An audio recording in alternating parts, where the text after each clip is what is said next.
The Secret of Annexe 3 by Colin Dexter. Read by Samuel West. Chapter 1. November. The pomp of funerals has more regard to the vanity of the living than to the honour of the dead. La Rochefoucauld, Maxims. When the old man died, there was probably no great joy in heaven, and quite certainly little, if any, real grief in Charlbury Drive, the pleasantly unpretentious cul-de-sac of semi-detached houses to which he had retired.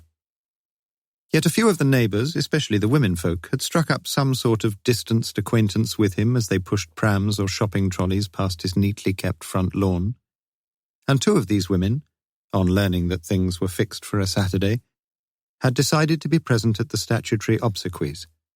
Margaret Bowman was one of them. "Do I look all right?" she asked.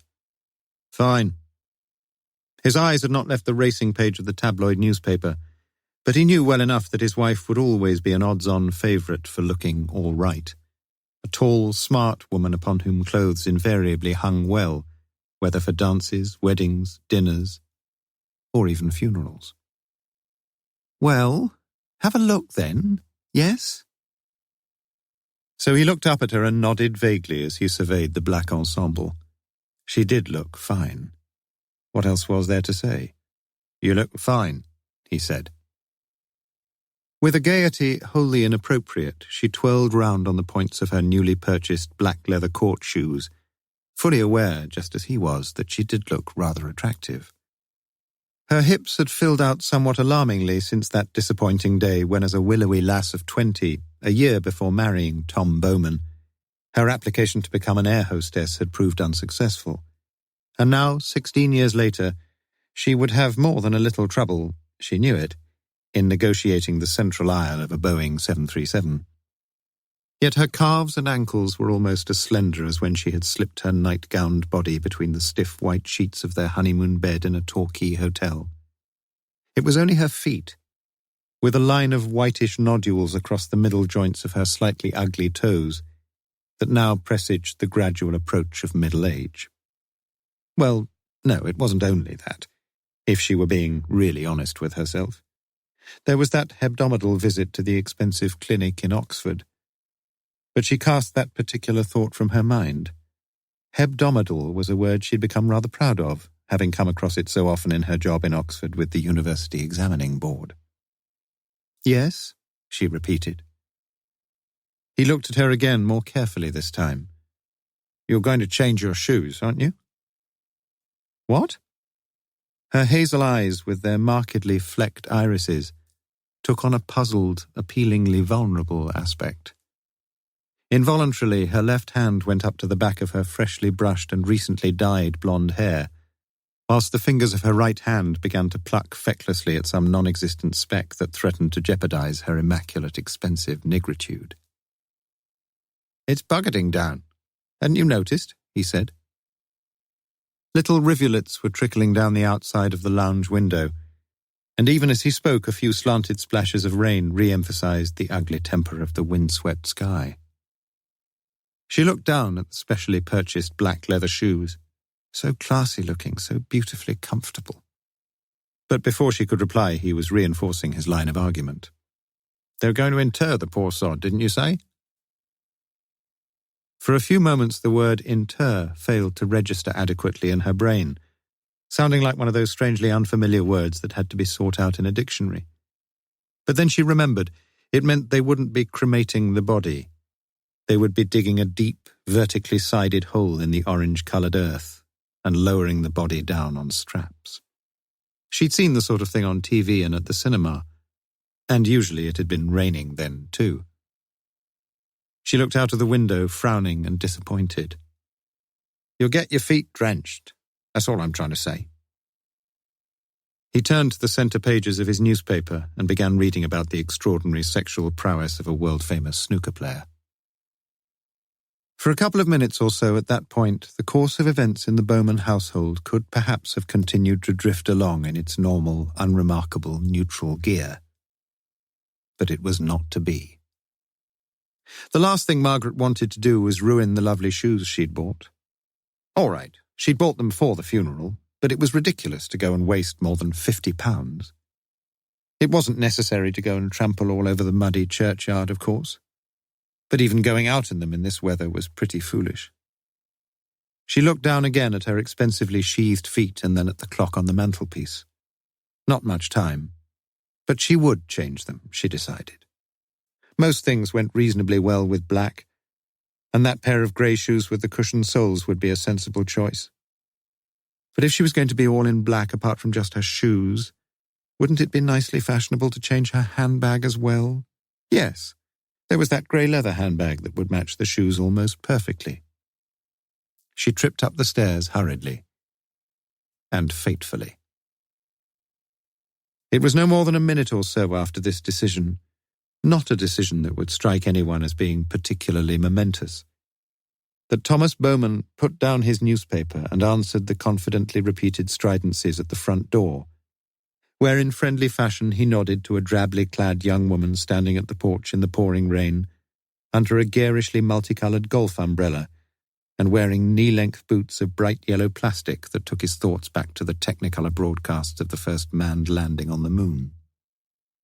Some of the women on the estate, quite clearly, were considerably less fashion-conscious than his wife.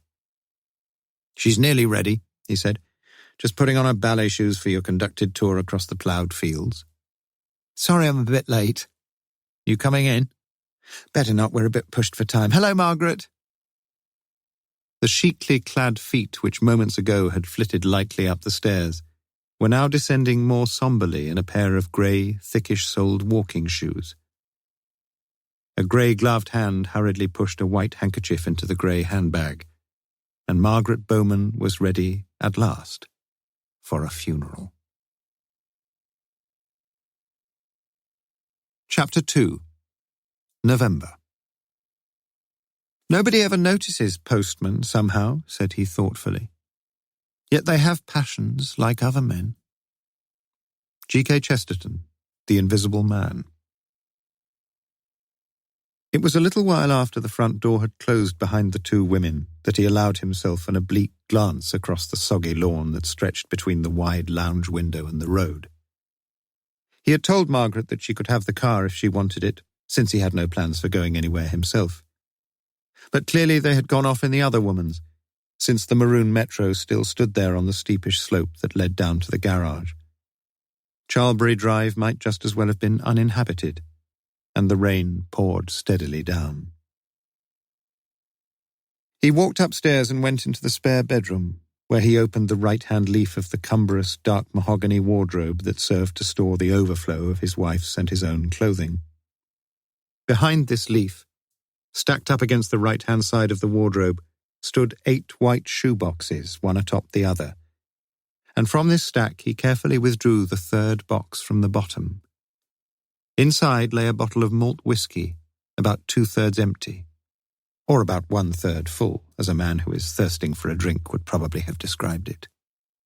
The box was an old one, and had been the secret little hiding place for 2 things since his marriage to Margaret. For a week, in the days when he was still playing football, it had hidden a set of crudely pornographic photographs which had circulated from the veteran goalkeeper to the 14-year-old outside left. And now, and with increasing frequency, it had become the storage space for the whisky of which he was getting, as he knew, rather dangerously over-fond. Guilty secrets both, assuredly, yet hardly sins of cosmic proportions. In fact, he had slowly grown towards the view that the lovely, if somewhat overweight, Margaret would perhaps have forgiven him readily for the photographs, though not for the whisky, perhaps. Or would she have forgiven him for the whisky? He had sensed fairly early on in their married life together that she would probably always have preferred unfaithful sobriety to intoxicated fidelity. But had she changed? Changed recently? She must have smelled the stuff on his breath more than once, although their intimacy over the past few months had been unromantic, intermittent, and wholly unremarkable. Not that any such considerations were bothering his mind very much, if at all, at this particular juncture. He took out the bottle, put the box back, and was just pushing two of his old suits back into place along the rail when he caught sight of it, standing on the floor immediately behind the left-hand leaf of the wardrobe, a leaf which in his own experience was virtually never opened. It was the black handbag which his wife had at the very last minute decided to leave behind. At first, this purely chance discovery failed to register in his mind as an incident that should occasion any interest or surprise. But after a few moments he frowned a little, and then he frowned a lot. Why had she put the handbag behind the door of the wardrobe? He had never noticed any of her accessories there before. Normally, she would keep her handbag on the table beside the twin bed that stood nearer the window. Her bed. So why? Still frowning, he walked across the landing into their bedroom and looked down at the two black leather shoes, one toppled onto its side, which had been so hurriedly taken off and carelessly left at the foot of her bed. Back in the spare bedroom, he picked up the handbag. An incurious man, who had seldom felt any fascination for prying into others' affairs, he would never have thought of opening one of his wife's letters, or opening one of her handbags. Not in normal circumstances. But why had she tried to conceal her handbag? And the answer to that question now seemed very obvious indeed. There was something, perhaps more than one thing, inside the handbag that she didn't want him to see. And in her rush, she hadn't had the time to transfer all its contents to the other one. The catch opened easily, and he found the letter, 4 pages of it, almost immediately. You are a selfish, thankless bitch, and if you think you can just back out of things when you like, you'd better realize that you've got another big, thick, head-aching think coming, because it could be that I've got some ideas about what I like. You'd better understand what I'm saying. If you can act like a bitch, you'd better know I can be a bit of a sod too. You were glad enough to get what you wanted from me, and just because I wanted to give it to you, you think that we can just drop everything and go back to square one. Well, this letter is to tell you we can't. And like I say, you'd better understand what I'm telling you. You can be sure I'll get my own back on you. His throat was dry as he rapidly skimmed the rest of the letter. It had no salutation on page 1, no subscription on page 4. But there was no doubt about the message of the letter, a message that screamed so loudly at him that even some underachieving idiot would require no prompting about its import. His wife was being unfaithful to him. Probably had been, for a period of several months. A sharp pain throbbed in the center of his forehead. The blood was pounding in his ears, and for several minutes his thought processes were utterly incapable of any sharp tuning. Yet curiously enough, he appeared to be adequately in control of the rest of his body, for his hands trembled not the merest millimetre as he filled the shabby little cylindrical glass he always used for the whiskey. Sometimes he added a little cold tap water, sometimes not. Now he sipped the whiskey neat. First just a small sip, then a large sip, then 2 large gulps of the burning liquor, and the glass was empty. He refilled his glass, and soon had drained that too. The last drops from the bottle just filled the 3rd glass to the brim, and this he sipped more slowly, feeling as he did so the familiar surge of warmth that slowly suffused his brain. And now it happened, paradoxically and totally unexpectedly, that instead of the vicious jealousy which a few minutes ago had threatened to swamp his foundering senses, he was gradually becoming ever more conscious of the love he felt for his wife. This renewed consciousness reminded him vividly of the day when, underprepared and overconfident, she had failed her first driving test, and when, as she sadly and quietly explained to him where she thought she had gone wrong, he had felt an overwhelming surge of sympathy for her. Indeed, such had been his awareness of her vulnerability that day, so fierce his determination to protect her whenever possible from future disappointment, that he would willingly have shot the examiner who had been allotted the unavoidable task of reporting adversely on his wife's incompetence. The glass was empty. The bottle was empty. And Thomas Bowman walked slowly but steadily down the stairs, the empty bottle in his left hand, the letter in his right. The car keys were on the kitchen table, and he picked them up and put on his mackintosh. Before getting into the metro, he inserted the bottle beneath the 4 or 5 bundles of kitchen refuse which almost filled the larger of the 2 dustbins standing beside the garden shed. Then he drove off. There was one very simple little job he would do immediately. It was only a mile or so to his place of work in Chipping Norton, and as he drove he was conscious of the surprisingly clear-cut logicality of what he was proposing to do.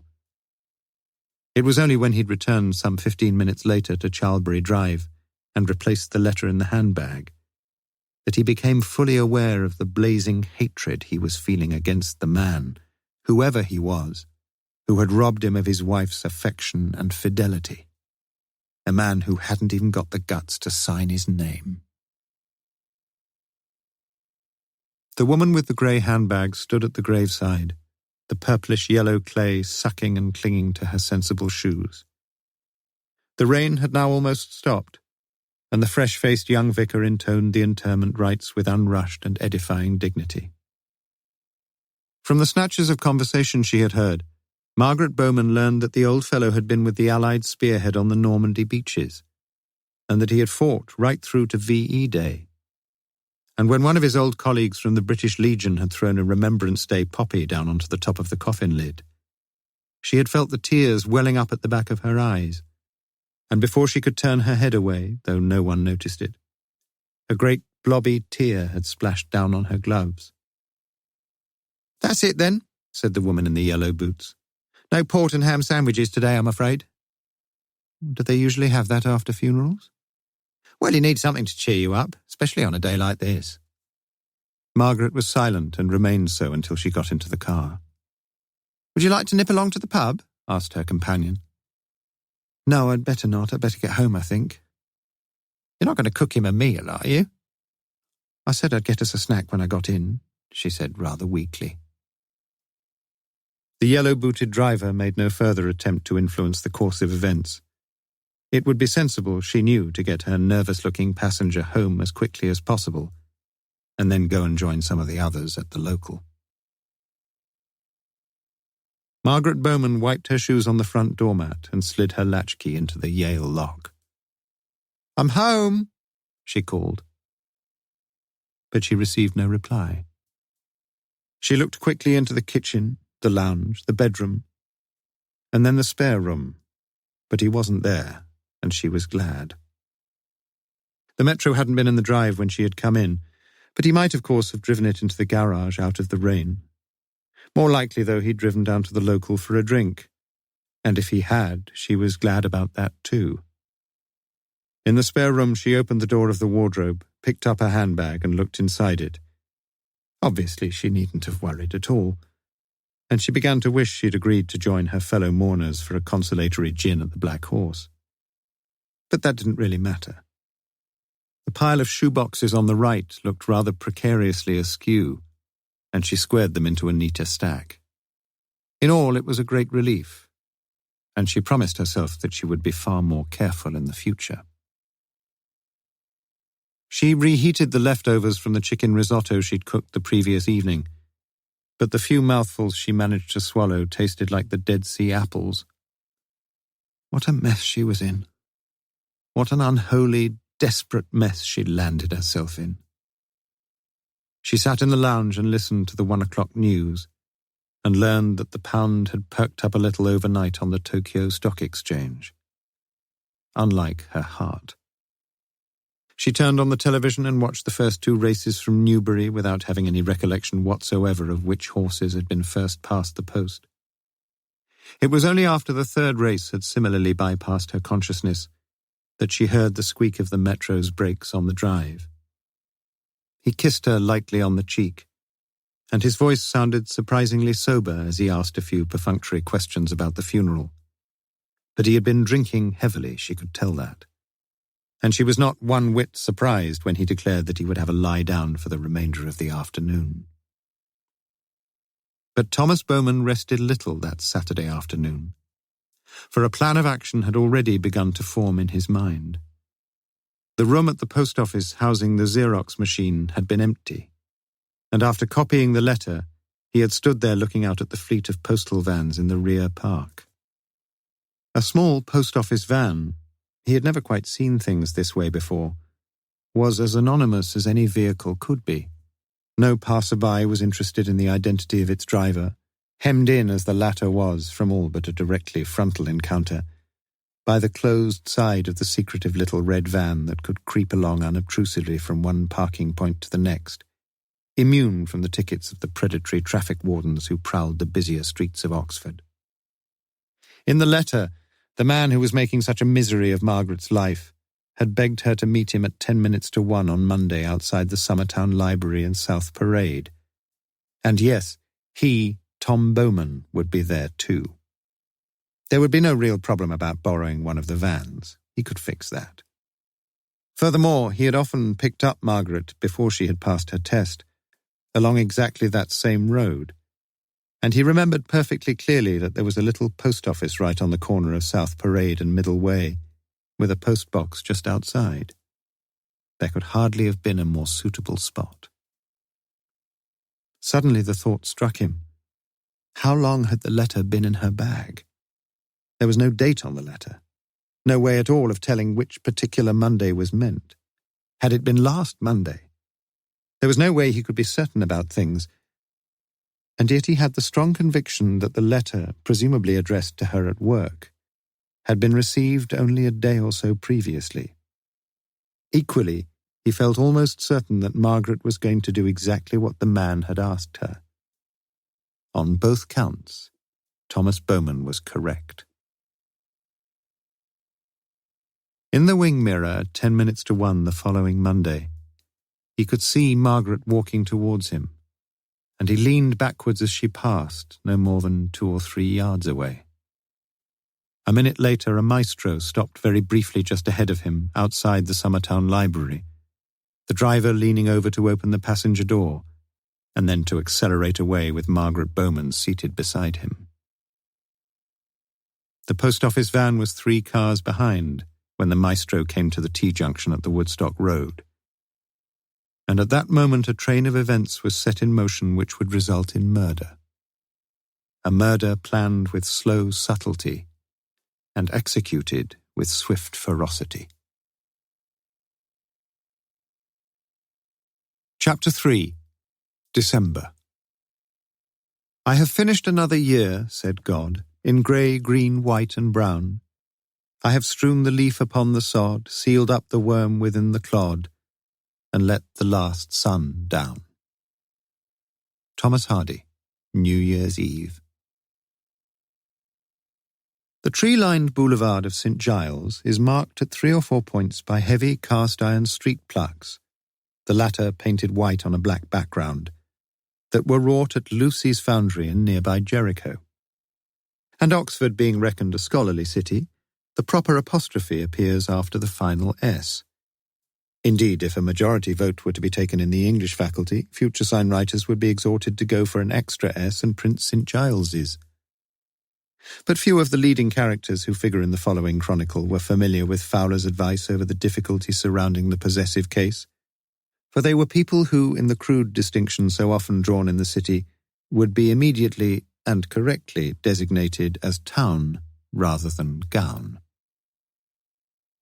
At the northern end of St. Giles, where in a triangle of grass a stone memorial pays tribute to the dead of 2 world wars, the way divides into the Woodstock Road to the left and the Banbury Road to the right. Taking the second of these 2 roads, the road, incidentally, in which Chief Inspector Morse has lived these many years, the present-day visitor will find, after he has walked a few hundred yards, that he is viewing a fairly homogeneous stretch of buildings which may properly be called Venetian Gothic in style. The houses have pointed arches over their doorways, and pointed arches over their clustered windows, which are themselves vertically bisected or trisected by small columns of marble. It is as though Ruskin had been looking over the shoulders of the architects as they ruled and compassed their designs in the 1870s. Most of these houses, with their yellowish-beige bricks and the purple-blue slates of their roofs, may perhaps appear to the modern eye as rather severe and humourless, but such an assessment would be misleading.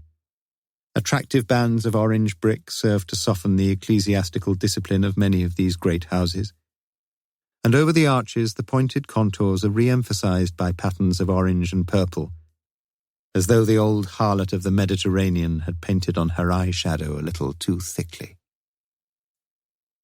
This whole scene changes as the visitor walks further northwards past Parktown, for soon he finds houses built of a cheerful orange-red brick that gives an immediate impression of warmth and good fellowship after the slightly forbidding facades of the Venetian wedge.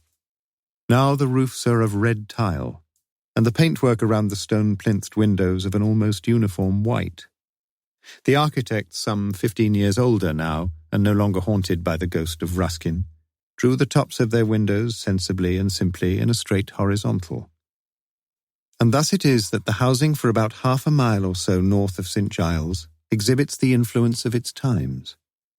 Times in which the first batches of college fellows left the cloisters and the quads to marry and multiply, and to employ cohorts of maids and undermaids and tweeny maids in the spacious suburban properties that slowly spread northward along the Banbury and Woodstock roads in the last decades of the 19th century.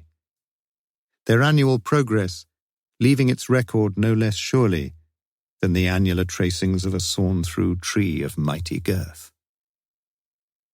Betwixt the two rings sketched briefly above, and partaking something of each, stands the Haworth Hotel.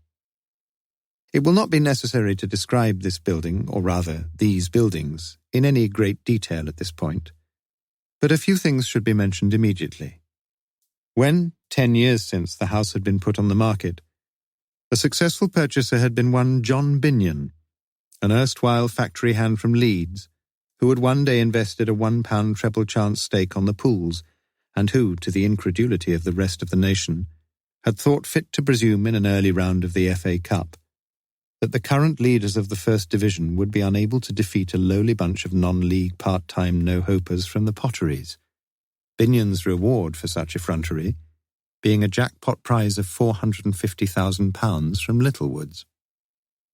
The large detached residence, first named the Three Swans Guest House and then the Haworth Hotel, had been his initial purchase, a building that paid tribute both to the staid Venetian planner of the 1880s and to his gayer, rosy-fingered colleague of the 1890s. Yellow-bricked, red-roofed, the tops of doors and windows now compromised to gentle curves, the house openly proclaimed its divided loyalties in a quietly genteel manner, standing back from the road some 10 yards or so with a slightly apologetic air, as if awaiting with only partial confidence the advent of social acceptability. After a few disappointing months, trade began to pick up for Binion, and then to prosper most satisfactorily. After 2 years of a glorified B&B provision, the establishment was promoted to the Hotel League, boasting now a fully licensed restaurant, colour TV'd and showered or bathroomed accommodation, and a small exercise room for fitness fanatics.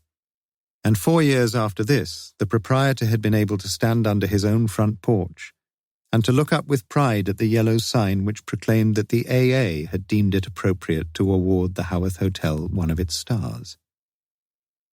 Thereafter, such was mine host's continued success, that he was soon deciding to expand his operations in 2 separate directions. First, he was able to purchase the premises immediately adjacent on the south side in order to provide, in due course and after considerable renovation, a readily accessible annex for the increasingly large number of tourists during the spring and summer seasons. Second, he began to implement his growing conviction that much of the comparatively slack period, especially weekends and holidays, from October to March, could be revitalized by a series of tastefully organized special-rate functions.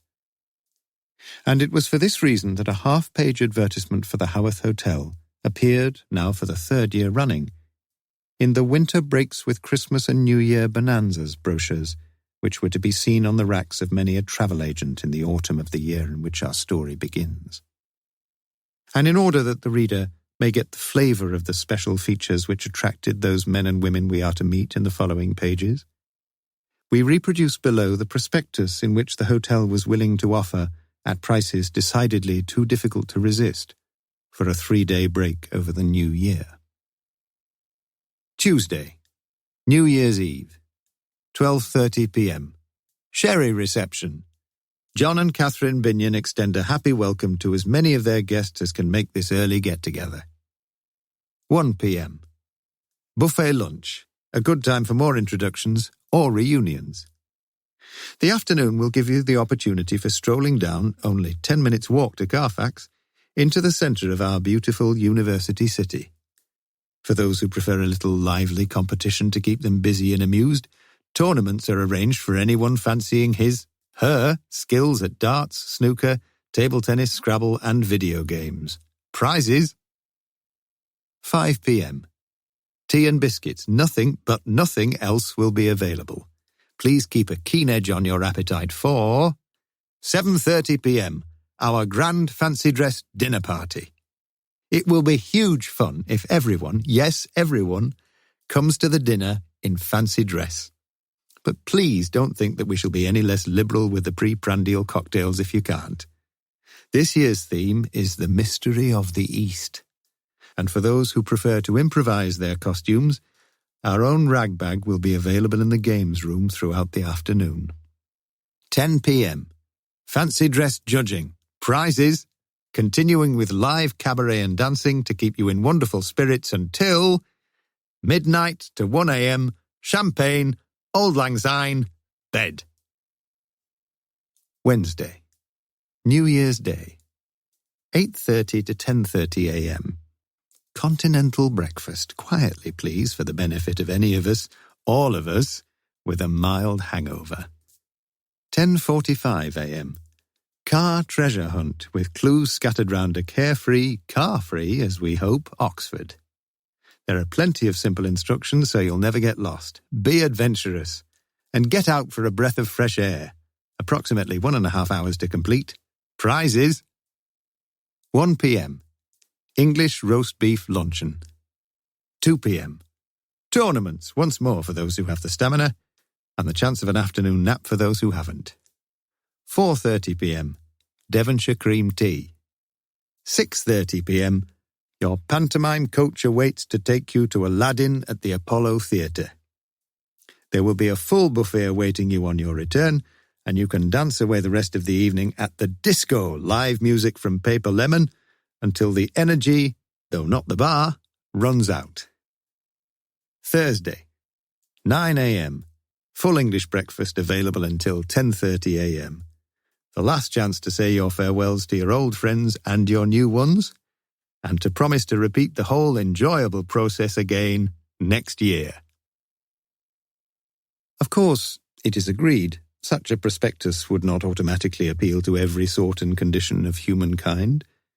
Indeed, the idea of spending New Year's Eve being semi-forcibly cajoled into participating in a darts match or dressing up as one of the samurai, or even of being expected de rigueur to wallow in the company of their fellow men, would drive some solid citizens into a state of semi-panic. And yet, for the past 2 years, many a couple had been pleasingly surprised to discover how much, after the gentlest nudge of persuasion, they had enjoyed the group activities that the Binions so brashly presented. Several couples were now repeating the visit for a second time, and one couple for a third, although it's only fair to add that neither member of this unattractive duo would ever have dreamed of donning a single item of fancy dress, delighting themselves only, as they had done, in witnessing what they saw as the rather juvenile imbecilities of their fellow guests.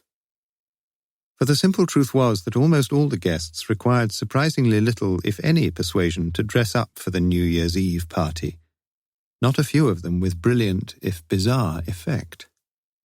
And such, as we shall see, was to be the case this year, with several of the guests so subtly disguised, so cleverly bedecked in alien clothing, that even long-standing acquaintances would have recognized them only with the greatest difficulty. Especially the man who was to win the first prize that evening. Yes, especially him. Chapter 4, December the 30th, 31st. The feeling of sleepiness when you are not in bed and can't get there is the meanest feeling in the world. E.W. Howe, Country Town Sayings. Whenever she felt tired, and that was usually in the early hours of the evening, the almost comically large spherical spectacles which framed the roundly luminous eyes of Miss Sarah Johnston would slowly slip further and further down her small and neatly geometrical nose. At such times her voice would, in truth, sound only perfunctorily polite as she spoke into whichever of the two ultra-modern phones happened to be purring for her expert attention. At such times, too, some of the belated travellers who stood waiting to sign the register at the Haworth Hotel would perhaps find her expression of welcome a thing of somewhat mechanical formality. But in the eyes of John Binyon, this same slightly fading woman of some 40 summers could do little, if anything, wrong. He had appointed her 5 years previously, first purely as a glorified receptionist, subsequently, knowing a real treasure when he spotted one, as his unofficial manageress, although his wife Catherine, an awkward, graceless woman, had still insisted upon her own name appearing in that senior-sounding capacity on the hotel's general literature, as well as in the brochures announcing bargain breaks for special occasions. Like Easter, for example, or Whitsun, or Christmas, or, as we have seen, like New Year. With Christmas now over, Sarah Johnston was looking forward to her official week's holiday, a whole week off from everything, and especially from the New Year festivities, the latter, for some reason, never having enthused her with rapture unconfined. The Christmas venture was again likely to be oversubscribed, and this fact had been the main reason, though not quite the only reason, why John Binyon had strained every nerve to bring part of the recently purchased, if only partially developed, annex into premature use. He had originally applied for planning permission for a single-story linking corridor between the Haworth Hotel and this adjoining freehold property. But although the physical distance in question was only some 20 yards, so bewilderingly complex had proved the concomitant problems of potential subsidence, ground levels, drains, fire exits, goods access, and gas mains, that he had abandoned his earlier notions of a formal merger and had settled for a self-standing addendum physically separated from the parent hotel. Yet even such a limited ambition was proving, as Binyon saw it, grotesquely expensive, and a long-term token of such expenditure was the towering yellow crane, which stood like some enormous capital Greek gamma in what had earlier been the chrysanthemumed and fox-gloved garden at the rear of the newly acquired property. From late August, the dust ever filtering down from the planked scaffolding had vied in degrees of irritation with the daytime continuum of a revolving cement mixer and the clanks and hammerings which punctuated all the waking and working hours. But as winter had drawn on, and especially during the record rainfall of November, such inconveniences had begun to appear in retrospect as little more than the mildest irritancies. For now, the area in which the builders worked day by day was becoming a morass of thick-clinging, darkish-orange mud, reminiscent of pictures of Passchendaele. The mud was getting everywhere. It caked the tires of the workmen's wheelbarrows. It plastered the surfaces of the planks and the duckboards which lined the site and linked its drier spots. And, perhaps most annoying of all, it left the main entrance to the hotel, as well as the subsidiary entrance to the embryo annex, resembling the approaches to a milking parlour in the Vale of the Great Dairies. A compromise was clearly called for over the hotel tariffs, and Binyon promptly amended the Christmas and New Year brochures to advertise the never-to-be-repeated bargain of 15% off rates for the rooms in the main hotel and 25%, no less, off the rates for the 3 double rooms and the 1 single room now available on the ground floor of the semi-completed annex. And indeed it was a bargain. No workman, no noise, no real inconvenience whatsoever over these holiday periods, except for that omnipresent mud. The net result of these difficulties, and of further foul weather in early December, had been that in spite of daily hooverings and daily scrapings, many rugs and carpets and stretches of linoleum were so sadly in need of a more general shampoo after the departure of the Christmas guests, that it was decided to put into operation a full-scale clean-up on the 30th, in readiness for the arrival of the New Year contingent, or the majority of it, at lunchtime on the 31st. But there were problems.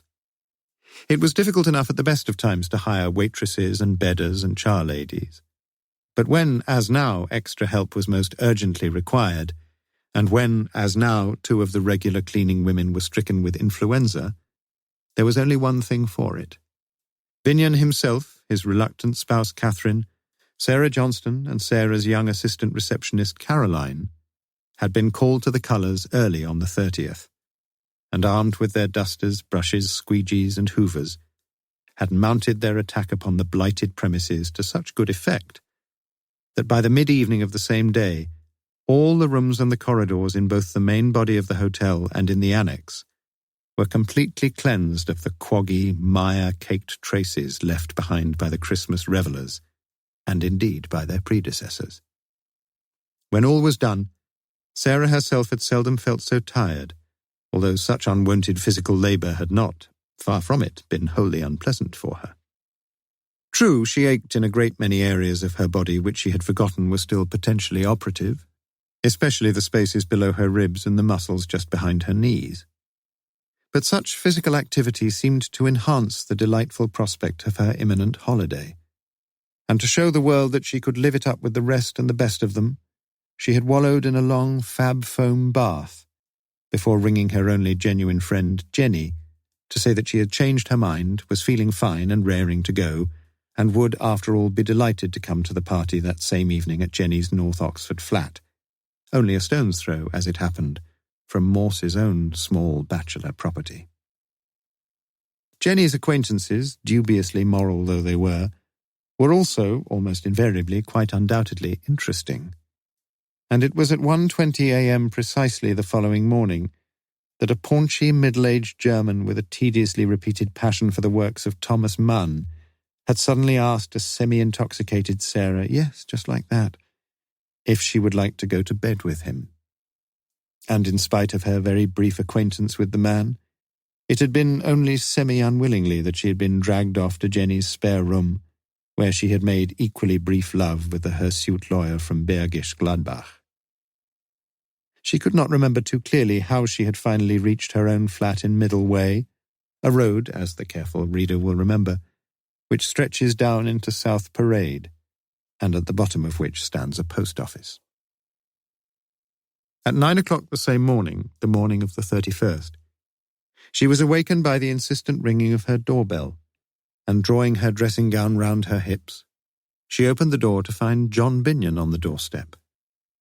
Caroline's mother, Sarah learned, had just rung to say that her daughter had the flu, and would certainly not be getting out of bed that day, let alone getting out of the house. The Haworth Hotel was in one almighty fix. Would Sarah... It would be well worth it, very much so, if Sarah could put in a couple of extra days, please, and stay the night, of course, as Caroline had arranged to do, in the nice little spare room at the side, the one overlooking the annexe. Yes, if she could help out, of course she would. The only thing she couldn't definitely promise was to stay awake. Her eyelids threatened every second to close down permanently over the tired eyes, and she was only half aware, amidst his profuse thanks, of the palms of his hands on her bottom, as he leaned forward and kissed her gently on the cheek. He was, she knew, an inveterate womanizer, but curiously enough she found herself unable positively to dislike him, and on the few occasions he had tested the temperature of the water with her, he had accepted without rancour or bitterness her fairly firm assurance that for the moment it was little, if anything, above freezing point. As she closed the door behind Binion and went back to her bedroom, she felt a growing sense of guilt about her early morning escapade. It had been those wretched, beautiful gins and Campari that had temporarily loosened the girdle round her robe of honour. But her sense of guilt was, she knew, not occasioned just by the lapse itself, but by the anonymous, mechanical nature of that lapse. Jenny had been utterly delighted, if wholly flabbergasted, by the unprecedented incident, but Sarah herself had felt immediately saddened and diminished in her own self-estimation. And when finally she had returned to her flat, her sleep had been fitful and unrefreshing, the eiderdown perpetually slipping off her single bed as she had tossed and turned and tried to tell herself it didn't matter. Now she took 2 Disprin in the hope of dispelling her persistent headache, washed and dressed, drank 2 cups of piping hot black coffee, packed her toilet bag and nightclothes, and left the flat. It was only some 12 minutes' walk down to the hotel, and she decided that the walk would do her nothing but good. The weather was perceptibly colder than the previous day. Heavy clouds, the forecasters said, were moving down over the country from the north, and some moderate falls of snow were expected to reach the Midlands by the early afternoon. During the previous week, the bookmakers had made a great deal of money after the 10th consecutive non-white Christmas. But they must surely have stopped taking any more bets on a white New Year, since such an eventuality was now beginning to look like a gilt-edged certainty. Not that Sarah Johnston had ever thought of laying a bet with any bookmaker, in spite of the proximity of the Ladbrokes office in Summertown, which she passed almost daily on her way to work. Passed it indeed again now, and stared, surely far too obviously, at the man who had just emerged, eyes downcast, from one of the swing doors, folding a pink oblong betting slip into his wallet. How extraordinarily strange life could become on occasions. It was just like meeting a word in the English language for the very first time, and then, lo and behold, meeting exactly the same word for the second time almost immediately thereafter. She had seen this same man, for the first time, the previous evening as she had walked up to Jenny's flat at about 9:30 p.m. Middle-aged, greyish-headed, balding. A man who once might have been slim, but who was now apparently running to the sort of fat which strained the buttons on his shabby-looking beige raincoat. Why had she looked at him so hard on that former occasion? Why had she recorded certain details about him so carefully in her mind? She couldn't tell. But she did know that this man, in his turn, had looked at her, however briefly, with a look of intensity which had been slightly, if pleasurably, disturbing. Yet the man's cursory glance had been little more than a gesture of approbation for the high cheekbones that had thrown the rest of her face into a slightly mysterious shadow under the orange glare of the street lamp which illuminated the stretch of road immediately outside his bachelor flat. And after only a few yards, he had virtually forgotten the woman as he stepped out with a purpose in his stride towards his nightly assignation at the Friar. Chapter 5. Tuesday, December the 31st. Serious sport has nothing to do with fair play. It is bound up with hatred, jealousy, boastfulness, and disregard of all the rules. George Orwell, Shooting an Elephant. In view of the events described in the previous chapter, it is not surprising that from the start of subsequent police investigations, Sarah Johnston's memories should have resembled a disorderly card index, with times and people and sequences sometimes hopelessly confused. Interview with one interrogator had been followed by interview with another, and the truth was that her recollection of some periods of December the 31st had grown as unreliable as a false and faithless lover. Until about 11:30 a.m. she spent some time in the games room, brushing down the green baize on the snooker table, putting up the ping-pong net, repolishing the push-penny board, checking up on the Monopoly, Scrabble and Cluedo sets, and putting into their appropriate niches such items as cues, dice, bats, balls, chalk, darts, cards and scoring pads. She spent some time, too, in the restaurant, and was in fact helping to set up the trestles and spread the tablecloths for the buffet lunch when the first 2 guests arrived.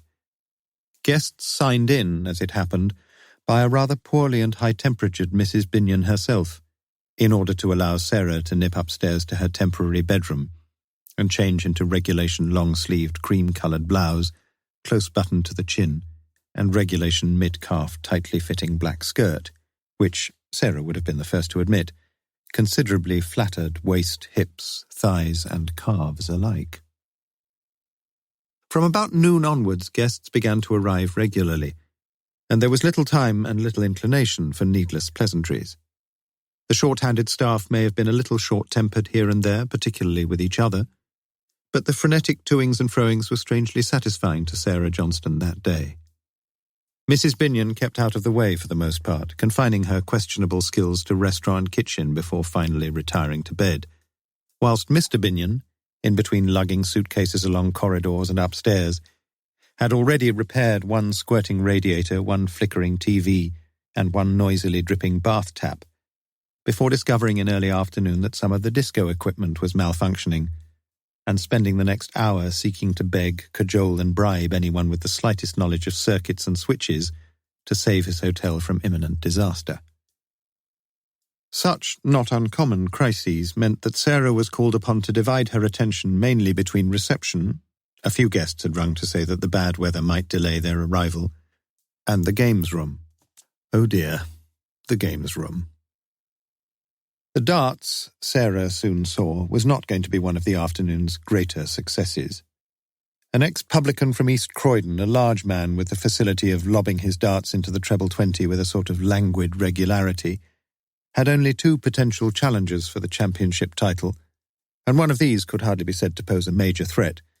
A small, ageing char-lady from somewhere in the Chilterns who shrieked with juvenile delight whenever one of her darts actually managed to stick in the board instead of the wooden surround. On the other hand, the Cluedo players appeared to be settling down quite nicely, until one of the 4 children booked in for the festivities reported a Colonel Mustard so badly dog-eared and a conservatory so sadly creased that each of the 2 cards was just as easily recognisable from the back as from the front. Fortunately, the knockout Scrabble competition, which was being keenly and cleanly played by a good many of the guests, had reached the final before any real dissension arose, and that over both the spelling and the admissibility of Caribbean. What an unpropitious omen that had been. But these minor worries could hardly compare with the consternation caused on the Monopoly front by a swift-fingered checker-out from a Bedford supermarket, whose palm was so extraordinarily speedy in the recovery of the 2 dice thrown from the cylindrical cup, that her opponents had little option but to accept, without ever seeing the slightest evidence, her instantaneously enunciated score, and then to watch helplessly as this sharp-faced woman moved her little counter along the board to whichever square seemed of the greatest potential profit to her entrepreneurial designs. No complaint was openly voiced at the time, but the speed with which she bankrupted her real estate rivals was later a matter of some general dissatisfaction, if also of considerable amusement.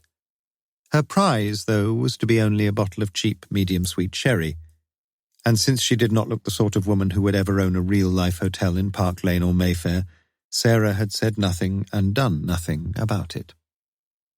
The snooker and the table tennis tournaments were happily free from any major controversy, and a friendly cheer in mid-afternoon proclaimed that the ageing char-lady from the Chilterns, who appeared to be getting on very nicely, thank you, with the ex-publican from East Croydon, had at last managed to hit the dartboard with 3 consecutive throws. Arbiter, consultant, referee, umpire, Sarah Johnston was acquitting herself well, she thought, as she emulated the impartiality of Solomon that raw but not unhappy afternoon. Especially so since she had been performing, indeed was still performing, a contemporaneous role at the reception desk. In its main building, the Haworth Hotel boasted 16 bedrooms for guests, 2 family rooms, 10 double rooms and 4 single rooms, with the now partially opened annex offering a further 3 double rooms and 1 single room. The guest list for the New Year festivities amounted to 39, including 4 children. And by latish afternoon, all but 2 couples and 1 single person had registered at the desk, just to the right of the main entrance, where Sarah's large spectacles had been slowly slipping further and further down her nose. She'd had 1 glass of dry sherry, she remembered that, and 1 sausage roll and 1 glass of red wine, between 1:30 and 2:00, that had been. But thereafter she'd begun to lose track of time almost completely, or so it appeared to those who questioned her so closely afterwards. Snow had been falling in soft, fat flakes since just before midday, and by dusk the ground was thickly covered, with the white crystalline symbols of the TV weatherman portending further heavy falls over the whole of central and southern England. And this was probably the reason why very few of the guests, none, so far as Sarah was aware, had ventured out into Oxford that afternoon, although, as she later told her interrogators, it would have been perfectly possible for any of the guests to have gone out, or for others to have come in, without her noticing the fact, engaged as she would have been for a fair proportion of the time with form-filling, hotel documentation, directions to bedrooms, general queries, and the rest. 2 new plumbing faults had further exercised the DIY skills of the proprietor himself that afternoon, yet when he came to stand beside her for a while after the penultimate couple had signed in, he looked reasonably satisfied. "Not a bad start, eh, Sarah?" "Not bad, Mr. Binion," she replied quietly. She had never taken kindly to too much familiarity over Christian names, and John would never have fallen easily from those lips of hers. Lips which were slightly fuller than any strict physiognomical proportion would allow, but lips which to John Binion always looked softly warm and eminently kissable. The phone rang as he stood there, and she was a little surprised to note how quickly he pounced upon the receiver. "Mr. Binion?" It was a distanced female voice, but Sarah could hear no more. The proprietor clamped the receiver tight against his ear, turning away from Sarah as he did so. "But you're not as sorry as I am," he'd said.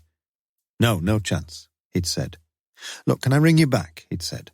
"We're a bit busy here at the moment, and I could look it up and let you know." Sarah thought little about the incident. It was mostly the names of the people and the association of those names with the faces that she couldn't really get fixed in her mind with any certitude. Some had been easy to remember. Miss Fisher, for example, the embryo property tycoon from Bedford. Mr. Dodds, too. "Only one day in middle, lass." She remembered his face very clearly. Fred Andrews, the mournful-visaged snooker king from Swindon. Mr. and Mrs. J. Smith from Gloucester, a marital appellation not unfamiliar to anyone who has sat at a hotel reception desk for more than a few hours. But the others, it really was very difficult for her to match the names with the faces. The Ballards from Chipping Norton? Could she remember the Ballards from Chipping Norton?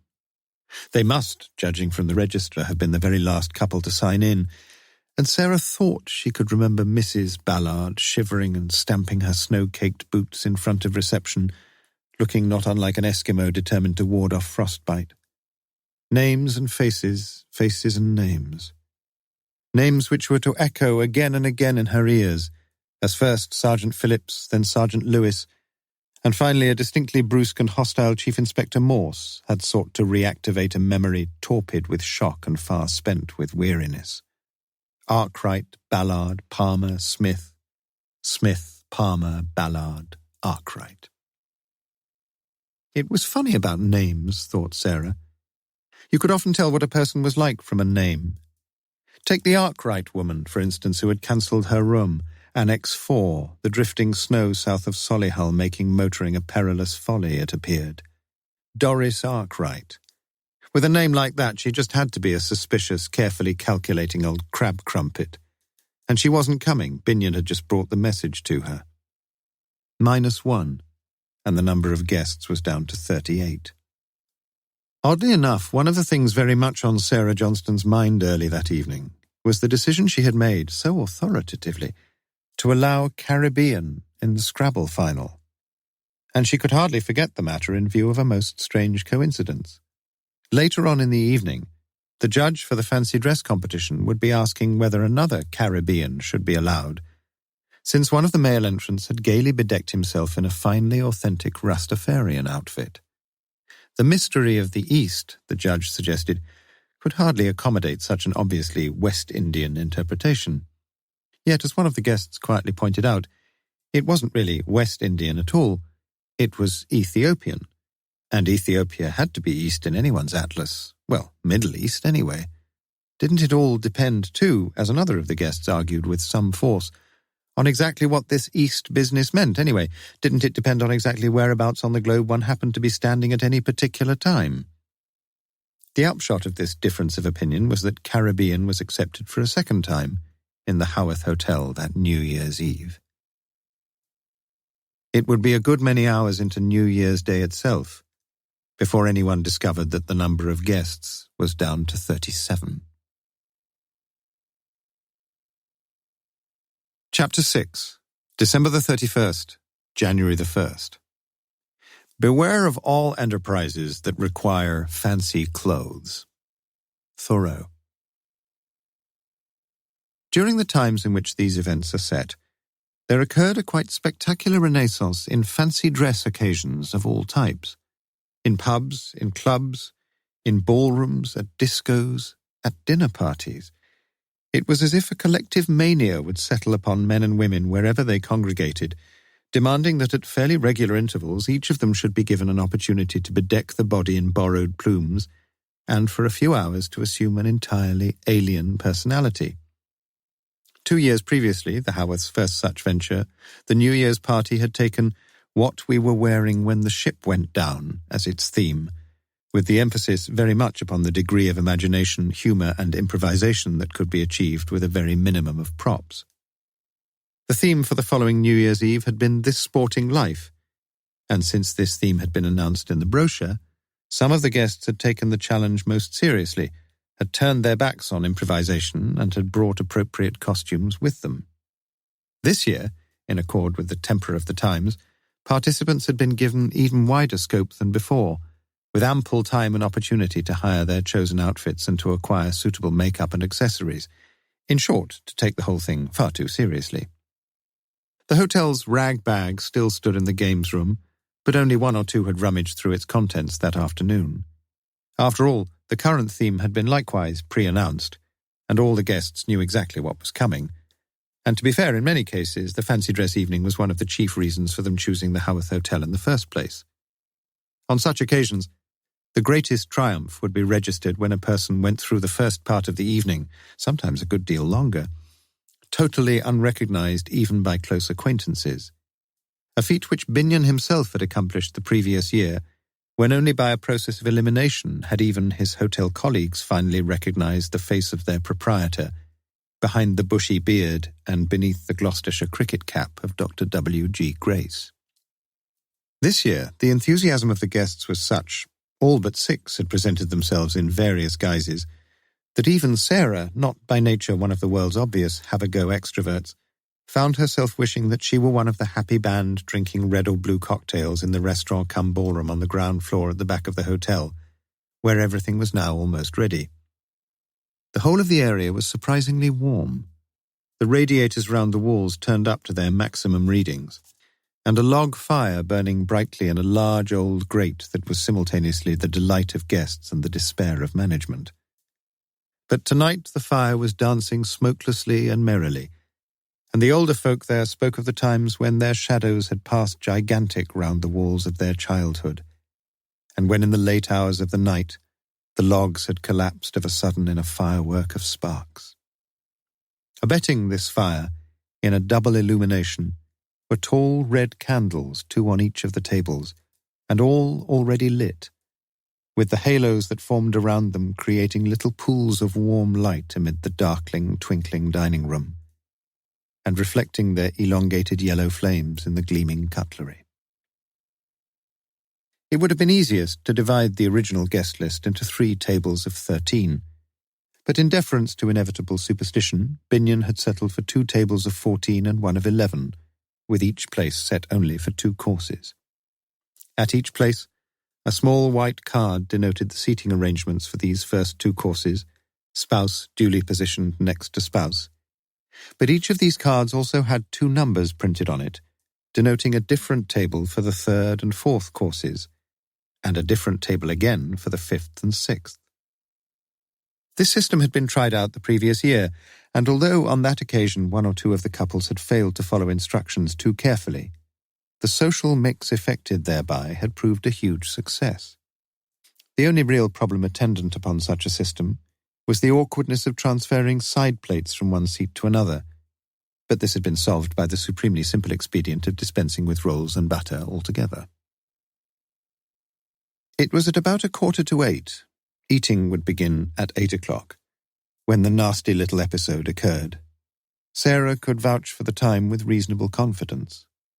One of the women guests from the annex, one dressed in the black garb of a female adherent of the Ayatollah, informed Sarah in a voice muffled by the double veil of her yashmak that there was something rather unpleasant written on the wall of the ladies' lavatory, and Sarah had accompanied this woman to inspect the offending graffito. And yes, she agreed with the voice behind the veils that it was not really very nice at all. "I'm nuts" had been daubed on the wall over one of the wash basins in a black felt pen, and underneath had been added, "So are Binion's balls." Oh dear. But it had taken only a few minutes with sponge and detergent to expunge these most distressing words, certainly to the point of illegibility. The cocktails turned out to be a huge success, for even the most weirdly bedizened strangers were already beginning to mix together happily.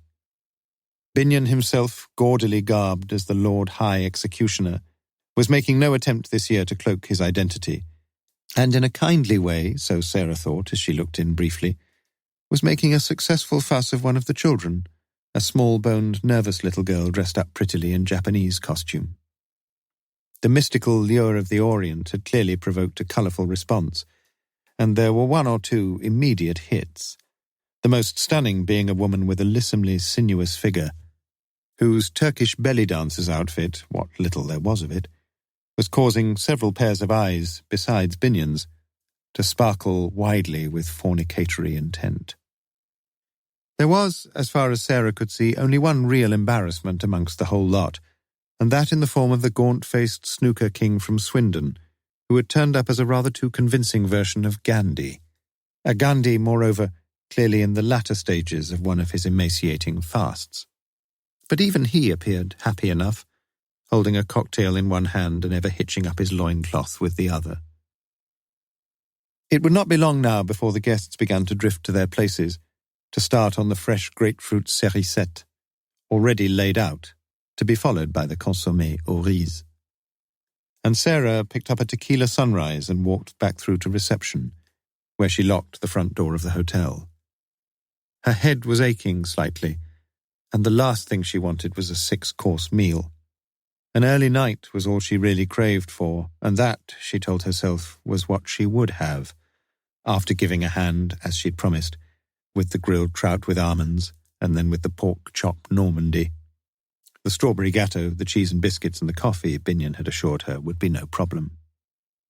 She had never herself been a big eater, and for this reason she was always a little vexed that she could put on weight so easily, and unlike the Mahatma perhaps, she most certainly did not wish to face the new year with a little extra poundage. The cocktail tasted good, and with 10 or 15 minutes to spare before the grapefruit plates would need to be cleared, Sarah lit one of the half-dozen cigarettes she allowed herself each day, enjoying the sensation as she sat back in her chair and inhaled deeply. 10 minutes to 8. It could have been only some 2 or 3 minutes later that she heard the noise, fairly near her. And suddenly, illogically, with the stillness of the half-lit empty entrance hall somehow emphasized by the happy voices heard from the dining room, she experienced a sense of fear that prickled the roots of her honey-coloured hair. And then, equally suddenly, everything was normal once again. From the door of the gents' lavatory there emerged a gaily accoutred personage who on any normal evening might justifiably have been the cause of some misgiving on her part, but upon whom she now bestowed a knowingly appreciative smile. It must have taken the man some considerable time to effect such a convincing transformation into a coffee-coloured, dreadlocked Rastafarian, and perhaps he hadn't quite finished yet, for even as he walked across to the dining room, he was still dabbing his brown-stained hands with a white handkerchief that was now more chocolate than vanilla. Sarah drank some more of the liberally poured cocktail and began to feel good. She looked down at the only letter that had found its way into her tray that morning. It was from a Cheltenham lady thanking the hotel for the fact that her booking of a room had been answered with laudable expedition. Very quickly, translated Sarah, but at the same time deploring the etiquette of these degenerate days that could allow the dear madam of the salutation to be complimented by the yours sincerely of the valediction. Again, Sarah smiled to herself. The lady would probably turn out to be a wonderful old girl, and looked up to find the Lord High Executioner smiling down in turn at her. Another, he suggested, nodding to the cocktail. That would be nice, she heard herself say. What had she remembered then?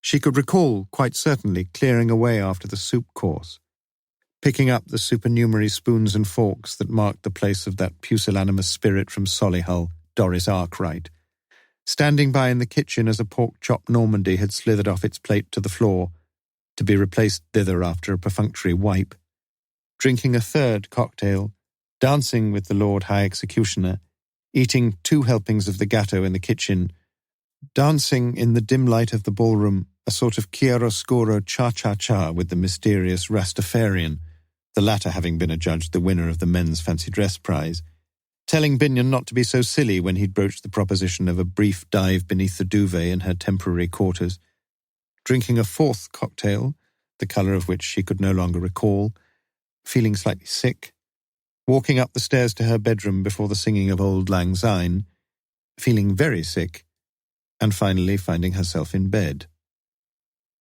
Those were the pretty definite events of a crowded evening. But there must have been so many other little things, Miss Johnston. And there were other things, yes. She remembered, for example, the banging of so many doors once the music and the singing had finally ended. midnight it must have been, when standing by her window, alone, she had seen the guests from the annex walking back to their rooms. 2 of the women, their light-coloured raincoats wrapped around them, with the prize-winning Rastafarian between them, a hand on either shoulder. And behind that trio, another trio, the yashmaked, graffiti-conscious woman with a samurai on one side and Lawrence of Arabia on the other, and bringing up the rear the Lord High Executioner, with a heavy dark coat over his Eastern robes. Yes, and she remembered quite clearly seeing all of them, including Binion, go into the annex, and then Binion fairly shortly afterwards coming out, and fiddling for a moment or two with the Yale lock on the side door of the annex, presumably to secure the inmates against any potential intruders. It was just before 7 a.m. when Sarah woke, for a few seconds finding some difficulty in recalling exactly where she was. Then it had been with a wholly childlike delight that on opening her curtains she saw the canopy of snow that enveloped everything, 4 or 5 inches of it on the ledge outside her window, and lodging heavily along the branches of the trees. The world outside looked so bitterly chill. But she was happily conscious of the square little radiator, now boiling hot, that made her room under the eaves so snugly warm, and through the frost-walled window panes she looked out once more at the deep carpet of snow. It was as if the Almighty had taken his brush after the last few hours of the death-struck year and painted the earth in a dazzling Dulux super white. Sarah wondered about slipping back into bed for a brief while, but decided against it. Her head was beginning to ache a little, and she knew there was some aspirin in the kitchen. In any case, she'd promised to help with the breakfasts. Much better to get up, even to go out and walk profanely across the virgin snow. As far as could be seen, there were no footprints, no indentations whatsoever in the smooth surface of snow that surrounded the strangely still hotel. And a line from a poem she'd always loved came suddenly to mind. All bloodless lay the untrodden snow. The water in the wash basin became very hot indeed, after only 10 or 15 seconds, and she was taking her flannel from her washing bag when she noticed a creosote-looking stain on the palm of her right hand, and then noticed the same sort of stain on one of the fluffy white towels she must have used before going to bed. And of course she knew immediately where that had come from. Had that wretched Rastafarian stained her blouse as well, when his left hand had circled her waist, perhaps a fraction too intimately above her black, tight-fitting skirt. Yes, he had, blast it.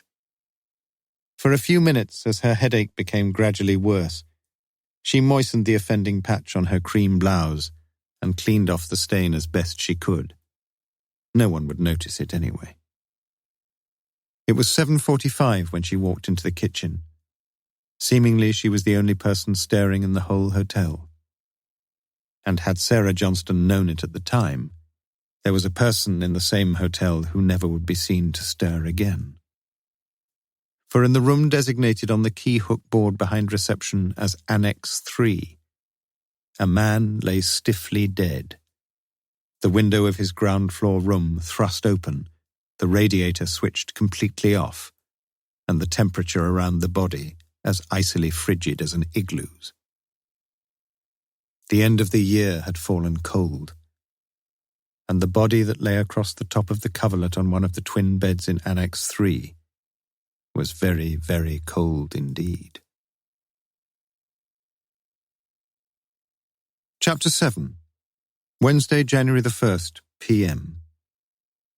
But if he finds you and you find him, the rest of the world don't matter, for the 1,000th man will sink or swim with you in any water. Rudyard Kipling, The 1,000th Man. For the Chief Constable of Oxfordshire, a man internationally renowned for his handling of terrorist sieges, the new year dawned upon fewer problems than had been anticipated. With the much-publicised CND march from Carfax to Greenham Common badly hit by the weather, and with the First Division game between Oxford United and Everton inevitably postponed, many of the extra police drafted in for special duties in both the city and the county had not been required. There had been, it was true, a whole string of minor incidents along the A40, but no serious injuries and no serious hold-ups.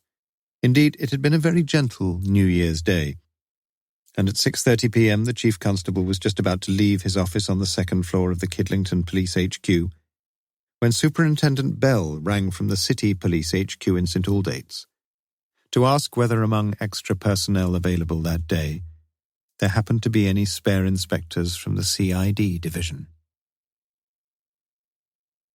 The phone had been ringing for a good while before the sole occupant of the bachelor flat at the top of the Banbury Road in North Oxford turned down the mighty volume of the finale of Die Walküre and answered it. "Morse," he said curtly. "Ah, Morse." The Chief Constable expected his voice to be instantly recognised, and it almost always was. "I suppose you've just staggered out of bed all ready for another night of debauchery?" "A happy New Year to you too, sir." "Looks like being a pretty good New Year for the crime rate, Morse. We got a murder down at the bottom of your road. I'm assuming you had nothing to do with it, of course." "I'm on furlough, sir." "Well, never mind. You can make up the days later in January." "Or February," mumbled Morse. "Or February," admitted the Chief Constable. "Not tonight, I'm afraid, sir. I'm taking part in the final of the pub quiz round at the Friar." "Oh, I'm glad to hear others have got such confidence in your brains." "I'm quite good, really, apart from sport and pop music." "Oh, I know that, Morse." The Chief Constable was speaking very slowly now. "And I have every confidence in your brains as well." Morse sighed audibly into the phone and held his peace as the Chief Constable continued. "We've got dozens of men here if you need 'em." "Is Sergeant Lewis on duty?" asked Morse, now fully resigned. "Lewis? Ah, yes, as a matter of fact, he's on his way to pick you up now. I thought, that, You're very kind, sir." Morse put down the phone and walked to the window where he looked down on the strangely quiet, muffled road.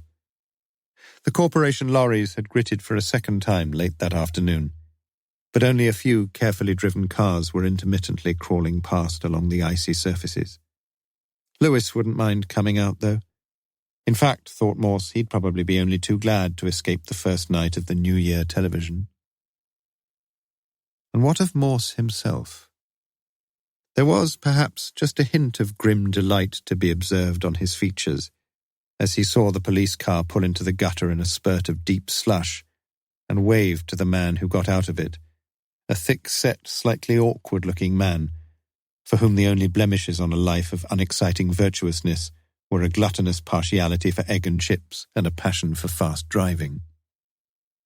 Sergeant Lewis looked up to the window of the flat and acknowledged Morse's gesture of recognition.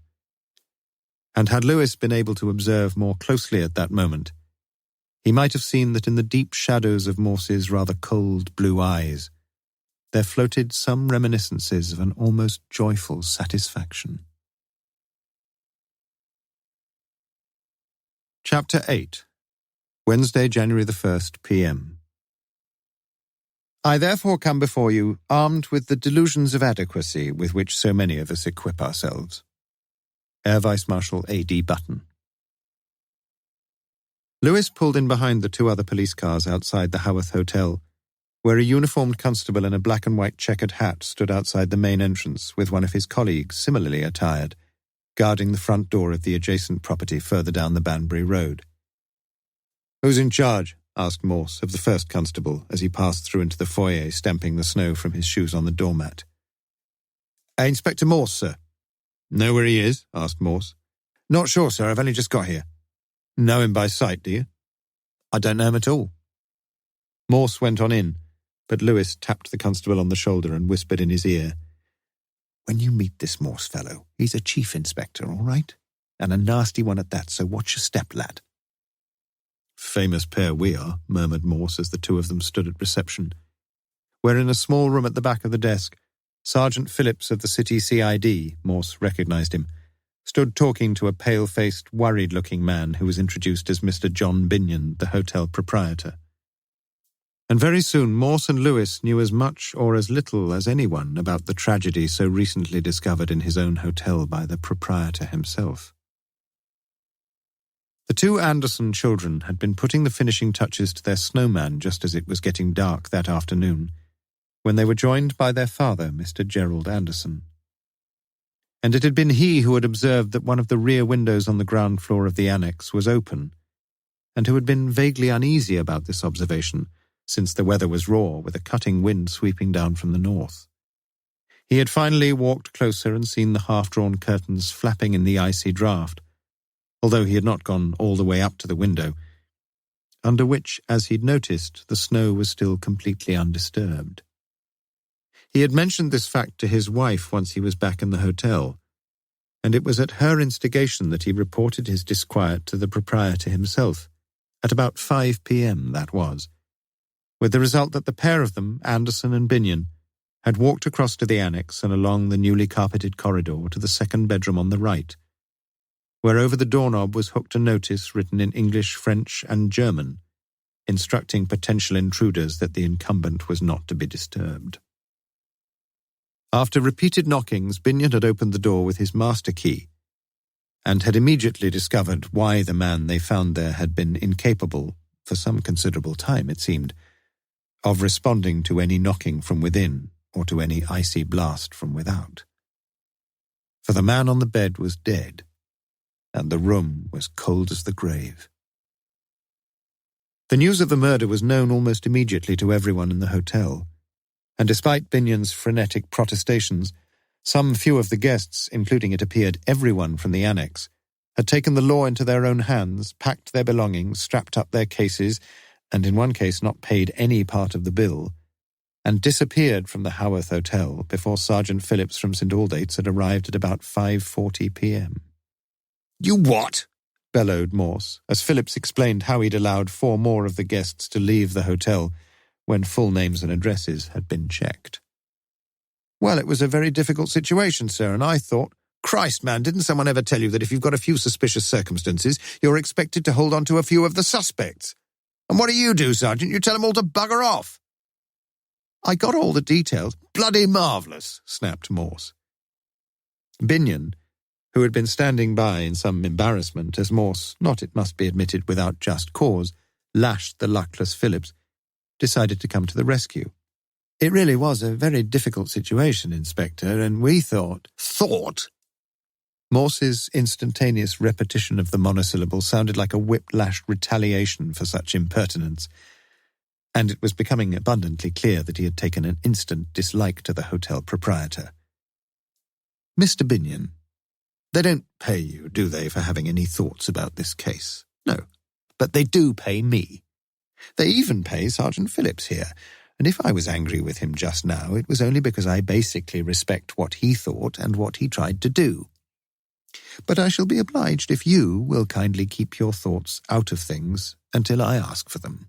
All right? In the latter part of this little homily, Morse's voice was as cool and as level as the snow upon which Sarah Johnston had looked out early that same morning. And she herself, as she sat silently at reception, was more than a little alarmed by this new arrival, more than a little upset by his harsh words. But gossip had it that the corpse found in the room called Annex 3 had been horribly mutilated about the face, and she was relieved that the police seemed at least to have matched the gravity of the crime by sending a man from the higher echelons of its detective branch. But he was disturbingly strange, this man with the hard, staring, startling eyes that had at first reminded her of the more fanatical politicians like Ben or Joseph or Powell as she'd watched them on TV, eyes that seemed uncommunicative and unseeing, eyes fixed, it seemed, upon some distant spiritual shore. And yet that wasn't true, and she knew it. For after his initial ill temper, he had looked so directly and so daringly into her eyes that for a second or two she could have sworn that he was about to wink at her. A man she'd seen 3 times now, in 3 days. Another man had come in, the humpbacked man she'd seen earlier, and he too was in Sarah's eyes one of the more unusual specimens of humankind. With a cigarette hanging down at 45 degrees from a thin-lipped, mournful mouth, and with the few remaining strands of his lank black hair plastered in parallels across a yellowish dome of a skull, anyone could perhaps be forgiven for supposing his profession to be that of a moderately unsuccessful undertaker. Oddly enough, over the 15 years they had known and respected each other, Morse had invariably addressed this police surgeon by his Christian name, whilst the surgeon had never addressed Morse by anything other than his surname. "I was here an hour ago," began the surgeon. "You want me to give you a medal or something?" said Morse. "You in charge?" "Yes." "Well, go and have a look at things. I'll be ready when you want me." Following closely behind Binion and Phillips and Lewis, Morse was walking over to the annex when he stopped halfway and gazed up at the giant crane.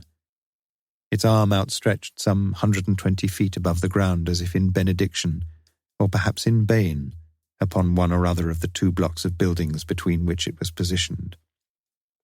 "Not a job they'd get me on, Lewis," he said, as his eyes went up towards the precarious-looking box at the top of the structure, in which, presumably, some operator would normally sit. "No need, sir. You can operate these things from the bottom." Lewis pointed to a platform only some 6 feet above the ground, on which a series of knobbed levers stuck up at various angles through the iron floor. Morse nodded, and averted his eyes from the crane's nest atop the criss-crossed iron girders that stood out black against the heavy, darkened sky.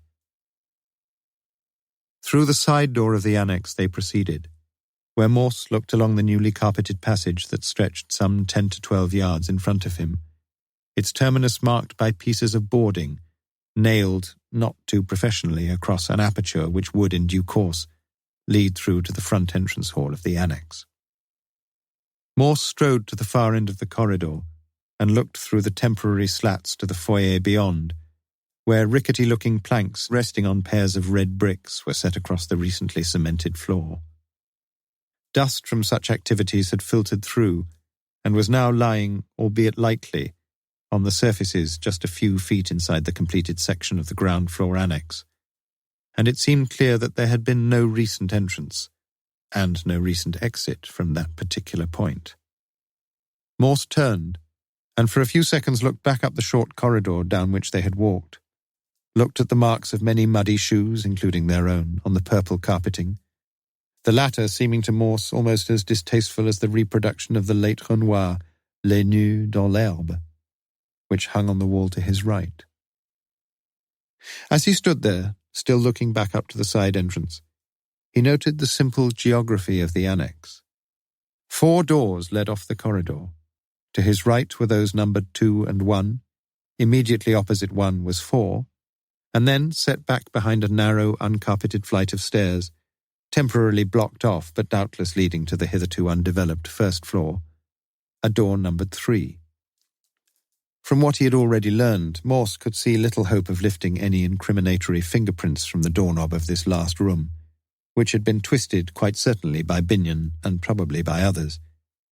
Yet he looked at the knob with some care, and at the trilingual notice that was still hooked over it.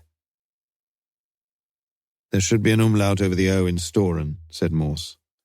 "Ja, das sagen mir alle," replied Binion.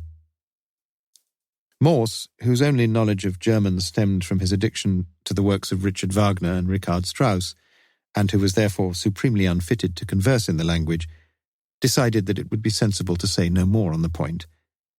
Decided, too, that Binion was not perhaps quite the nonentity that his weak-chinned appearance might seem to signify.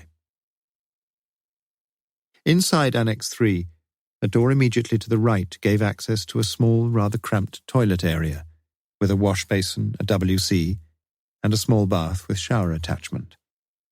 In the bedroom itself, the main items of furniture were twin beds pulled close together, with matching white coverlets, a dressing table opposite them, a TV set in the corner, and just to the left of the main door, a built-in wardrobe.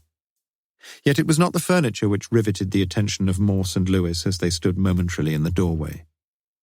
Across the further of the 2 beds, the one that stood only some 3 or 4 feet from the opened window, lay the body of a dead man. Morse, as he invariably did, recoiled from an immediate inspection of the corpse, yet he knew that he had to look. And an extraordinary oddity it was upon which he looked. A man dressed in Rastafarian clothes lay on his side, his face towards them, his head lying in a great coldly clotted pool of blood, like red wine poured across the snow. The dead man's left hand was trapped beneath the body, but the right hand was clearly visible below the long sleeve of a light blue shirt, and it was, without any doubt, the hand of a white man. Morse, now averting his eyes from this scene of gory mutilation, looked long and hard at the window, then at the TV set, and finally put his head inside the small washroom. "You got a good fingerprint man coming?" he asked Phillips. "He's on his way, sir. Tell him to have a go at the radiator, the TV, and the lever on the WC. Anything else, sir?" Morse shrugged. "Leave it to him. I've never had much faith in fingerprints myself." "Oh, I don't know, sir," began Phillips. But Morse lifted his hand like a priest about to pronounce a benediction and cut off whatever Phillips had intended to say. "I'm not here to argue, lad." He looked around again and seemed just on the point of leaving Annex 3 when he stepped back inside the room and opened the one drawer and then the other of the chest below the TV set, peering carefully into the corners of each. "Were you expecting to find something?" asked Lewis quietly as he and Morse walked back across to the Haworth Hotel. Morse shook his head. "Just habit, Lewis. I once found a £10 note in a hotel in Tenby, that's all." Chapter 9. Wednesday, January the 1st, p.m. The great advantage of a hotel is that it's a refuge from home life. G.B. Shaw. On their return to the main building, Morse himself addressed the assembled guests in the ballroom area, not, as Lewis saw things, particularly impressively, telling everyone what had happened, they knew anyway, and asking everyone to be sure to tell the police if they had any information which might be of use, as if they wouldn't. None of those still remaining in the hotel appeared at all anxious to return home prematurely. Indeed, it soon became apparent to Lewis that the Annexe murder was, by several kilometres, the most exciting event of most lives hitherto, and that far from wishing to distance themselves physically from the scene of the crime, the majority of the folk left in the hotel were more than happy to stay where they were, flattered as they had been to be told that their own recollections of the previous evening's events might possibly furnish a key clue in solving the murder which had been committed. None of these guests appeared worried about the possibility of an indiscriminate killer being abroad in Oxford's semi-civilized acres, a worry which would, in fact, have been totally unfounded.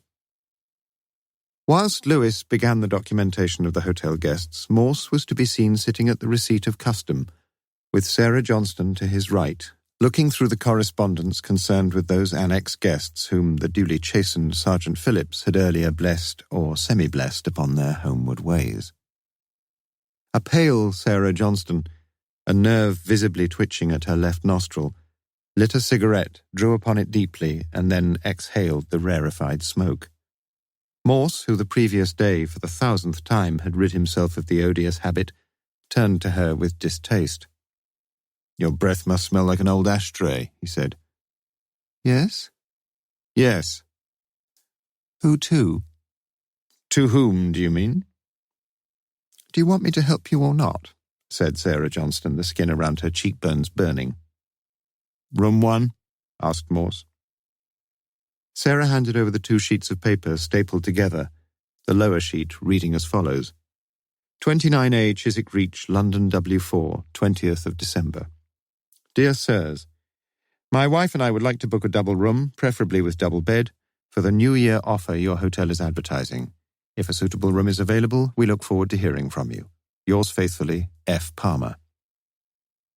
On top of this originating handwritten letter was the typewritten reply, ref. JBSJ, to which Morse now briefly turned his attention.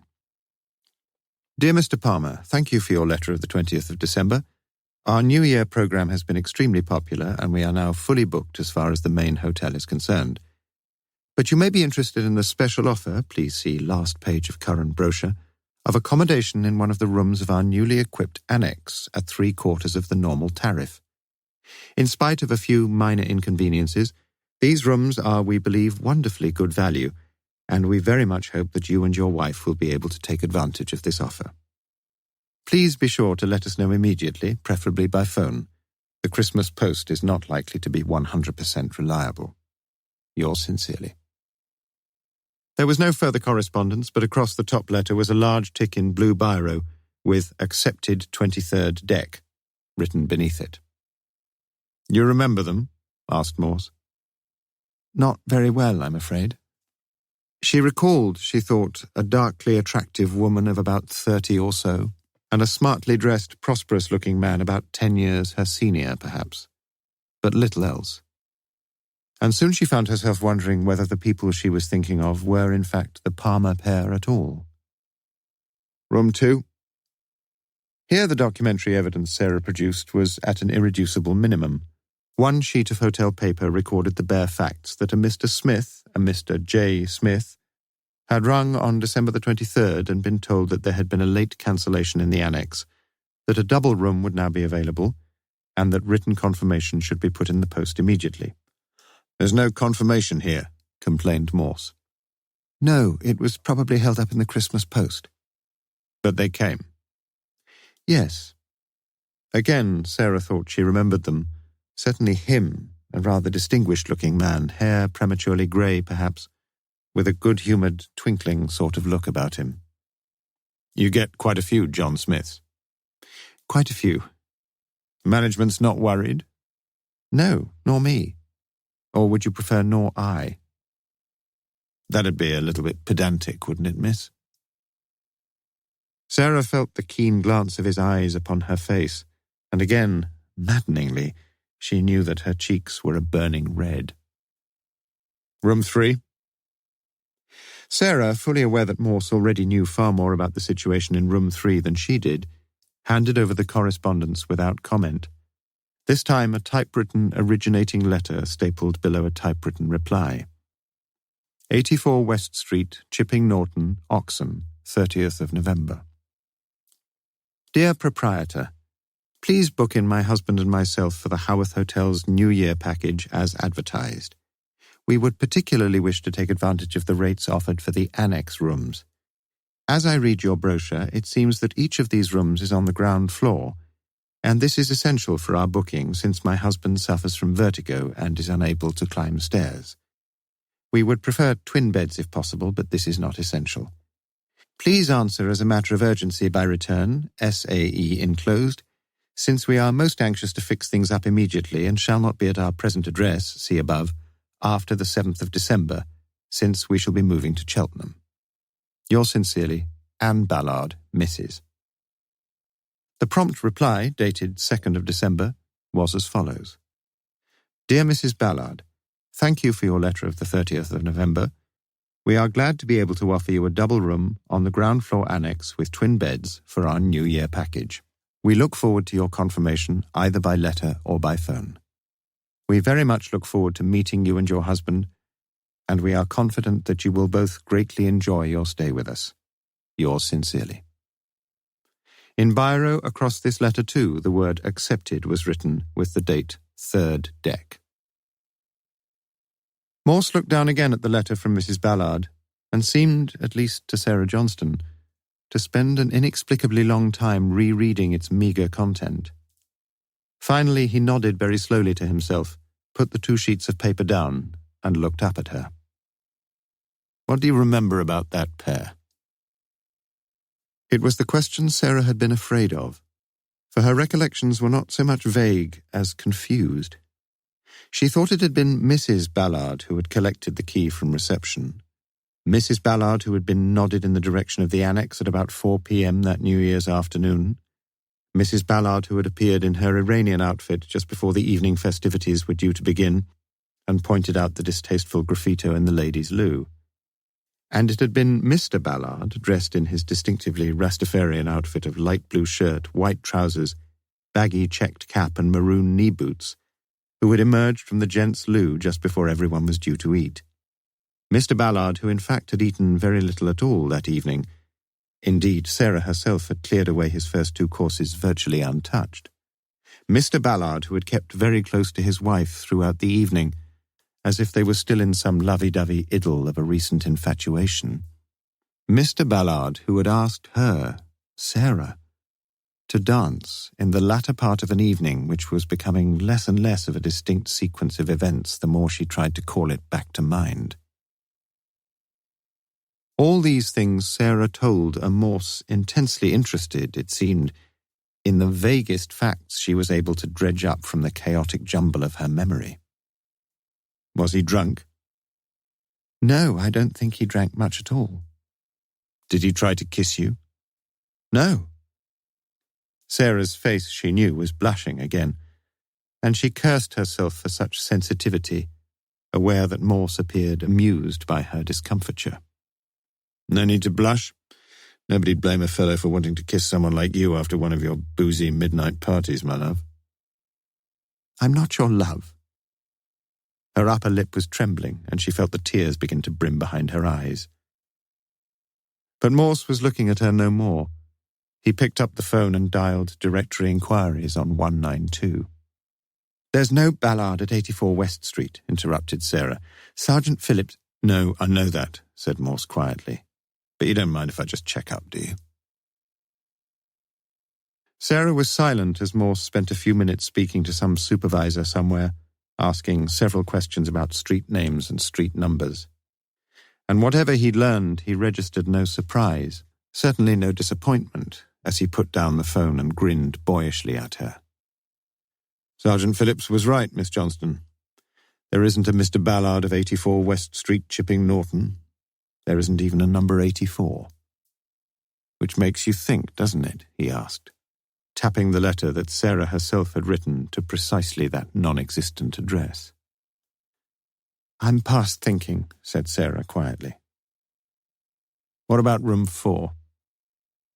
Here the initiating letter, addressed from 114 Worcester Road, Kidderminster, and dated the 4th of December, was a model of supremely economical, no-nonsense English, and written in a small, neat hand. Dear Sir, single, cheapest available room for your New Year package. Confirm, please. Yours, Doris Arkwright. Such confirmation had been duly forthcoming in the form of an almost equally brief reply, this time signed by the proprietor himself and dated 6th of December. But across this letter was now penciled, Cancelled 31st Dec. Snow. Did she ring up? Asked Morse. Yes, she must have rung Mr. Binion, I think. You don't ask for a deposit? She shook her head. Mr. Binion doesn't think it's good business practice. You don't get many cancellations? Very few. Really? But you've had 2 out of the 4 rooms in the annex. Yes, he was right. And he looked like the wretched sort of man who would always be right. Have you ever had this old biddy staying with you before? Continued Morse. What makes you think she's an old biddy, Inspector? With a name like Doris Arkwright, straight out of the Lancashire Mills, isn't it? Pushing a sprightly 90, I shouldn't wonder, and drives an ancient Austin. Sarah opened her mouth, but closed it again. Morse, as she watched him, had perched a pair of NHS half-lenses on his Jewish-looking nose, and looked again at the short letter from Doris Arkwright. Do you think she's got anything to do with the case? Asked Sarah. Do I think so? He waited for a few pregnant seconds before taking off his spectacles and looking at her quizzically. No, I don't think she's got anything at all to do with the murder. Do you, Miss Johnston? Chapter 10.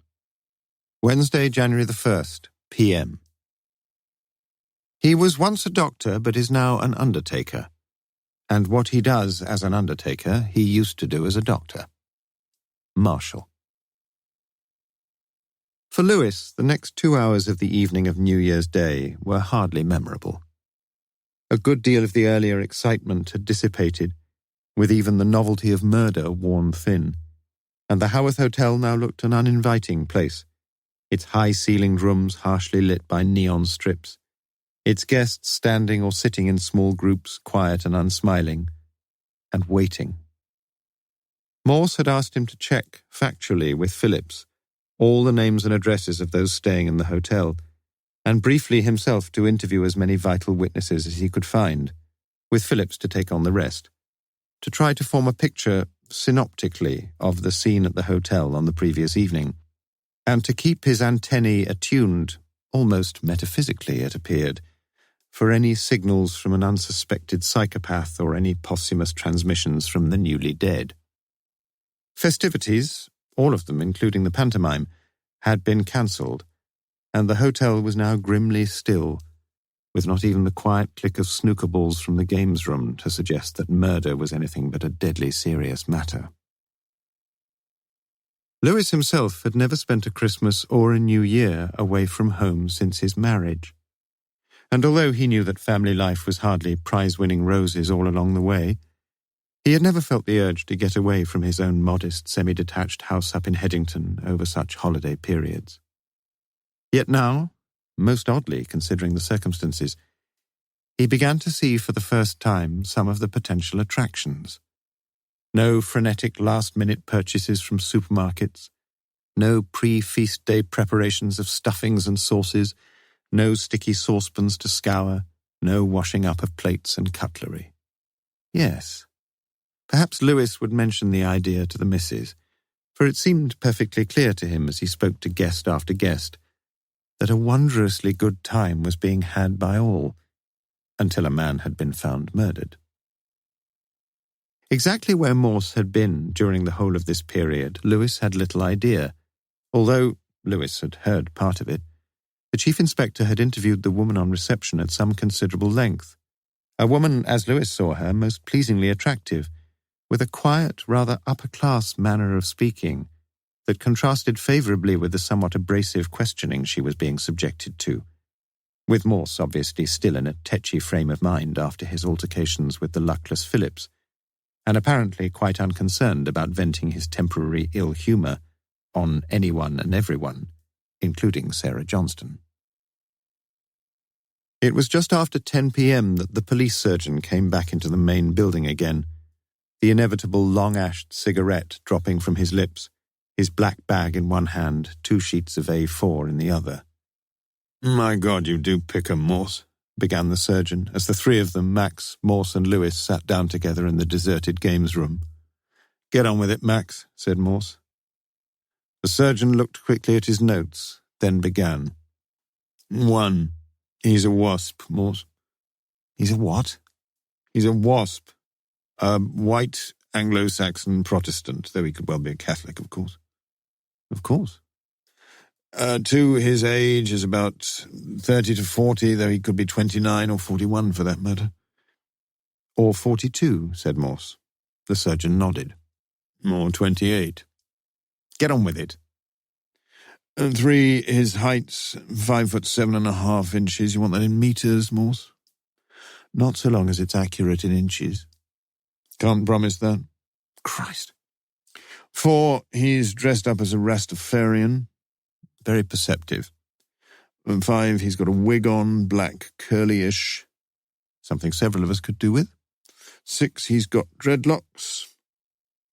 Which are?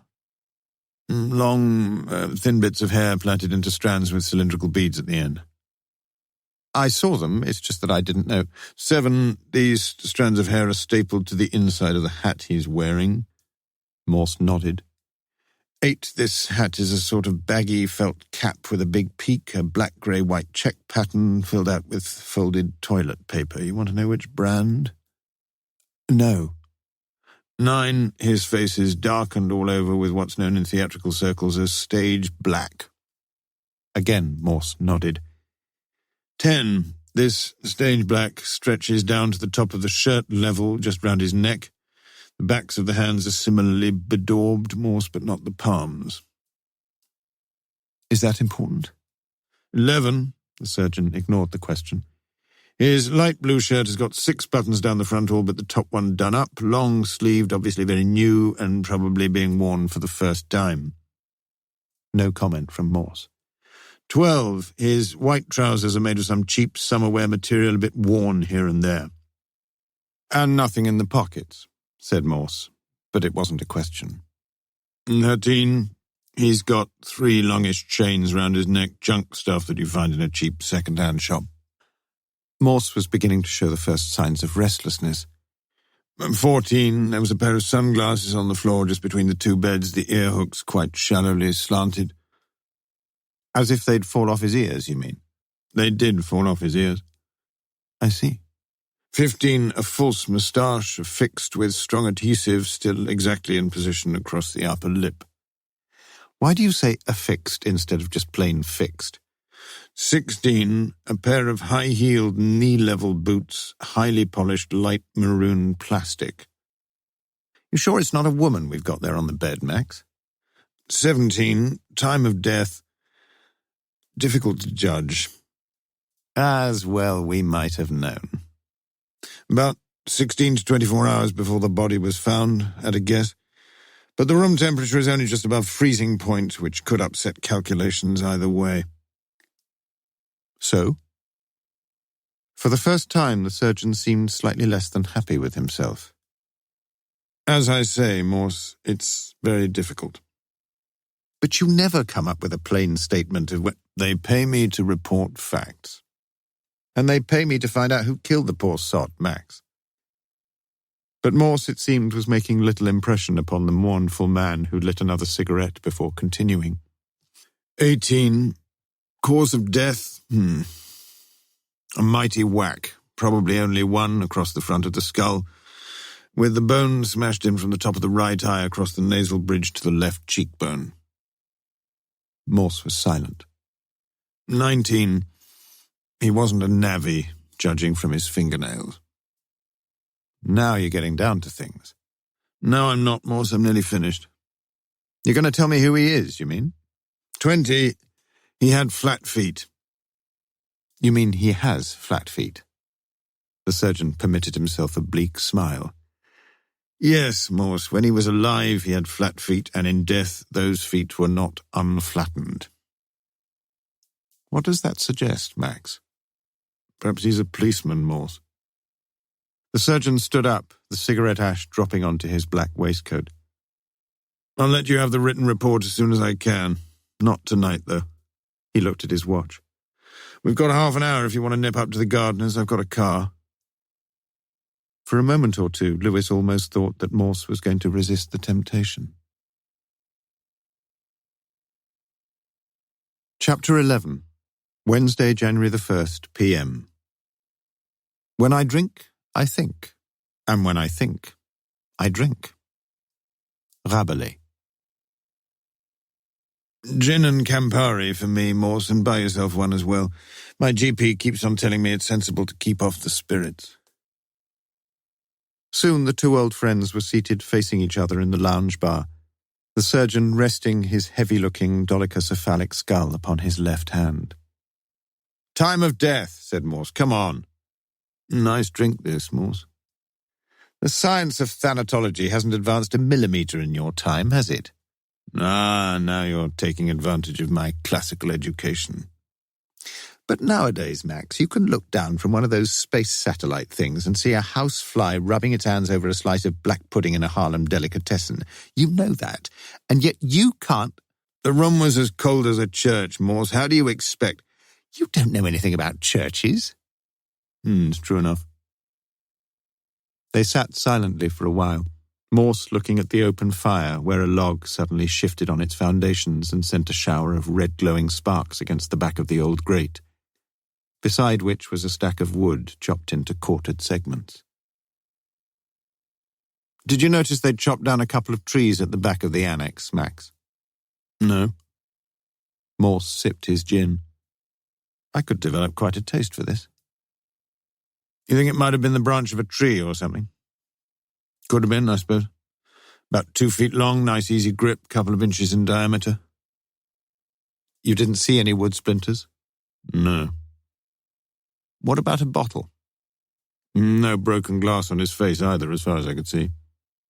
"Tough things, though. Some of these people who launch battleships have a hell of a job breaking champagne bottles." "We may find something, Morse." "When can you let me have a report?" "Not tonight."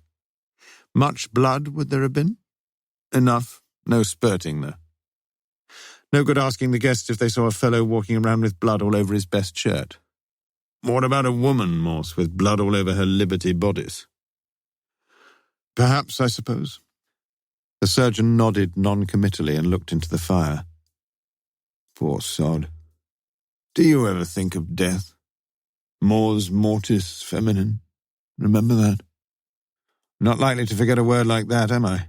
Just add on E to the end and—" The surgeon smiled a sour acknowledgement of the point and drained his glass. "We'll just have the other half. Then we'll get back and show you around the scene of the crime again." "When the body's out of the way?" "Well, you don't like the sight of blood much, do you?" "No, I should never have been a policeman." "Always turned me on, blood did. Even as a boy." "Unnatural." "Same again." "Why not?" "What turns you on?"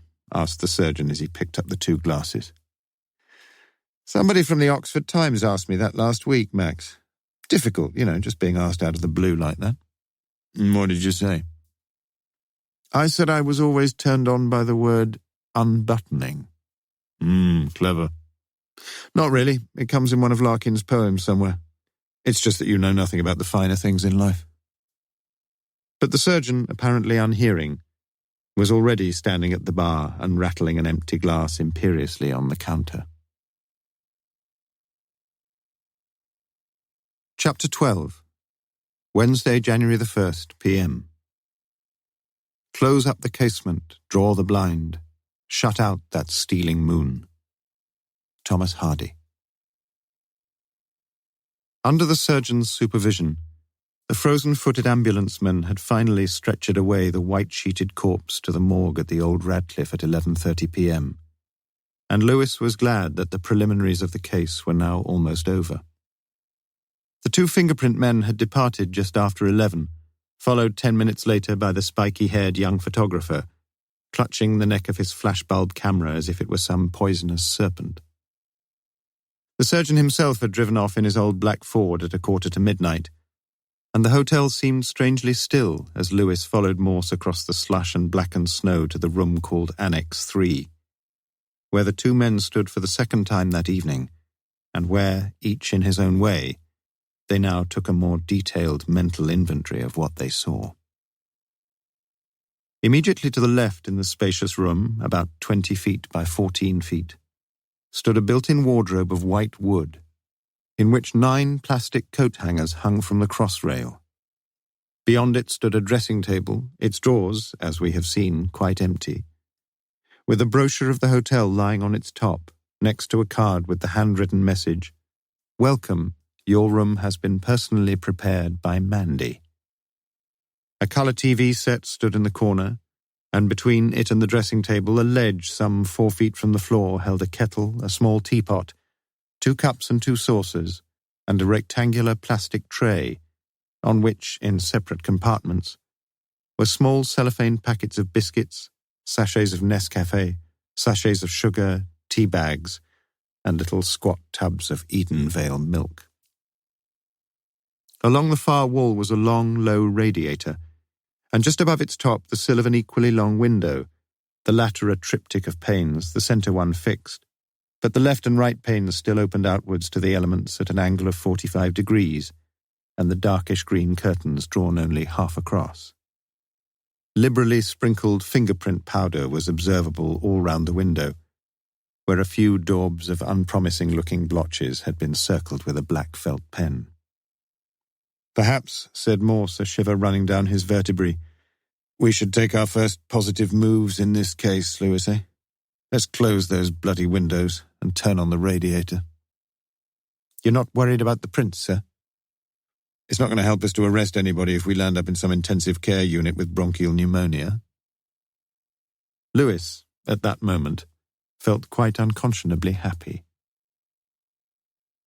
The twin beds occupied most of the area in the rest of the room, their tops close against the wall to the right, beneath a long headboard panel of beige plastic, set into which were the controls for TV and radio, loudspeakers, various light switches, and an early morning alarm unit with what seemed to Lewis instructions that were completely incomprehensible.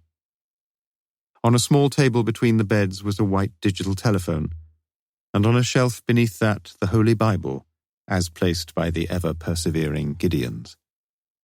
The walls and ceiling were painted in a very pale shade of apple green, and the floor was carpeted wall-to-wall in a grey-green checkered pattern.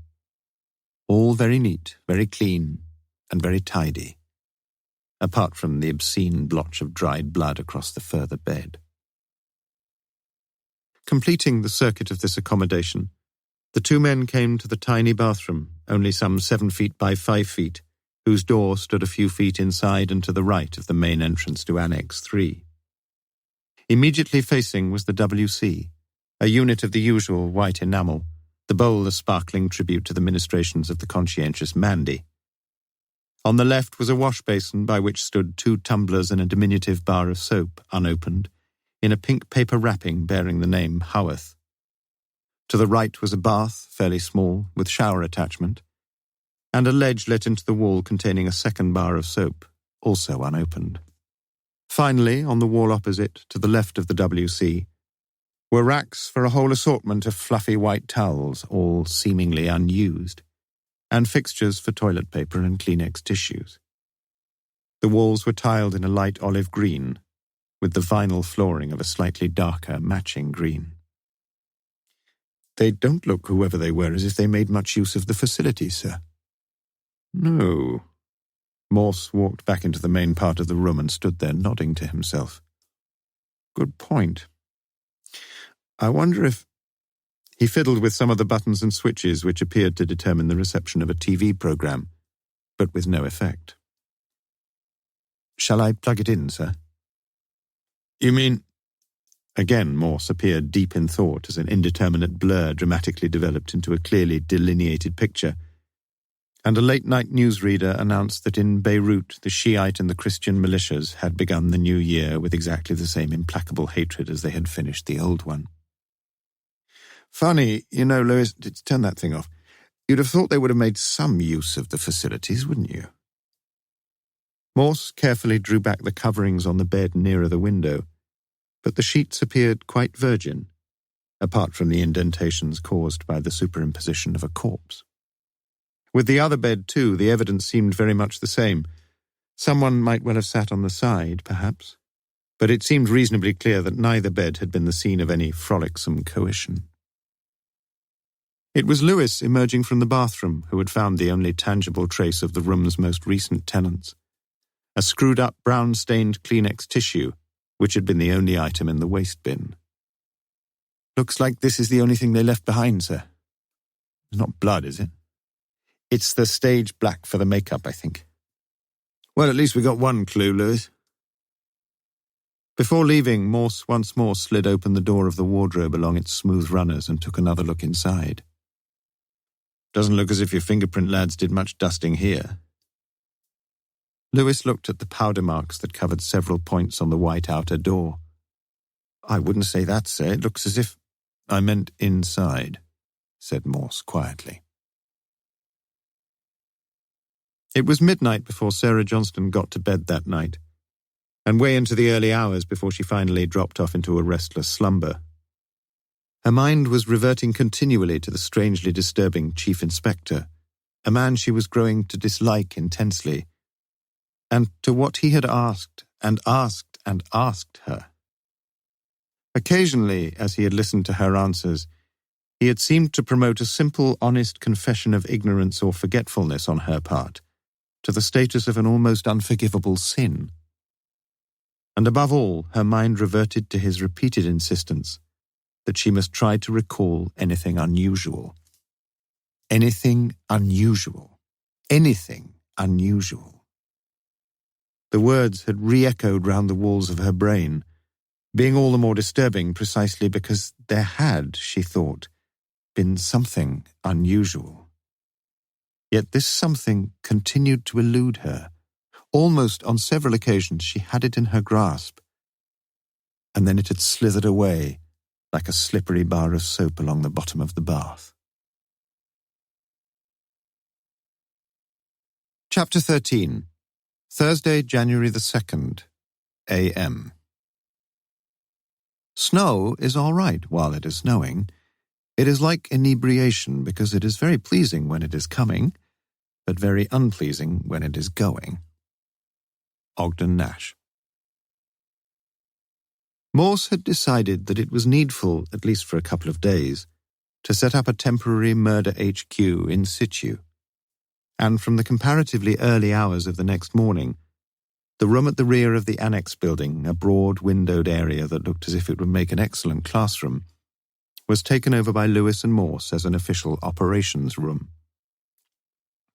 An innocently deep night's sleep, an early morning shower, and a fried breakfast of high cholesterol risk had launched a zestful Lewis on his way to the Haworth Hotel at 6:30 a.m., where an ill-rested, unshowered, unbreakfasted Morse had joined him 20 minutes later. At 7:30 it was John Binion, the hotel proprietor, who was the first of many that day to sit opposite the two detectives at a rickety trestle table. "It's a terrible thing," said Binion. "Terrible. Just when we'd started getting things going nicely, too." "Never mind, sir," said Morse, calling upon all his powers of self-control to force the last of these three words through the barrier of his teeth. "Perhaps you'll have a long queue of people waiting to sleep in the famous room." "Would you queue for it, Inspector?" "Certainly not," said Morse. The talk turned to the subject of guests in general, and Binion admitted that things had changed a good deal, even during his own limited experience. "They don't even pretend these days, some of them. Don't even put a ring on, some of the women. Mind you, we turn one or two away. Well, make out we're full up." "Do you think you could always spot them, if they weren't married?" Binion gave the question serious thought. No, I wouldn't say that, but I think I'd know if they were staying together for the first time." "How so?" "Well, lots of things. The way they act, I suppose. And they always pay by cash. And they often get addresses wrong. For example, we had a fellow last month who came with his girlfriend and he put down his address as Slough Barks." "What did you do?" said Morse, frowning. "Nothing. I wasn't on the desk when he signed in, but I was when he booked out, and I told him straight that the next hotel he went to it might be valuable to know that Slough was in books." "What did he say?" said Morse, frowning more than ever. "He just grinned, as if he hadn't heard me." "But Slough is in Berks," said Morse. The proprietor's general grasp of hotel procedures was clearly considerably in advance of his knowledge of geography, and Morse found himself not unfavourably impressed by his succinct account of current practice at the Haworth Hotel. Normally between 80% and 90% of the guests contacted the hotel in the first instance by phone. Often there would be insufficient time to seek or to obtain confirmation by letter. Most usually a credit card number was sufficient warranty from the hotel's point of view to establish a bona fides. But for something so specifically pre-planned and widely advertised as a Christmas or a New Year function, obviously the great majority of guests had some correspondence with the hotel. As far as actual registration was concerned, the pattern was, the two detectives learned, exactly what any seasoned traveller would expect at any established hostelry. Name would be the first question, and when this was checked against the booking list, a card would be handed over which asked for surname, forenames, company address, home address, method of settling account, nationality, car registration, passport number, and finally signature. Such a fairly straightforward task completed, the guest or guests would be given a card showing details of room number, tariff, type of breakfast, type of room, and the like. With a room key handed over from one of the hooks behind reception, registration was now appropriately effected, with only a final negotiation remaining about the choice of a morning newspaper. And that was that. In such a comparatively small hotel, no porter was employed to carry cases, although the management was, of course, always on the lookout to ensure suitable assistance for any aging couples who appeared at risk from cardiac arrest at the prospect of lugging their belongings to the first-floor landing. At 8:15, confirmation was received from Chipping Norton that none of the 5 Ballard couples on the local electoral register had a wifely component answering to the name Anne, and that the town's official archivist, after delving as far back towards Doomsday as local records allowed, was prepared to state quite categorically that there was not, nor ever had been, a number 84 along the thoroughfare now known, and always known, as West Street, Chipping Norton. At 8:45, Superintendent Bell rang through from St Aldate's to ask if Morse required any further men to help him. But Morse declined the offer. For the moment he could think of nothing he could profitably effect with a posse of policemen, except perhaps to conduct some inevitably futile house-to-house inquiries in and around Chipping Norton, to ascertain whether anyone had knowledge of a man of indeterminate age, partner to a pseudonymous Anne Ballard, with neither a club foot nor a withered arm, nor a swastika tattooed on his forehead to assist any possible identification. Further, it became quite clear from the guests interviewed later that morning that none of them would with any certitude be able to recognize Mr. Ballard again. Such diffidence, as Morse saw things, was hardly surprising. The only time the other guests had met Ballard was during that one evening. Up until then he had been a complete stranger to them, and he had spent most of the evening closely shielded and chaperoned by what others had taken to be a jealously possessive wife. Indeed, the only reason that many could recall him at all was the extremely obvious one. He had won first prize in the men's fancy dress competition, dressed in the consummately skillful disguise of a West Indian reggae musician. The only new fact of any substance to emerge was that he had, certainly in the latter part of the evening, drunk more than 1 glass of whiskey, Bell's, according to Mandy, the stand-in barmaid. But there was also general agreement, fully corroborating Sarah Johnston's earlier evidence, that Ballard had eaten very little indeed. Several witnesses had a clear recollection of him dancing with his yashmacked companion, lover, mistress, wife, and only with her, for most of the evening. But Mr. Dodds, with one day, was almost prepared to swear on Geoffrey Boycott's batting average that Ballard had also danced towards midnight with an animated youngish woman named Mrs. Palmer, Philippa or Pippa Palmer, as he recalled, as well as with the hotel receptionist. "A little tipsy, Inspector, if I may say so." And that was about that. And towards the end of the morning, it was becoming increasingly obvious to both Morse and Lewis that the only firm and valuable testimony they were going to get was that given the previous evening by Sarah, tipsy or not, Johnston, who had claimed in her statement to Lewis that she had peeped out of her window at about 1 a.m. and seen at that late, flake-falling, whitely covered hour the prize-winning Rastafarian walking back across to the annex with an arm around each of the women on either side of him. It seemed good to Morse, therefore, to summon the fair Miss Johnston once again. She sat there, her legs crossed, looking tired, every few moments pushing her spectacles up to the top of her nose with the middle finger of her ringless left hand, and thereby irritating Morse to a quite disproportionate extent, as he himself hooked his half-lenses behind his ears and trusted that he projected an appropriate degree of investigative acumen. After the Annexe lot left the party, the others finished too, is that right? I think so. You don't know so? No.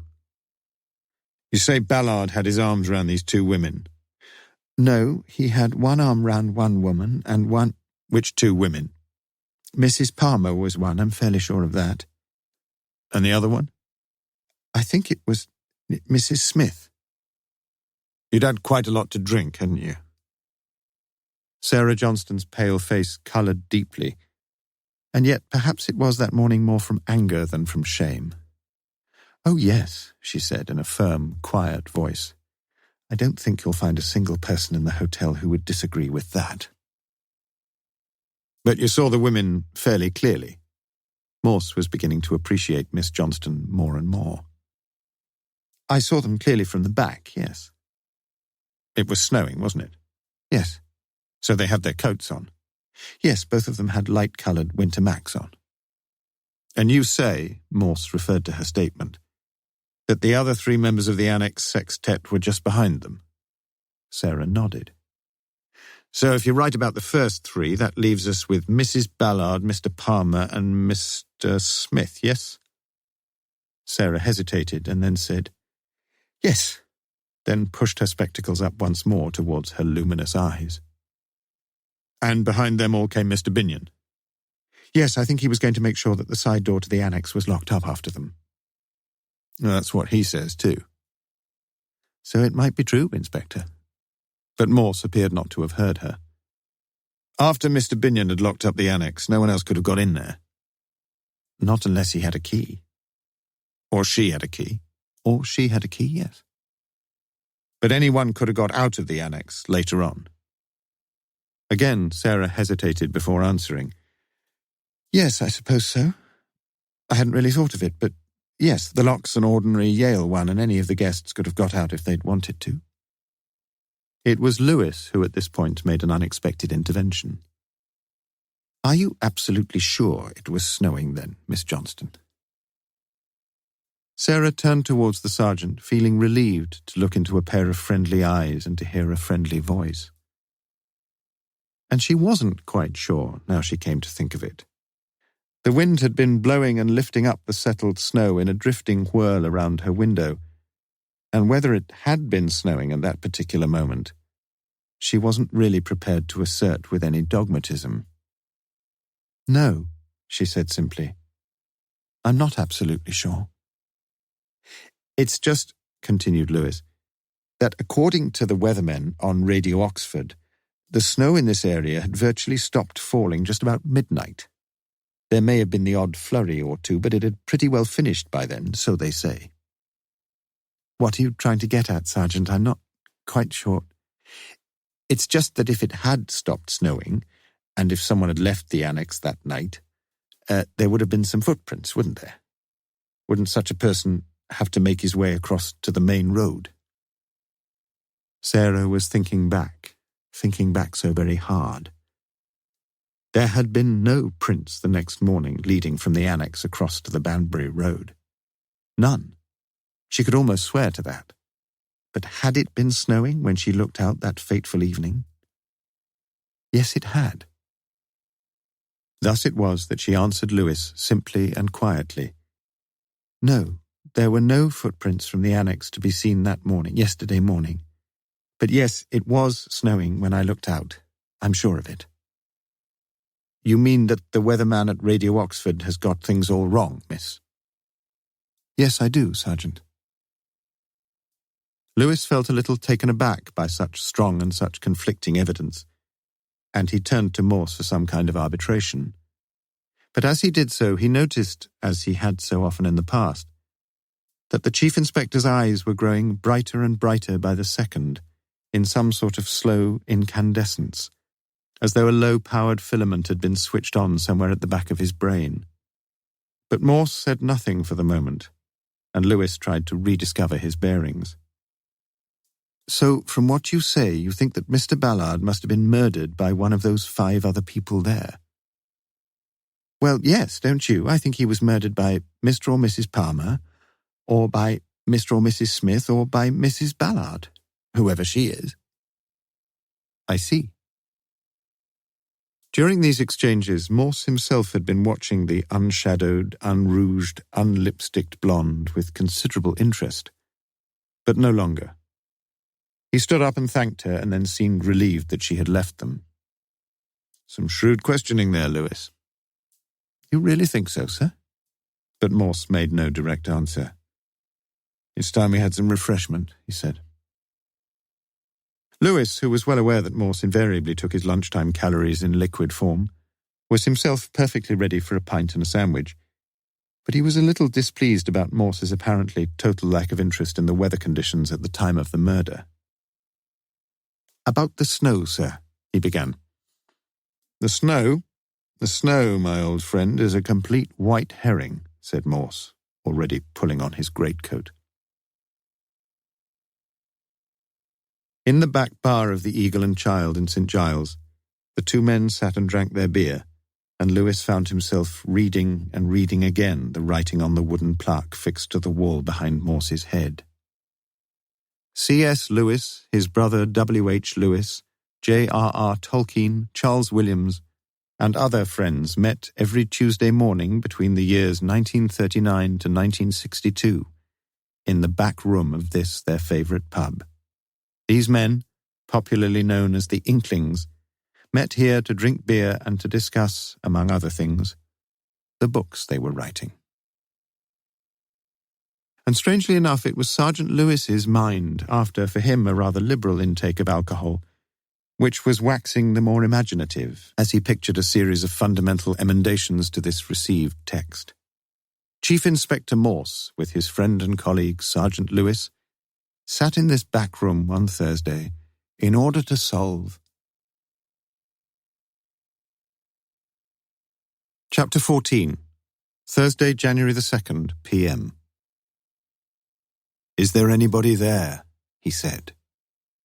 Walter de la Mare, The Listeners. If, as now seemed most probable, the Haworth Hotel murderer was to be sought amongst the fellow guests who had been housed in the annex on New Year's Eve, it was high time to look more carefully into the details of the Palmers and the Smiths, the guests, now vanished, who had been staying in Annex 1 and Annex 2 respectively. And Lewis looked at the registration forms he had in front of him, each of them fully filled in, each of them, on the face of it, innocent enough. The Palmer's address, the same on the registration form as on the earlier correspondence, was given as 29A Chiswick Reach, and the telephone operator confirmed that there was indeed such a property, and that it did indeed have a subscriber by the name of Palmer P., sex not stated, listed in the London telephone directory. Lewis saw Morse's eyebrows lift a little, as if he were more than a fraction surprised at this intelligence.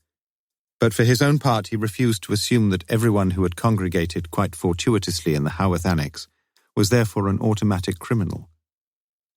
He dialed the number and waited, letting the phone at the other end ring for about a minute before putting down the receiver. "We could get someone round there, perhaps." "Not yet, Lewis. Give it a go every half hour or so." Lewis nodded and looked down at the Smith's card. "What's their address?" asked Morse. "Posh sort of place by the look of it. Old Brickham, 22 Spring Street, Gloucester." This time Lewis saw Morse's eyebrows lift a lot. "Yeah, let me look at that," said Morse. And as he did so, Lewis saw him shake his head slowly, a smile forming at the corners of his mouth. "I'm prepared to bet you my bank balance that there's no such address as that." "I'm not betting anything." "I know the place, Lewis, and so should you. It's the street where Jude and Sue Fawley lived." "Should I know them?" "In Jude the Obscure, Lewis. And Old Brickham is Hardy's name for Reading, as you'll remember." "Yes, I'd forgotten for the moment," said Lewis. "Clever." Morse nodded again, as though in approbation of the literary tastes of Mr. and Mrs. John Smith. "There's no real point in trying, but—" Lewis heard an audible sigh from the girl on 192 as she heard that Lewis wanted Smith J, and it took her a little while to discover there was no subscriber of that name with a Spring Street address in Gloucester. A further call to the Gloucester police established, too, that there was not a Spring Street in the city. Lewis tried Chiswick again. No reply. "Do you reckon we ought to try old Doris? Doris Arkwright?" asked Morse. "Perhaps she's another crook." But before any such attempt could be made, a messenger from the pathology lab came in with the police surgeon's preliminary findings. The amateurishly typewritten report added little to what had already been known, or assumed, from the previous evening's examination. Age 35 to 45, height 5'8.5". "He's grown an inch overnight," said Morse. No fragments of wood or glass or steel in the considerable facial injury, caused likely enough by a single powerful blow. Teeth, in exceptionally good condition for a male in the age group, with only 3 minor fillings in the left-hand side of the jaw, one of them very recent. Stomach, a few mixed vegetables, but little recent intake by the look of things. That, in essence, was all the report said. No further information about such key issues as the time of death, an array of medical terms, though, such as supraorbital foramen and infraorbital fissure, which Morse was perfectly happy to ignore. But there was a personal note from the surgeon written in a spidery scrawl at the foot of this report. "Morse, a major drawback to any immediate identification is going to be this very extensive laceration and contusion across the inferior nasal concha. This doesn't give us any easily recognizable lineaments for a photograph, and it makes the look of the face harrowing for relatives. In any case, people always look different when they're dead. As for the time of death, I've nothing to add to my definitive statement of yesterday. In short, your guess is as good as mine, although it would come as a profound shock to me if it was any better. Max." Morse glanced through the report as rapidly as he could, which was, to be truthful, not very rapidly at all. He had always been a slow reader, ever envying those of his colleagues whose eyes appeared to have the facility to descend swiftly through the centre of a page of writing, taking in as they went the landscape both to the left and to the right. But 2 points, 2 simple major points, were firmly and disappointingly apparent, and Morse put them into words. "They don't know who he is, Lewis, and they don't know when he died. Bloody typical." Lewis grinned. "He's not a bad old boy, though." "He should be pensioned off. He's too old. He drinks too much. No, he's not a bad old boy, as you say, but he's on the downward slope, I'm afraid." "You once told me you were on the downward slope, sir." "Well, we're all on the downward slope." "Shall we go and have a look at the other bedrooms?" Lewis spoke briskly and stood up as if anxious to prod a lethargic-looking Morse into some more purposive line of inquiry. "You mean they may have left their Barclay cards behind?" "You never know, sir." Lewis fingered the great bunch of keys that Binion had given him, but Morse appeared reluctant to get moving. "Shall I do it myself, sir?" Morse got up at last. "No, let's go and have a look round the rooms. You're quite right. You take the Palmer's room."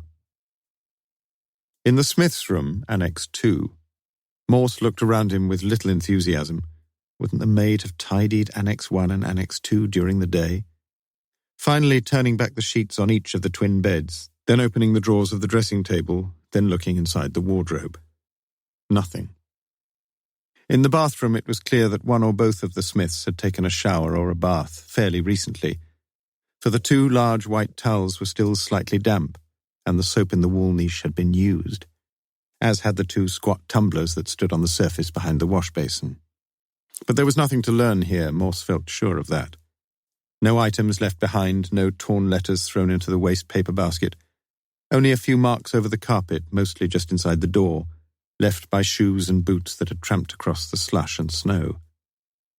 In any case, Morse felt fairly sure that the Smiths, whoever they were, had nothing at all to do with the crime, because he thought he knew just how and why the pair of them had come to the Haworth Hotel, booking in at the last possible moment and getting out at the earliest possible moment after the murder of Ballard had been discovered.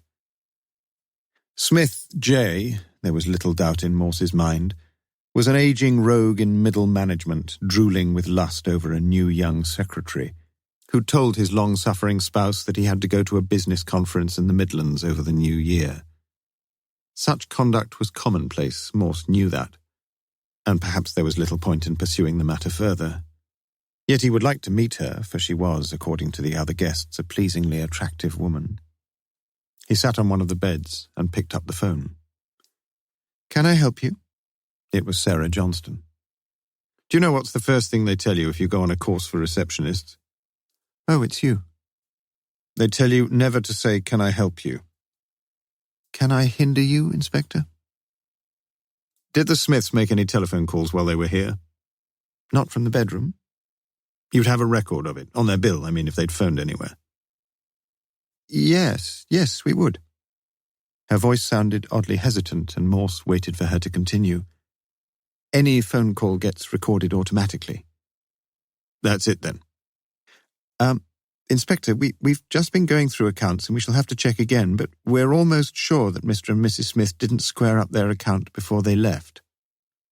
"Why the hell didn't you tell me before?" snapped Morse. "Because I didn't know," Sarah replied, spacing the 4 words deliberately and quietly, and only just resisting the impulse to slam the receiver down on him. "How much did they owe?" Again, there was a marked hesitation at the end of the line. "They had some champagne taken to their room, expensive stuff." "Nobody's ever had a cheap bottle of champagne in a hotel, have they?"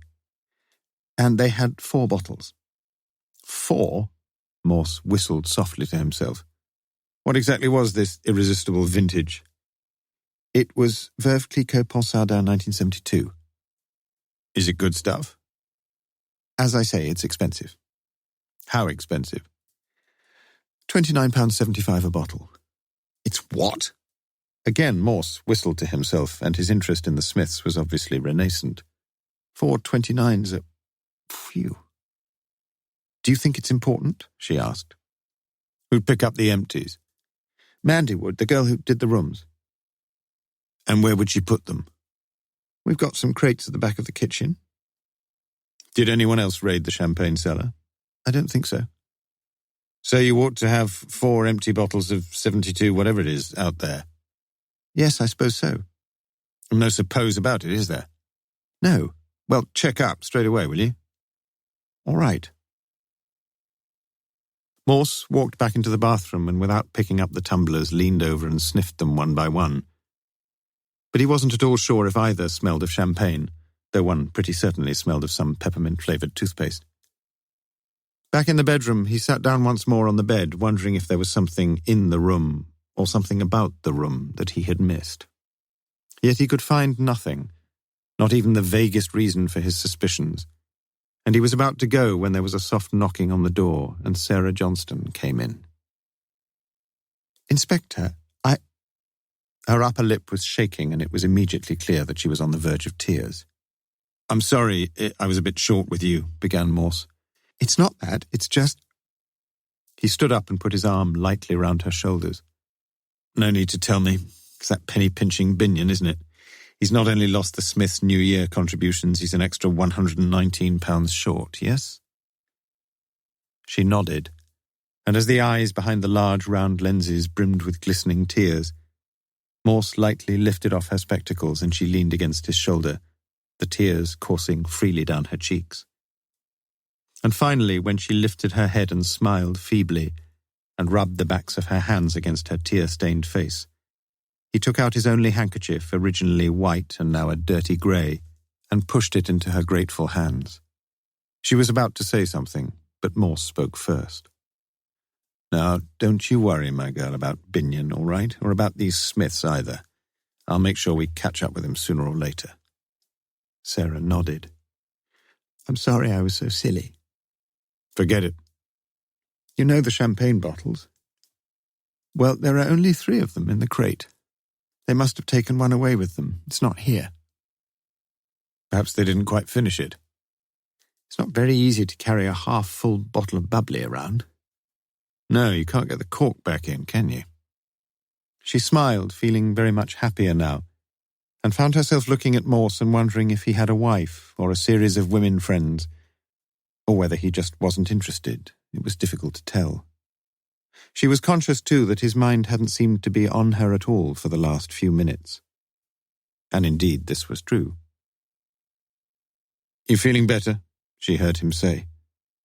But he appeared no longer to have any interest in her well-being, and he said no more as she turned and left him in the bedroom. A few minutes later, he poked his head round the door of Annex 1 and found Lewis on his hands and knees beside the dressing table. "Found anything?" he asked. "Not yet, sir." Back in the temporary operations room, Morse rang the pathology lab and found the police surgeon there. "Could it have been a bottle, Max?" Perhaps," admitted that morose man. "But if it was, it didn't break." "You mean even you would have found a few lumps of glass sticking in the fellow's face?" "Even me." "Do you think with a blow like that a bottle would have smashed?" "If it was a bottle, you mean?" "Yes, if it was a bottle." "Don't know." "Well, bloody guess then." "Depends on the bottle." "A champagne bottle?" "Many a day since I saw one, Morse." "Do you think whoever murdered Ballard was left-handed or right-handed?" "If he was a right-handed tennis player, it must have been a sort of backhand shot. If he was left-handed, it must have been a sort of smash." "You're not very often as forthcoming as that." "I try to help." "Do you think our tennis player was right-handed or left-handed?" "Don't know," said the surgeon. Lewis came in a quarter of an hour later to report to his rather sour-looking superior that his exhaustive search of the Palmer suite had yielded absolutely nothing. "Never mind, Lewis. Let's try the Palmer number again." But Morse could hear the repeated brr-brrs from where he sat, and sensed somehow that for the moment at least there would be no answer to the call. "We're not having a great afternoon one way or another, are we?" he said. "Plenty of time yet, sir." "What about old Doris? Shall we give her a ring? We know she's at home, warming her corns on the radiator like as not." "You want me to try?" "Yes, I do." But there was no Arkwright of any initial listed in the Kidderminster area at 114 Worcester Road. But there was a subscriber at that address, and after some reassurance from Lewis about the nature of the inquiry, the supervisor gave him the telephone number, which he rang. "Could I speak to Miss Doris Arkwright, please?" "I think you've got the wrong number." "That is 114 Worcester Road?" "Yes." "And you haven't got a Miss or a Mrs. Arkwright there?" "We've got a butcher's shop here, mate." "Oh, I see. Sorry to have troubled you." "You're welcome." "I just don't believe it," said Morse quietly. Chapter 15. Thursday, January the 2nd, p.m. Even in civilized mankind, faint traces of a monogamic instinct can sometimes be perceived. Bertrand Russell. Helen Smith's husband, John, had told her he would be back at about 1 o'clock, and Helen had the ingredients for a mushroom omelette all ready.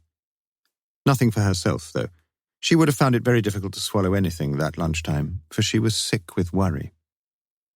The headlines on The World at 1 had just finished when she heard the crunch of the BMW's wheels on the gravel outside, the same BMW which had spent the new year anonymously enough in the large multi-storey car park in the Westgate shopping centre at Oxford.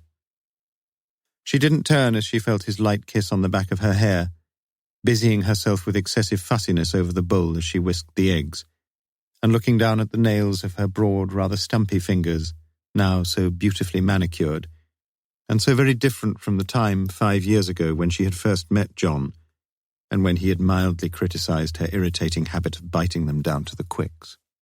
Yes, he had smartened her up in more than one way in their years of marriage together, that was certain. "Helen, I've got to go out to London this afternoon. I may be back later tonight, but if I'm not, don't worry, I've got a key." For the moment she hardly dared risk a more fully articulated utterance. "Is the water hot?" "Will you leave the omelette till I've had a quick bath?" She waited until he had gone to the bathroom, waited until she heard the splash of water, even then gave things a couple of minutes more, just in case, before stepping out lightly and quietly across the drive and trying the front passenger door of the dark blue BMW, almost whimpering with anticipation. It was open. 2 hours after Mr. John Smith had stretched himself out in his bath at Reading, Philippa Palmer lay looking up at the ceiling of her own bedroom in her tastefully furnished, recently redecorated first-floor flat in Chiswick. The man who lay beside her she had spotted at 12:30 p.m. in the cocktail lounge of the Executive Hotel just off Park Lane, a tall, dark-suited, prematurely balding man, perhaps in his early 40s. To Philippa, he looked like a man not short of a few pounds, although it was always difficult to be certain.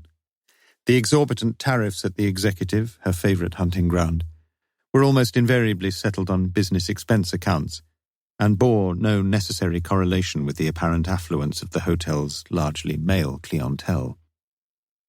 She'd been sitting at the bar, nylon-stockinged, legs crossed, split skirt falling above the knee. He'd said hello, pleasantly. She'd accepted his offer of a drink, gin and tonic.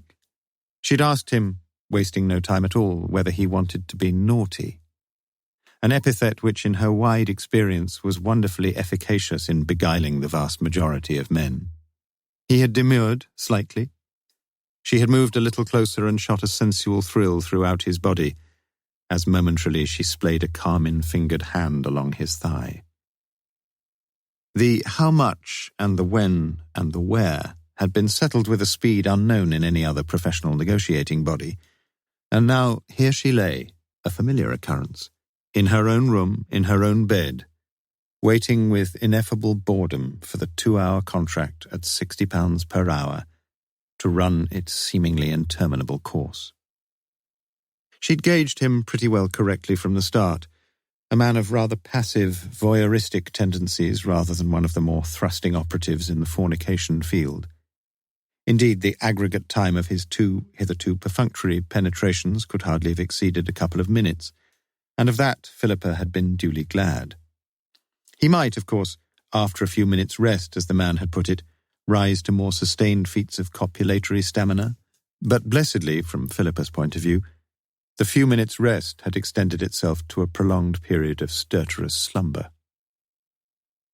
The phone had first rung at about 2:30 p.m., the importunate burring making the man quite disproportionately nervous as he'd undressed.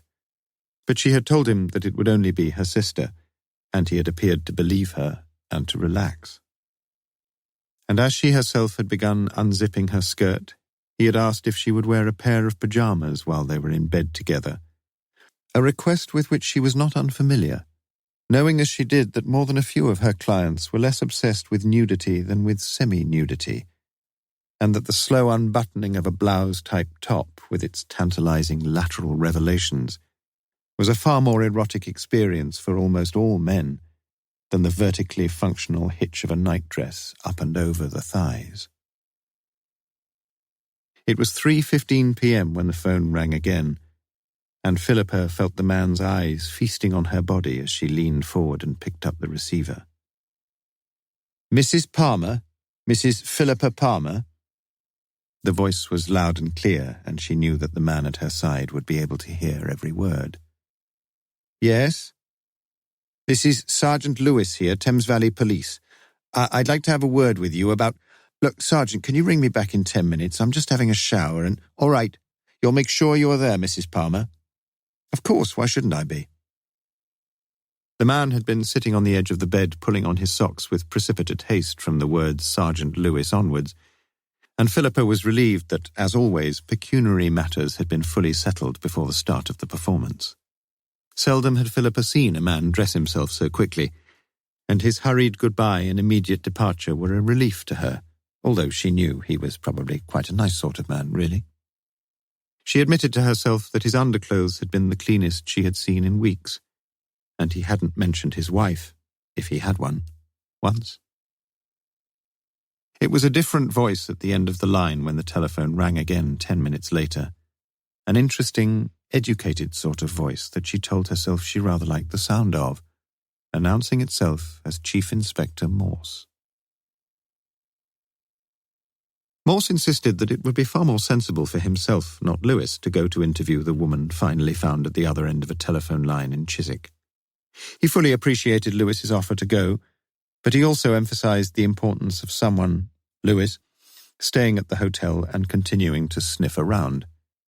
Lewis, who had heard this sort of stuff many times, was smiling to himself as he drove Morse down to Oxford Station to catch the 4:34 train to Paddington that afternoon. Chapter 16. Thursday, January the 2nd, p.m.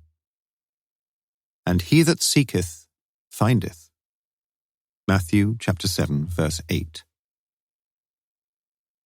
On his return from Oxford railway station, Lewis was tempted to call it a day and get off home. He had been up since 5 a.m., and it was now just after 5 p.m., a long enough stretch for anybody. But he didn't call it a day, and in retrospect his decision was to prove a crucial one in solving the mystery surrounding Annex 3. He decided to have a last look round the rooms in the annex before he went home, and for this purpose he left the operations room by the front door. The partition between the main annex entrance and the 4 rooms in use had not been dismantled, and walked round the front of the building to the familiar side entrance, where a uniformed constable still stood on duty. "It's open, Sarge," Lewis heard as he fumbled with his embarrassment of keys. "Give it till 7, I reckon, then you can get off," said Lewis. "I'll just have a last look round." First, Lewis had a quick look round the one room that no one had as yet bothered about, Annex 4. And here he made one small find, alas, completely insignificant. On the top shelf of the built-in wardrobe, he found a glossy magazine illustrated with lewdly pornographic photographs, and filled out with a minimum of text which, judging from a prevalence of looking letters, Lewis took to be written in some Scandinavian tongue. If Morse had been there, Lewis knew it so well, he would have sat down on the bed forthwith and given the magazine his undivided attention. And it often puzzled Lewis a little to understand how an otherwise reasonably sensitive person such as Morse could simultaneously behave in so unworthily crude a fashion. Yet he knew that nothing was ever likely to change the melancholy, uncommitted Morse, and he put the magazine back on the shelf, deciding that his superior should know nothing of it. In Annex 3 itself, there were so many chalked marks, so many by-road circles, so many dusted surfaces, so much shifted furniture, that it was impossible to believe any clue would now be found there that had not been found already, and Lewis turned off the light and closed the door, making sure it was locked behind him. In Annex 1, the Palmer's room, Lewis could find nothing that he had missed in his earlier examination, and he paused only for a moment before the window, seeing his own shadow in the oblong of yellow light that was thrown across the snow, before turning the light off there too, and closing the door behind him. He would have a quick look at the last room, the Smith's room, and then he really would call an end to his long, long day. In this room, Annex 2, he could find nothing of any import, and Morse, Lewis knew, would have looked over it with adequate, if less than exhaustive, care. In any case, Morse had a creative imagination that he himself could never hope to match, and often in the past there had been things, those oddly intangible things, which the careful Lewis himself had missed, and which Morse had almost carelessly discovered. Yet it would do no harm to have one final 11th-hour check before permission was given to Binion, as soon it must be, for the rooms to be freed for hotel use once more. It was 5 minutes later that Lewis made his exciting discovery. Sarah Johnston saw Lewis leave just before 6 p.m., his car headlights as he turned in front of the annex, sending revolving patches of yellow light across the walls and ceiling of her unlit room. Then the winter darkness was complete once more. She had never minded the dark, even as a little girl, when she'd always preferred the door of her bedroom shut and the light on the landing switched off. And now as she looked out, she was again content to leave the light turned off. She was developing a slight headache, and she had dropped 2 soluble Disprin into a glass of water and was slowly swishing the disintegrating tablets round. Mr. Binion had asked her to stay on another night, and in the circumstances it would have been unkind for her to refuse. But it was an oddly unsatisfactory, anticlimactic sort of time. The night was now still after so many comings and goings, the lights in the annex all switched off, including the light in the large back room which Morse and Lewis had been using. The press, the police, the public, Almost everyone seemed to have gone. Gone, too, were all the New Year revellers, all of them gone back home again. All except one, of course, the one who would never see his home again. The only signs left of all the excitement were the beribboned ropes that still cordoned off the annex area, and the single policeman in the flat black-and-white checked hat who still stood at the side entrance of the annex, his breath steaming in the cold air, stamping his feet occasionally, and pulling his greatcoat ever more closely around him. She was wondering if she ought to offer him something, when she heard Mandy from just below her window call across and ask him if he wanted a cup of tea. She herself drank the cloudy, bitter-tasting mixture from the glass, switched on the light, washed the glass, smoothed the wrinkled coverlet on which she had earlier been lying, turned on the TV and listened to the main items of the 6 o'clock news. The world that day, the second day of the brand new year, was familiarly full of crashes, hijackings, riots, and terrorism.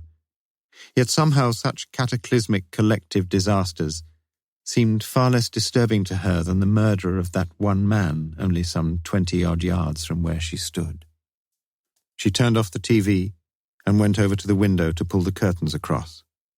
She would smarten herself up a bit before going down to have her evening meal with the Binions. Odd. A light was on again in the annex, and she wondered who it could be. Probably the constable, for he was no longer standing by the side door. It was almost certainly in Annex 2 that the light was on, she thought, judging from the yellow square of snow in front of the building. Then the light was switched off, and standing there at her window, arms outspread, Sarah was just about to pull the curtains across when she saw a figure just inside the annex doorway, pressed against the left-hand wall. Her heart seemed to miss a beat, and she felt a constriction somewhere at the back of her throat as she stood there for a few seconds completely motionless, mesmerized by what she had seen. Then she acted. She threw open the door, scampered down the stairs, rushed through to the main entrance, and then along to the side door of the main building, where the constable stood talking with Mandy over a cup of steaming tea. "There's someone across there," Sarah whispered hoarsely as she pointed over to the annex block. "Pardon, miss?" "I just saw someone in the doorway." The man hurried across to the annex, with Sarah and Mandy walking nervously a few steps behind. They saw him open the side door. It hadn't been locked, that much was clear, and then watched as the light flicked on in the corridor and then flicked off. "There's no one there now," said the worried-looking constable, clearly conscious of some potentially disastrous dereliction of duty. "There was someone," persisted Sarah quietly. "It was in Annex 2, I'm sure of it. I saw the light on the snow." "But the rooms are all locked up, miss." Sarah said nothing. There were only 2 sets of master keys, and Binion, Sarah knew, had given one of those sets to Sergeant Lewis. But Sergeant Lewis had gone. Had Binion used the other set himself? Had the slim figure she had seen in the doorway been Binion's? And if so, what on earth? It was Binion himself, wearing a raincoat but no hat, who had startlingly materialized from somewhere, and who now stood behind them, insisting, once he had asked about the nature of the incident, that they should check up on the situation forthwith. Sarah followed him and the constable into the annex corridor, and it was immediately apparent that someone had stood, and that within the last few minutes or so, in front of the door to Annex 2. The carpet just below the handle was muddied with the marks of slushy footwear, and little slivers of yet unmelted snow winked under the neon lighting of the corridor. Back in her room, Sarah thought hard about what had just happened. The constable had refused to let the door of Annex 2 be touched or opened, and had immediately tried to contact Lewis at the number he had been instructed to ring should anything untoward occur.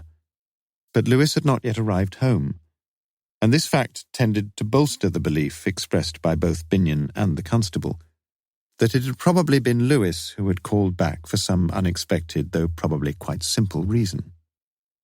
But Sarah had kept her counsel. She knew quite certainly that the figure she had glimpsed in the annex doorway could never have been the heavily built Sergeant Lewis. Could it have been Mr. Binion, though? Whilst not impossible, that too, thought Sarah, was wildly improbable. And as it happened, her view of the matter was of considerably greater value than anyone else's. Not only was she the sole witness to the furtive figure seen in the doorway, she was also the only person, at least for the present, who knew a most significant fact. The fact that although there were only 2 sets of master keys to the annex rooms, it was perfectly possible for someone else to have entered the room that evening without forcing a door or breaking a window. 2 other people, in fact. On the keyboard behind reception, the hook was still empty on which should have been hanging the black plastic oblong tab with Howarth printed over it in white, and the room key to Annex 2 attached to it. For Mr. and Mrs. John Smith had left behind their unsettled account, but their room key they had taken with them.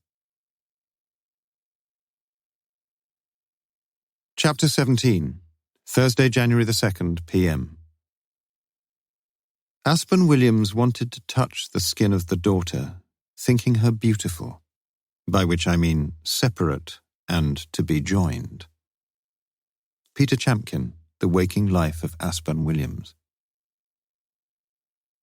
Morse walked through the carpeted lounge of the Great Western Hotel, where several couples, seemingly with little any longer to say to each other, were desultorily engaged in reading paperbacks, consulting timetables, or turning over the pages of the London Standard. Time, apparently, was the chief item of importance here, where a video screen gave travellers up-to-the-minute information about arrivals and departures, and where frequent glances were thrown towards the large clock above the porter's desk, at which stood 2 slightly supercilious-looking men in gold-braided green uniforms. It was 5:45 p.m. Immediately in front of him, through the revolving door that gave access to Praed Street, Morse could see the white lettering of Paddington on the blue Underground sign as he turned right and made his way towards the Brunel Bar. At its entrance, a board announced that 5:30 p.m. to 6:30 p.m. encompassed the happy hour, with any drink available at half price. A prospect doubtless accounting for the throng of dark-suited, black-briefcased businessmen who stood around the bar, anxious to get in as many drinks as possible before departing homewards to Slough or Reading or Didcot or Swindon or Oxford.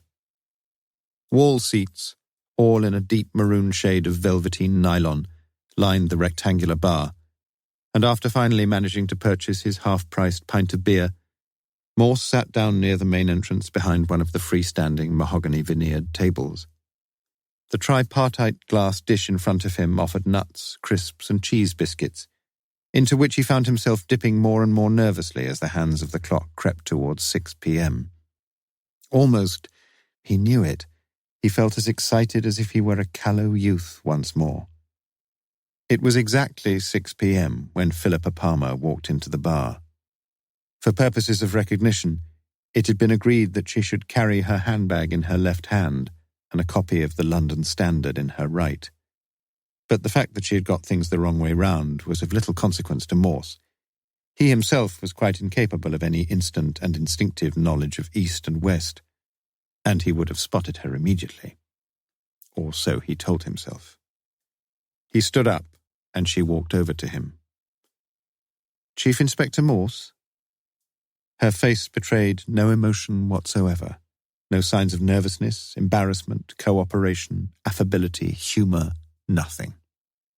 "Let me get you a drink," said Morse. She took off her raincoat, and as Morse waited his turn again at the crowded bar, he watched her from the corner of his eye. 5'5" or 6 or thereabouts, wearing a roll-necked turquoise blue woolen dress which gently emphasized the rounded contours of her bottom, but hardly did the rest of her figure much justice, perhaps. When he set the glass of red wine in front of her, she had crossed her nylon legs, her slim-style high-heeled shoes accentuating the slightly excessive muscularity of her calves, and across the back of her right ankle Morse noticed a piece of elastoplast, as though her expensive shoes probably combined the ultimate in elegance with a sorry degree of discomfiture. I tried to run a half-marathon. For charity, she said, following his eyes and his thoughts. For the police welfare fund, I trust, said Morse lightly. Her eyes were on the brink of the faintest smile, and Morse looked closely at her face. It was undeniably an attractive face, framed by a head of luxuriant dark brown hair glinting over all with hints of auburn. But it was the eyes above the high cheekbones, eyes of a deep brown, that were undoubtedly the woman's most striking feature. When she had spoken with a slight Cockney accent, she had shown rather small, regular teeth behind a mouth coated with only the thinnest smear of dark red lipstick, and a great many men, Morse knew it, would find her a very attractive woman. And more than a few would find her necessary, too. She had quite a lot to tell, but it took no great time to tell it. She was, she admitted, a high-class call girl, who regularly encountered her clients in the cocktail bars of the expensive hotels along Park Lane and Mayfair. Occasionally, especially in recent years with wealthy Arabian gentlemen, she would dispense her favours on the site, as it were, in the luxury apartments and penthouse suites of the higher floors of the hotels themselves. But with the majority, the more usual routine was a trip back to Chiswick in a taxi, where her own discreet flat on the 8th and top floor of a private modern block was ideal, served as it was by a very superior lift, and where no children, pets, or hawkers, in that order, were allowed.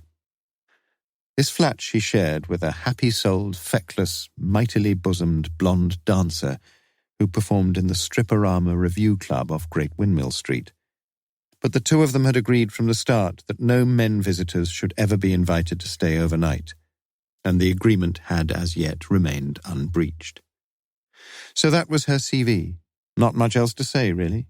Mr. Palmer, a stockbroker from Gerrard's Cross she had met several times previously, and when the prospect cropped up of a New Year's conference in Oxford, well, that's how this business had all started.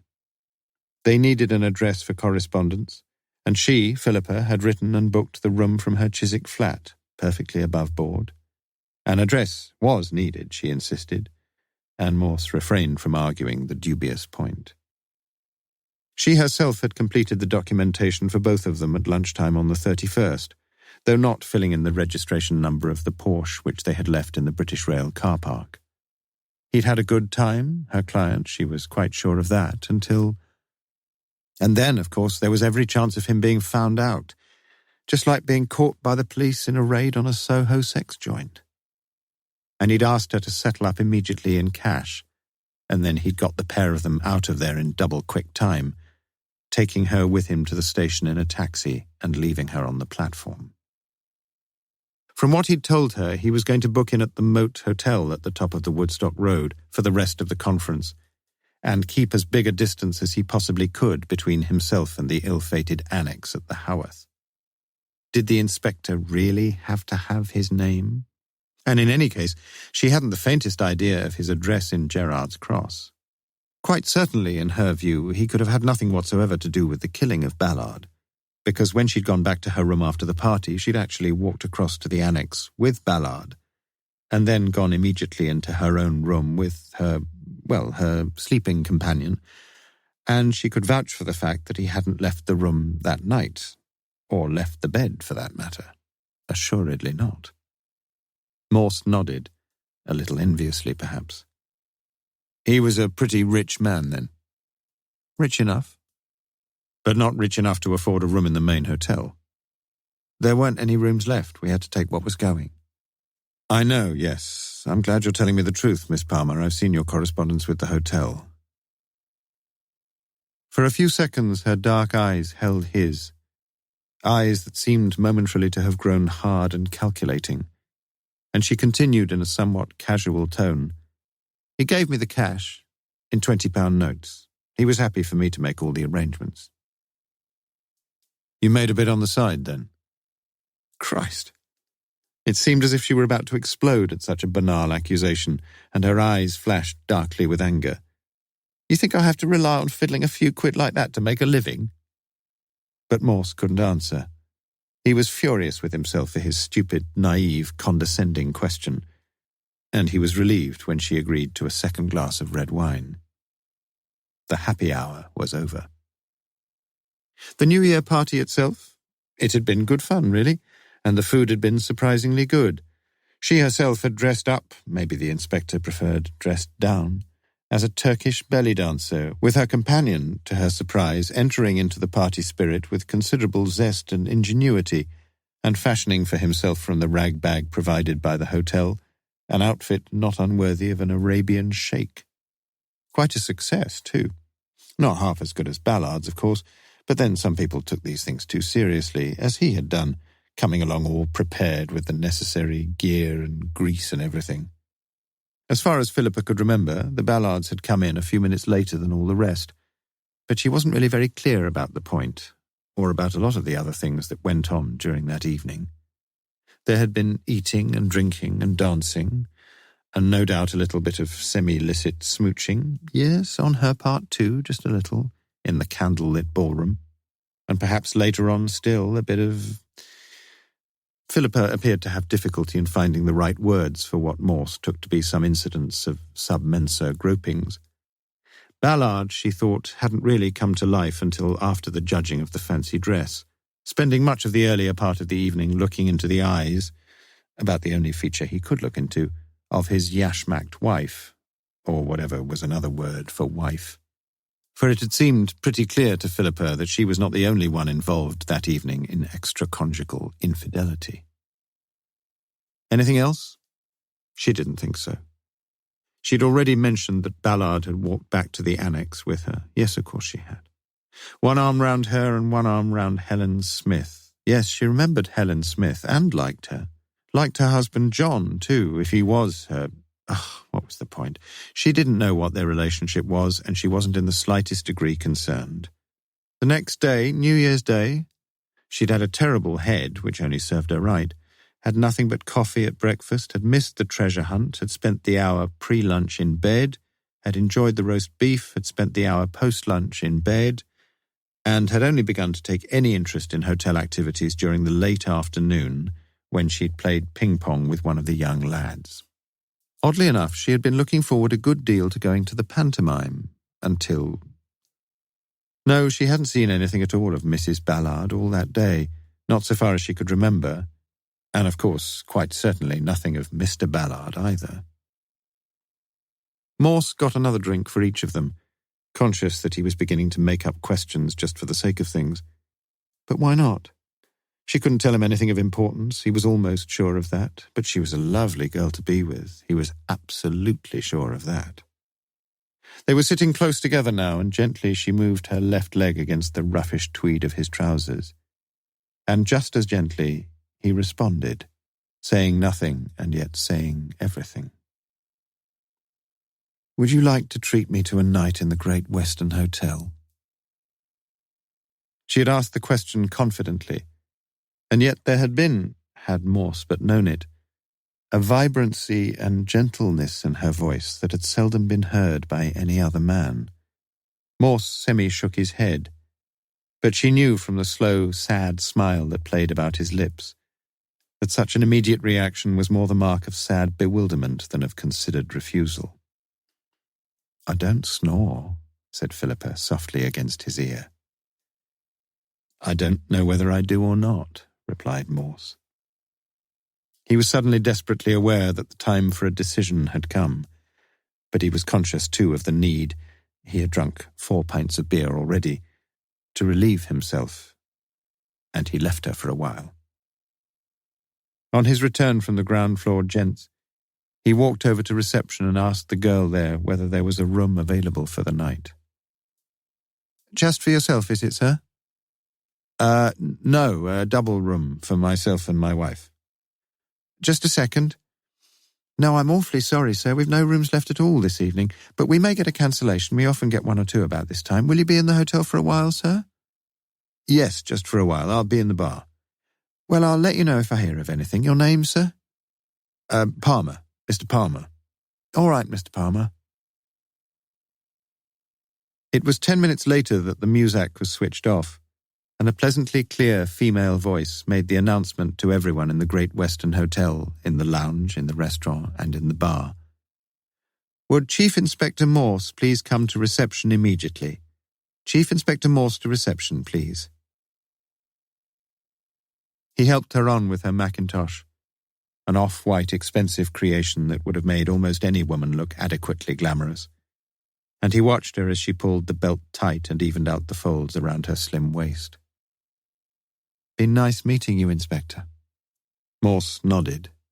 We shall probably need some sort of statement. I'd rather not, if you can arrange it. I'll see. As she turned to leave, Morse noticed the grubby brown stain on the left shoulder of her otherwise immaculate raincoat. Were you wearing that when you left the party? He asked. Yes. She squinted down at the offending mark. You can't walk around semi-nude in the snow, can you? I suppose not. Pity, though. Cost $5 at least to get it clean, that will. You'd have thought, wouldn't you, if you dress up as a wog, you might keep your hands off. The voice had slipped, and the mask had slipped, and Morse felt a saddened man. She could have been a lovely girl, but somehow, somewhere, she was flawed. A man had been savagely murdered, a man, who knows, with maybe just a little gentleness in his heart, who after a party one night had put his left hand, sweatily stained with dark brown stage makeup, onto a woman's shoulder. And she was angry because it would possibly cost a few pounds to get rid of a stain that might detract from her appearance. They said farewell, and Morse sought to hide his twofold disappointment behind the mask that he, too, invariably wore for most occasions before his fellow men. Perhaps, the thought suddenly struck him, it was the masks that were the reality, and the faces beneath them that were the pretense. So many of the people in the Haworth that fatal evening had been wearing some sort of disguise, a change of dress, a change of makeup, a change of attitude, a change of partner, a change of life almost. And the man who had died had been the most consummate artist of them all. After she had left, Morse walked back through the lounge to reception. It must be Lewis who had rung for him. Lewis was the only person who had any idea where he was, and prayed that it would be a different young girl on duty. But it wasn't. Furthermore, she was a girl who obviously possessed a fairly retentive memory. I'm afraid we haven't had any cancellations yet, Mr. Palmer. Oh, Christ, muttered Morse under his breath. Chapter 18, Thursday, January the 2nd, p.m. Men seldom make passes at girls who wear glasses. Dorothy Parker. Mr. John Smith returned home that evening unexpectedly early to find his wife Helen in a state of tear-stained distraction, and once he had persuaded her to start talking, it was impossible to stop her. Helen had caught the 3:45 train from Reading that afternoon and arrived in Oxford at 4:20. Apart from the key to Annex 2, which she clasped tight in the pocket of her duffel coat, she carried little else. No handbag, no wallet, no umbrella, only the return ticket to Reading, £2 coins and a few shillings in smaller change. A taxi from Oxford station might have been sensible, but it certainly wasn't necessary. And in any case, she knew that the 20-minute walk would do her no harm. As she began to make her way to the Haworth Hotel, her heart was beating as nervously as when she had opened the front passenger door of the BMW and had frantically felt all over the floor of the car, splayed her hands across and under and down and round the sides of seats and everywhere, and found nothing. Nothing except a 2-pence piece, a white indigestion tablet, and a button from a lady's coat, not one of her own. She walked quickly past the vast glass-fronted Blackwell's building in Hythe Street, through Gloucester Green, and then along Beaumont Street into St. Giles, where at the Martyrs' Memorial she crossed over to the right-hand side of the thoroughfare, and now more slowly made her way northwards along the Banbury Road. Opposite the Haworth Hotel she could see the 2 front windows of the Annexe clearly, and so very near. There seemed to be some sort of light on at the back of the building somewhere, but each of the two rooms facing the street, and especially one of them, the one on the left as she watched and waited, was dark and almost certainly empty. A glass-sided bus shelter almost directly opposite the annex protected her from the drizzle, if not from the wind, and gave her an ideal vantage point from which to keep watch without arousing suspicion. A bus came and picked up the two people waiting there, a very fat West Indian woman and a wiry little English woman, both about 60, both, as Helen gathered, cleaners in a nearby hospice, who chatted together on such easy and intimate terms that it was tempting to be optimistic about future prospects for racial harmony. Helen stood aside and continued to watch. Soon another bus was coming towards her, its headlights illuminating the silvery sleet. But she stood back inside the shelter, and the bus passed on without stopping. Then she saw something which seemed to make her heart lurch towards her mouth. A light had been turned on in the room on the right, Annex 1. The window, its curtains undrawn, glared brightly in the darkness, and a figure was moving around inside. Then the light was switched off, and the light in the next room, her room, was switched on. A bus had stopped, the doors folding inwards, inviting her to climb aboard, and she found herself apologizing and seeing the look on the driver's face as he tossed his head in contempt before leaning forward over the great steering wheel and driving away. The light was still on in Annex 2, and she saw a figure silhouetted against the window for a few seconds, and then that light too was switched off. A man came out of the side door, walked round to the front of the annex, immediately opposite to her, and disappeared inside, and the two rooms facing the street were dark and empty once more. But the policeman was still there at the side entrance. He had been there all along, his black and white checkered cap conspicuous under the light that illuminated the path between the Howarth Hotel and the cordoned area of the annex, the red, yellow and white tabs on the ropes tilting back and forth in the keen wind. If Helen Smith had ever been likely to despair, she would have done so at this point. And yet somehow she knew that she would not despair. It may have been the cold, the hopelessness, the futility of it all. It may have been her awareness that there could be nothing more for her to lose.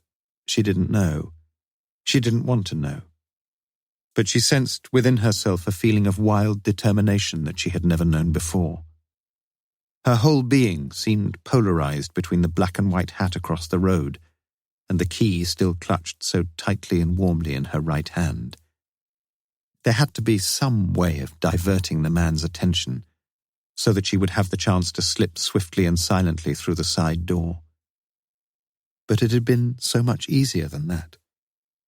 He had just walked across to the main hotel, where he now stood drinking a cup of something from a white plastic beaker and happily engrossed in conversation with a young woman from the hotel. Helen was in the corridor almost before her courage had been called upon. No problem. With shaking hand, she inserted the key in the lock of Annex 2, closed the door behind her, and stood stock still for a moment or two in the dark. Then she felt her way across to the bed nearer the window and ran her hands along the smooth sheets and beneath and around the pillow and along the headboard and finally over the floor. They had been there. They had been underneath her pillow. She knew it. And an embryo sob escaped her lips as again her hands frantically but fruitlessly searched around.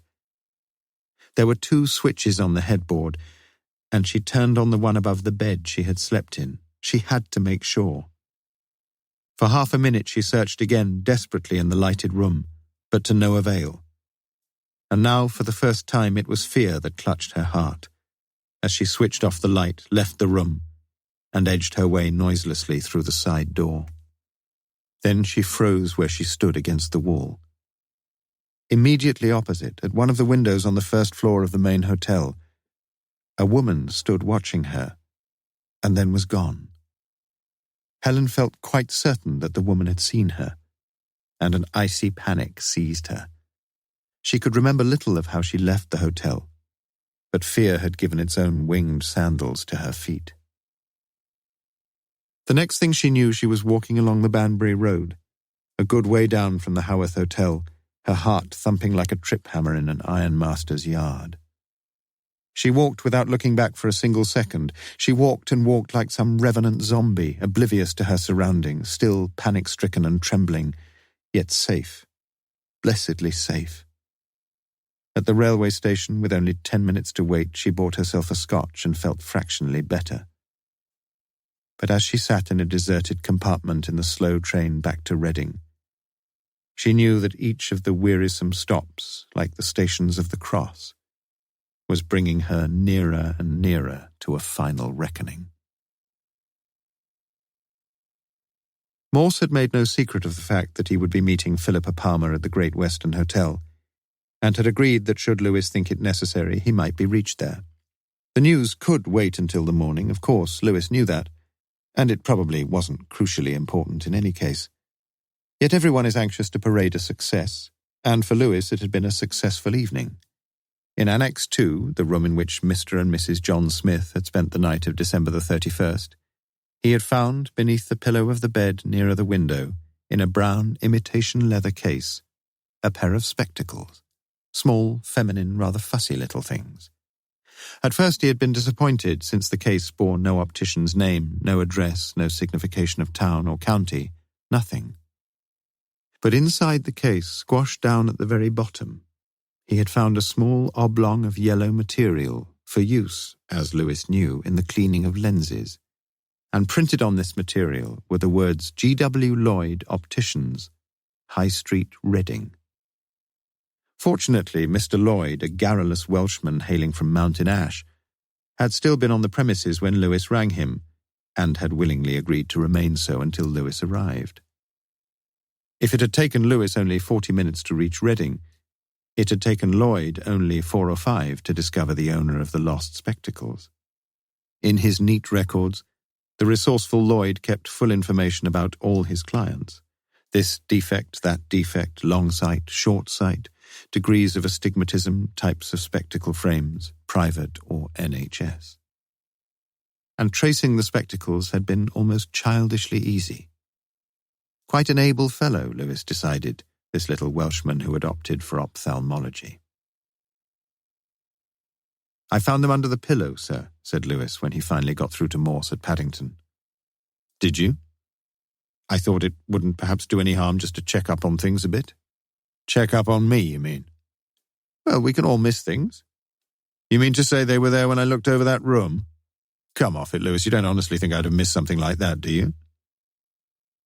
The thought that the spectacles had been planted in Annexe 2 by some person or other after Morse had searched the room had not previously occurred to Lewis, and he was beginning to wonder about the implications of such a strange notion when Morse spoke again. "I'm sorry."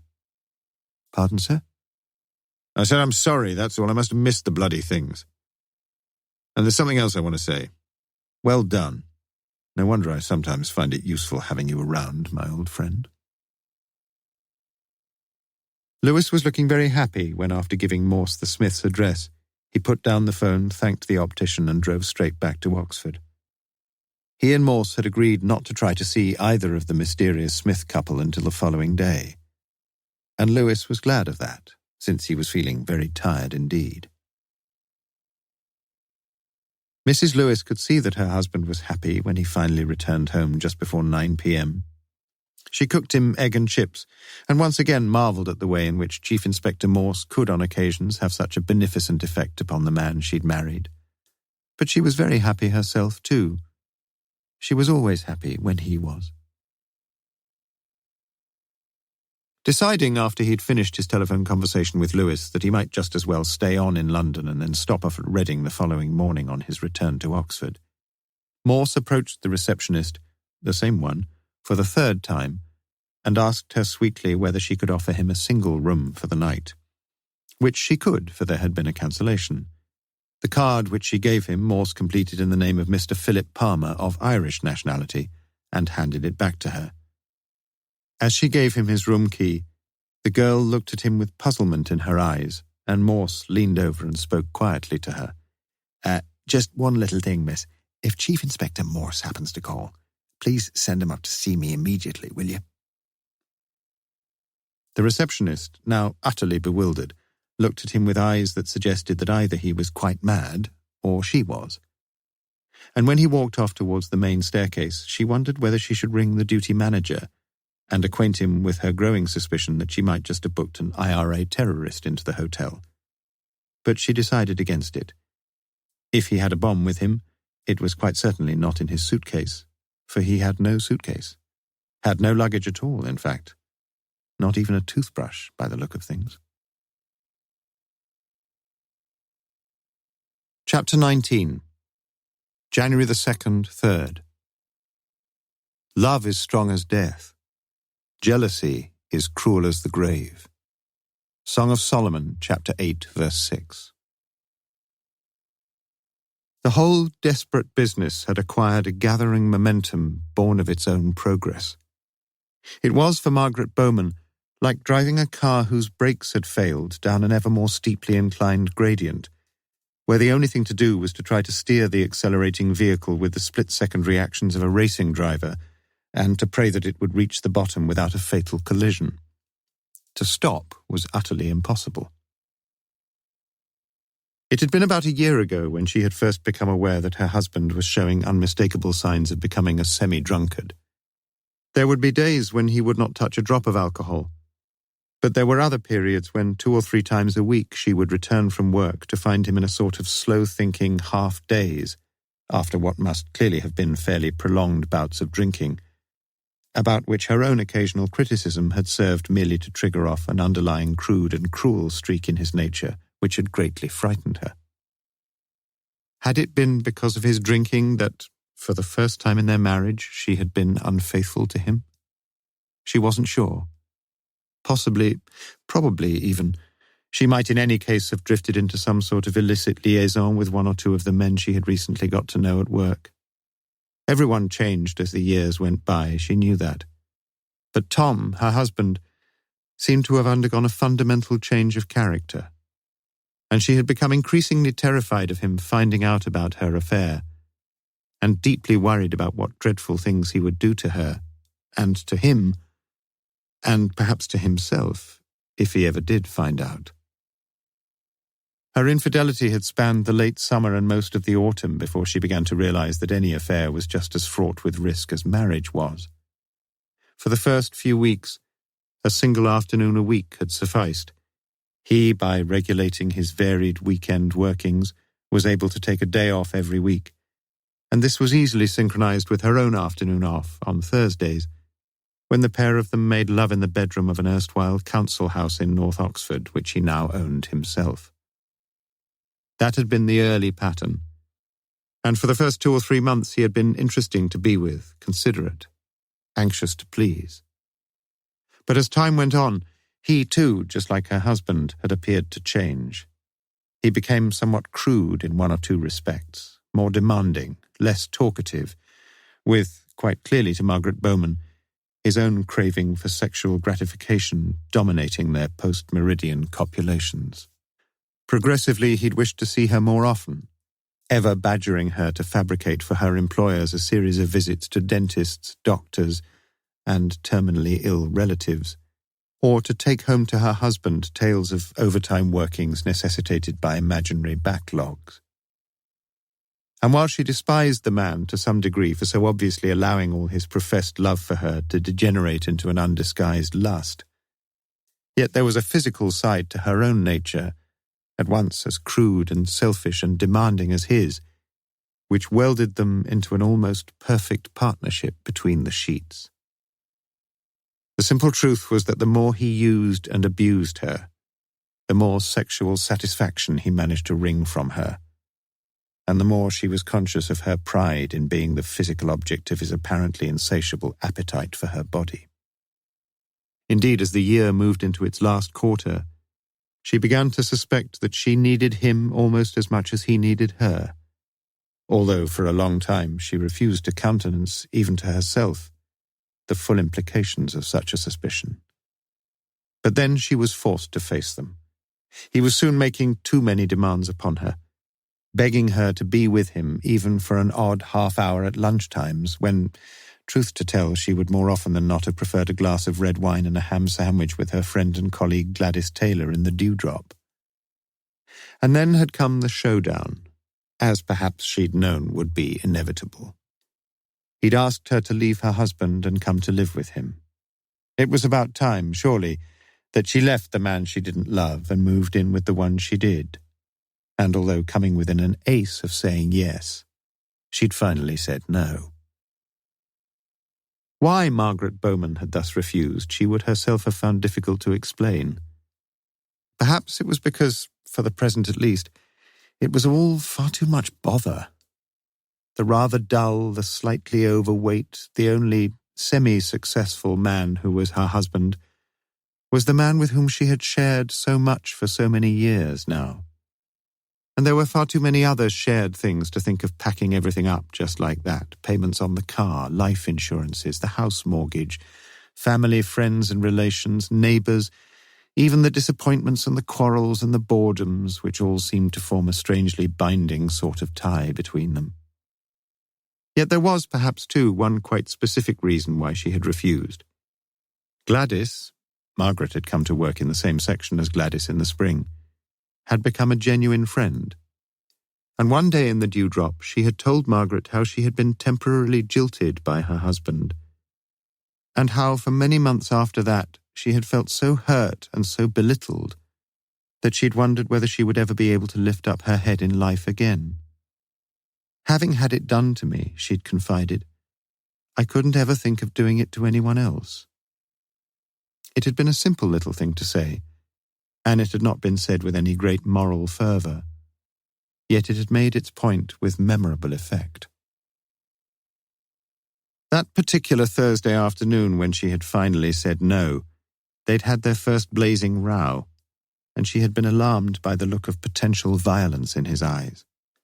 Although he had finally calmed down, she found herself making excuses for the whole of the next week, including the hitherto sacrosanct PM period on Thursday. It had been a sad mistake, though, since the following fortnight had been a nightmare. He had rung her at work, where she had taken the message in front of all the other women in the section, their eyes glued on her as, nonchalantly, she hoped, she promised to get in touch. Which she had done, asking him sensibly, soberly, just to let things ride for a few weeks and see if they would sort themselves out. Then there had been the first letter addressed to her at work, pleasantly, lovingly imploring her to go back to the old pattern of their former meetings. And then when she did not reply to the first letter, a second one, which was addressed to her home and which she'd picked up from the front hall mat at 8 o'clock on a wet and miserable November morning when she was going to a funeral. Tom was still in bed, and she'd hurriedly torn the envelope open and looked through the letter, the cruel, vindictive, frightening letter which she'd quickly stuck into the bottom of her handbag as she heard the creak at the top of the stairs. When, that same morning, her husband sat opposite her at the kitchen table, she seemed engrossed in the half-dozen brochures she had picked up the previous lunchtime in Summertown travel, giving details of trips ranging from gentle strolls round the hill forts of Western England to lung-racking rambles in the Himalayan foothills. Yet how fervently at that moment did she wish her lover dead. Tom Bowman had not told his wife about the discovery of the letter until the following Wednesday evening. It had been a harrowing occasion for her, but Tom had not flown into a rage or threatened her with physical violence. In retrospect, she almost wished he had done so. For far more frightening, and something that sent the four guardians scurrying from the portals of her sanity, was the change that seemed to have come over him. There was a hardness in his voice and in his eyes, an unsuspected deviousness about his thinking, a firmness of purpose about his frightening suggestions, and underlying all, she suspected, a terrifyingly vicious and unforgiving jealousy against the man who had tried to rob him of his wife. What he said that evening was so fatuous, really, so fanciful, so silly, that his words had not registered with her as forming any plausible or practicable plan of revenge. Yet slowly and inexorably, the ideas which he had outlined to her that evening had set in motion a self-accelerating series of events which had culminated in murder. Even now, right at the end of things, she was aware of the ambivalence of all her thoughts, her motives, her hopes, and her mind would give her no rest. After watching the late-night news on BBC Two, she took 4 aspirin tablets and went to bed, where, wonderfully, she fell easily enough into sleep. But by 1:15 she was awake once more, and for the next 4 hours her darting eyes could not remain still for a second in their burning sockets, as the whirligig of her brain sped round and round without any hint of slowing down, as if the fairground operator had pushed the lever forward onto fast, and then fallen into an insensate stupor over the controls. That same night, the night of January the 2nd, Morse himself had a pleasantly refreshing sleep, with a mildly erotic dream about a woman with a large elastoplast over one ankle, thrown in for good measure. He told himself on waking at 6:30 a.m. that if only there had been a double room available the night before. But he had never been a man to be unduly perturbed by the if-onlys of life, and he possessed a wholly enviable capacity for discounting most disappointments. Remembering a program he had heard the previous week on cholesterol, a program which the Lewis family had obviously missed, Morse decided to forego the huge and rare treat of a fried breakfast in the restaurant and caught the 9:10 train to Reading from Platform 2. In the second-class compartment in which he made the journey were 2 other persons. In one corner, an equally unshaven Irishman, who said nothing whatsoever after a polite, "Good morning, sir," but who thereafter smiled perpetually as though the day had dawned exceedingly bright. And in the other corner, a pretty young girl wearing, as Morse recognized it, a Lady Margaret Hall scarf, who scowled unceasingly as she studied a thick volume of anthropological essays, as though the world had soured and worsened overnight. It seemed to Morse a metaphor. Chapter 20. Friday, January the 3rd, a.m. There's a kind of release and a kind of torment in every goodbye for every man. C. Day Lewis. For many hours before Morse had woken, Helen Smith had been lying wide awake in bed, anticipating the worries that would doubtless beset her during the coming day. After her dreadful ordeal of the previous day, it had been wonderfully supportive of John to show such understanding and forgiveness. Indeed, he had almost persuaded her that, even if she had left anything potentially incriminating behind, police resources were so overstretched in coping with major felonies that it was very doubtful whether anyone would find the time to pursue their own comparatively minor misdemeanors. And at that point, she had felt all the old love for him which she had known 5 years previously when they had met in Yugoslavia, her native country, and when, after only 2 weeks' courtship, she had agreed to marry him and go to live in England. He had given her the impression then, very much so, of being a reasonably affluent businessman. And in any case, she was more than glad to get away from a country in which her family lived under the shadow of a curiously equivocal incident from the past, in which her paternal grandfather, for some mysterious reason, had been shot by the Titoists outside Trieste.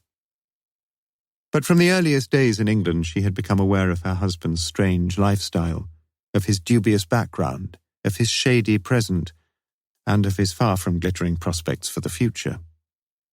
Yet in her own quiet, gentle way, she had learned to love him, and to perform, without overmuch reluctance, the role that she was called upon to play. At 7:30 a.m. they sat opposite each other over the pine-wood table in the small kitchen of their rented property, having breakfast of grapefruit juice, toast and marmalade, and coffee. When they had finished, John Smith looked across at his wife and put his hand over hers. In his eyes, she was still a most attractive woman. That at least was a point on which he had no need to lie. Her legs, for the purist, were perhaps a little too slim, and likewise her bust was considerably less bulging than the amply bosomed models who unfailingly featured on one of the earlier pages of their daily newspaper. Her face had a pale, Slavonic cast, with slightly pitted, rather muddy-looking skin, but the same face, albeit somewhat sullen in repose, was ever irradiated when she smiled, the intense greenish eyes flashing into life, and the lips curling back over her regular teeth. She was smiling, though a little sadly, even now. "Thank you," she said. At 8 a.m, John Smith told his wife that he wanted her to go up to the January sales in Oxford Street and buy herself a new winter coat. He gave her 5 £20 notes and would countenance no refusal. He took her down to the station in the car and waited on the platform with her until the 8:40 125 pulled in to carry her off to the West End. As her train drew into Paddington's platform 5 at 9:10 a.m, another 125 was just pulling out of platform 2 and soon gliding along the rails at a high, smooth speed towards Reading. In a second-class compartment, as we have already seen, rather towards the rear of this train, and with only 2 wholly uncommunicative fellow passengers for company, sat Morse reading The Sun. At home he invariably took the Times, though not because he much enjoyed it, or even read it, apart from the letters page and the crossword. Much more because the lady local councillor who ran the newsagent's shop down in Summertown was fully aware of Morse's status, and had, to Morse's knowledge, more than once referred to him as a really civilised gentleman, and he had no wish prematurely to destroy such a flattering illusion. If the serious-minded undergraduate from Lady Margaret Hall had bothered to lift her eyes from her reading, she would have seen a man of medium height who had filled out into a somewhat barrel-shaped figure, with his waist and stomach measurements little altered from his earlier days, and yet with his shirt now stretching tight around his chest. His unshaven jowls, the young student might have thought, suggested an age of nearer 60 than 50. In fact, the man was 54. And his face seemed cast in a slightly melancholy mould, not at all brightened that morning by the insistence of the young ticket collector that he was obliged to pay a surcharge on the day return ticket he had paid for the previous evening. The taxi carrying its fare from Reading railway station to the Smiths' newly discovered address was told to pull up 50 yards into Eddleston Road, where Morse told the driver to wait as he walked across the road and rang the bell on the door of number 45. When John Smith turned into the street, he immediately saw the taxi opposite his house and stopped dead in his tracks at the corner shop, where he appeared to take an inordinate interest in the 101 rectangular white notices which announced a multitude of wonderful bargains, from a pair of training shoes hardly ever worn to a collection of Elvis Presley records hardly ever played. The taxi's exhaust was still running, sending a horizontal stream of vapour across the lean, cold air, and reflected in the corner shop window, Smith could see a man in an expensive-looking dark grey overcoat, seemingly reluctant to believe that neither of the occupants of the house could be at home.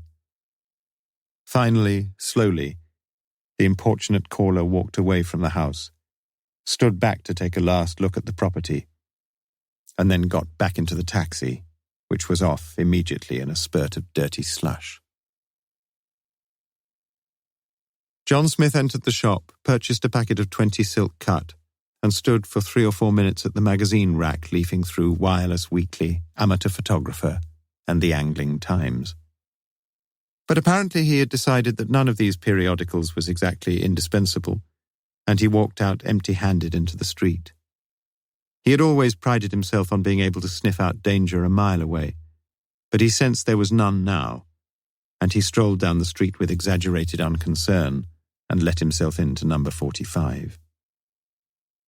He had a fastidiously tidy mind, and even now was tempted to wash up the few breakfast things that stood in the kitchen sink, particularly the 2 knives that looked almost obscenely sticky from the polyunsaturated Flora and Cooper's thick-cut Oxford marmalade.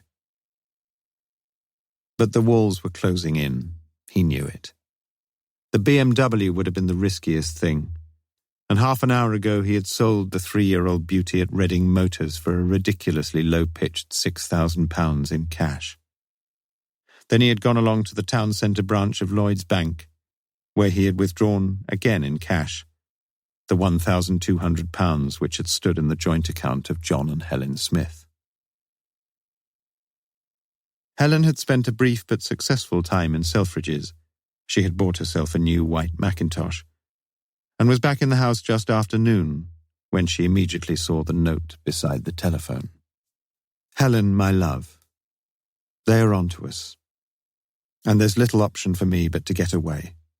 I never told you quite everything about myself, but please believe that if they catch up with me now, I shall be sent to prison for a few years. I can't face that. I thought they might perhaps confiscate the little savings we managed to put together, and so I cashed the lot, and you'll find 30 £20 notes in your favourite little hiding place.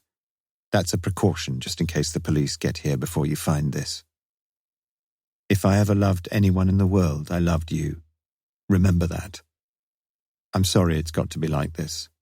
Ever yours, John. She read the brief letter without any sense of shock, almost with a sense of resigned relief. It couldn't have gone on forever, that strange life she'd led with the oddly maverick confidence man who had married her, and who had almost persuaded her at times that he loved her. Yes, that was the only really deep regret. If he had stayed with her and faced the music, whatever tune they played, then life would indeed have been an undoubted triumph for the dark young lady from Yugoslavia. She was upstairs in the front bedroom changing her clothes when she heard the front doorbell. Chapter 21. Friday, January the 3rd, mostly a.m. As when heaved anew, old ocean rolls a lengthened wave to shore, down whose green back the short-lived foam all hoar, burst gradual with a wayward indolence. John Keats. Morse had felt tempted to ring Lewis to tell him not to bother with their original plan of meeting in Eddleston Road at 11 a.m. But he didn't do so. The prospect of more trains and more taxis was an intolerable one, and in any case he was now almost completely out of ready cash. At 10:50 he was again knocking on the door of the Smiths' house, once again without getting any reply. The road was part of a reasonably elegant residential quarter, but heading off from it on the southern side were smaller, meaner streets of Victorian two-storey red-brick terraced houses. And as Morse strolled through this area, he began to feel pleasantly satisfied with life, a state of mind that may not have been unconnected with the fact that he was in unfamiliar circumstances, with nothing immediately or profitably to be performed, with a small public house on the next corner facing him, and with his wristwatch showing only a minute or so short of opening time. The Peep of Dawn, as engagingly named a pub as Morse could remember, boasted only one bar, with wooden wall seats, and after finding out from the landlord which bitter the locals drank, he sat with his pint in the window alcove and supped contentedly. He wasn't quite sure whether his own oft-repeated insistence that he could always think more lucidly after an extra ration of alcohol was wholly true. He certainly believed it to be true, though, and quite certainly many a breakthrough in previous investigations had been made under such attendant circumstances. It was only in recent months that he had found himself querying his early assumption about such a post hoc ergo propter hoc proposition. And it had occasionally occurred to him that fallacious logic was not infrequently the offspring of wishful thinking.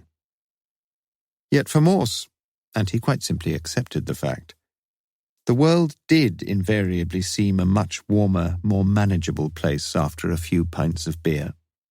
And quite certainly he knew that, for himself at any rate, it was on such occasions that the imaginative processes usually started.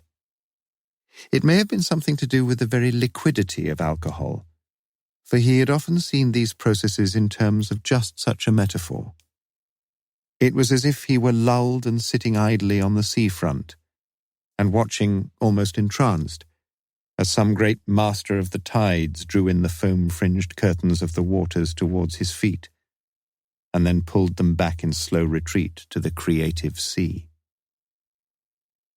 But whatever the truth of the matter, he knew he would have to do some serious thinking very soon. And for the moment, the problem that was uppermost in his mind was how a letter which had been written from a non-existent address had also been received at the very same non-existent address. It was easy, of course, to write anything from anywhere in the world, say from Buckingham Palace, Kidlington, But how on earth, in turn, was it possible for a letter to be delivered to such improbably registered premises? Yet that is what had happened, or so it seemed. The man who had been murdered was, on the face of things, the husband of a woman who had booked a room from an address which did not exist, had booked the room by letter, and had received confirmation of the booking also by letter, with the pair of them duly arriving on December the 31st, taking part in the evening's festivities, incidentally with outstanding success, and finally, after joining their fellow guests in wishing themselves, one and all, a happily prosperous new year, walking back to their room in the annex. And then... "You'd not forgotten me, had you?" said a voice above him. "Lewis, you're a bit late, aren't you?" "We agreed to meet at the house, if you remember, sir." "I went there, there's no one at home." "I know that. Where do you think I've been?" "What's the time now?" 11:20. "Oh, dear, I am sorry. Get yourself a drink, Lewis, and a refill for me, please. I'm a bit short of cash, I'm afraid." "Bitter, was it?" Morse nodded. "How did you find me?" "I'm a detective. Had you forgotten that too?" But it would have taken more than Morse's meanness with money and more than Morse's cavalier notions of punctuality to have dashed Lewis's good spirits that morning. He told Morse all about his encounter with the Welsh optician, and Morse, in turn, told Lewis almost all about his encounter with the fair Philippa at Paddington. At 11:45, Lewis made another fruitless visit to Eddleston Road, but half an hour later, this time with Morse, it was immediately clear that someone had returned to number 45. It was the only house in the row whose occupants had dispensed with the need for keeping its front garden in any neat trim, by the simple, albeit fairly drastic expedient of covering the whole area with small beige pebbles, which crunched noisily as the two men walked up the sinking shingle to the door. Chapter 22. Friday, January the 3rd, p.m. You can fool too many of the people too much of the time. James Thurber. Throughout the whole of the last 5 years, admitted Helen Smith, the two of them had successfully contrived to defraud dozens of honourable institutions of their legitimate income. But neither her husband John nor herself had the means whereby to make any reparation even fractionally commensurate with such deceit. She, Helen, fully understood why society at large should expect some expiation for her sins, but, she stressed the point, if such compensation were to be index-linked to its pounds, shillings and pence equivalents, there was no prospect whatsoever of any settlement of the overdue account. She showed Lewis the note she had found on her return from London, and would be happy to show him too, the little hidey hole beneath the second floorboard from the left in the spare bedroom where she had duly found the £600 referred to. That is, if Lewis wanted to see it. Lewis didn't. Unshakably, however, she refused to hazard any information about where her husband might have made for, and indeed her refusal was genuinely founded in total ignorance, both of his present whereabouts and of his future plans. The pattern had seldom varied, ringing round 6 hotels at holiday periods, taking advantage of late cancellations, an almost inevitable occurrence, there and then accepting by phone any vacancy which so lately had arisen, promising ASAP a confirmatory letter, with both parties appreciating the unreliability of holiday-time postal services, staying only 2 nights where the businessman's break was scheduled for 3, or staying just the 1 night where it was scheduled for 2. And that was about it. Easy enough. There were, of course, always a few little secrets about such professional deception. For example, it was advisable always to carry as little baggage as was consistent with reasonably civilized standards of hygiene. Again, it was advisable never to park a car on the hotel premises, or to fill in the section on the registration form asking for car license numbers. Yet there was one principle above all that had to be understood, namely that the more demands you made upon the establishment, the more enhanced would be your status vis-à-vis the management and staff of all hotels. Thus it was that the Smiths had learned always to select their meals from the higher echelons of the à la carte specialities of the chef, and wines and liqueurs from any overvalued vintage, to demand room service facilities at the most improbable periods of day or night, and finally, never to exchange too many friendly words with anyone in sight, from the manager down through receptionist to waitress, porter, or cleaner. Such, Helen testified, were the basic principles she and her husband had observed in their remarkably successful bid to extract courtesy and respect from some of the finest hotels across the length and breadth of the United Kingdom. The only thing then left to be staged was their disappearance, which was best effected during that period when no one normally booked out of hotels, mid-afternoon. And that had usually been the time when the Smiths had decided to take leave of their erstwhile benefactors, sans warning, sans farewell, sans payment, sans everything. When Helen Smith came to court, inevitably so as Lewis saw things, it seemed wholly probable that this darkly attractive, innocent-looking defendant would plead guilty to the charges brought against her, and would pretty certainly ask, too, for 101 other offences to be taken into consideration. But she hardly looked or sounded like a criminal, and her account of the time she had spent at the Haworth Hotel appeared honest and clear. 4, bottles of champagne had been ordered. They both liked the lovely stuff. 2 on New Year's Eve and 2 on New Year's Day, with the last of the 4 still in the larder if Lewis wanted to see it. Lewis did. Yes, she remembered a few things about the Ballards and about the Palmers, but her recollections of specific times and specific details were even hazier than Philippa Palmer's had been the previous evening. Like Philippa, though, she thought that the evening had been well organised and great fun, and that the food and drink had been very good indeed. The Smiths, both of them, enjoyed fancy dress parties, and that New Year's Eve they had appeared, an oddly uncomplimentary pair, as a seductive Cleopatra and as a swordless samurai. Would Lewis like to see the costumes? Lewis would. Whether Ballard had eaten much or drunk much that evening she couldn't remember with any certainty. But she did remember most clearly Ballard walking back with her through the snow. Oh yes, it had been snowing heavily then, to the Hotel Annexe, and ruining the right shoulder lapel of her mackintosh, where his right hand had left a dirty dark brown stain, which of course Lewis could see if he so desired, as Lewis did. During this last part of the interview, Morse had seemed only minimally interested in Lewis's interrogation, and had been leafing through an outsized volume entitled The Landscape of Thomas Hardy. But now, suddenly, he asked a question. "Would you recognize Mrs. Ballard if you saw her again?" "I don't really know. She was in fancy dress and—" "In a yashmak, wasn't she?" Helen nodded, somewhat abashed by the brusqueness of his question. "Didn't she eat anything?" "Of course, yes." "But you can't eat anything in a yashmak?" "No." "You must have seen her face, then." Helen knew that he was right, and suddenly out of the blue she did remember something. "Yes," she began slowly. "Yes, I did see her face.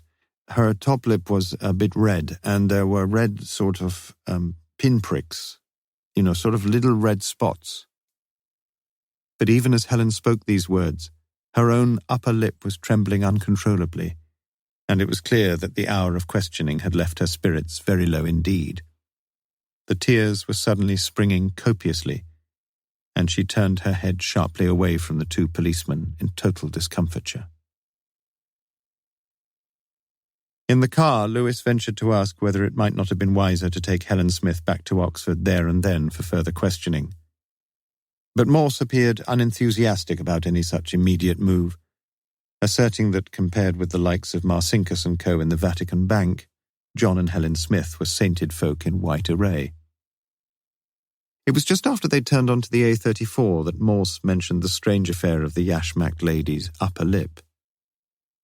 "How did you guess, Lewis?" he asked. "It's being married, sir, so I don't suppose you ought to blame yourself too much for missing it. You see, most women like to look their best when they go away, let's say for a holiday or a trip abroad or something similar. And the missus has a bit of trouble like that.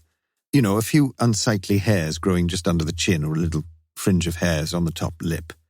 A lot of women have the same trouble, especially if they've got darkish sort of hair.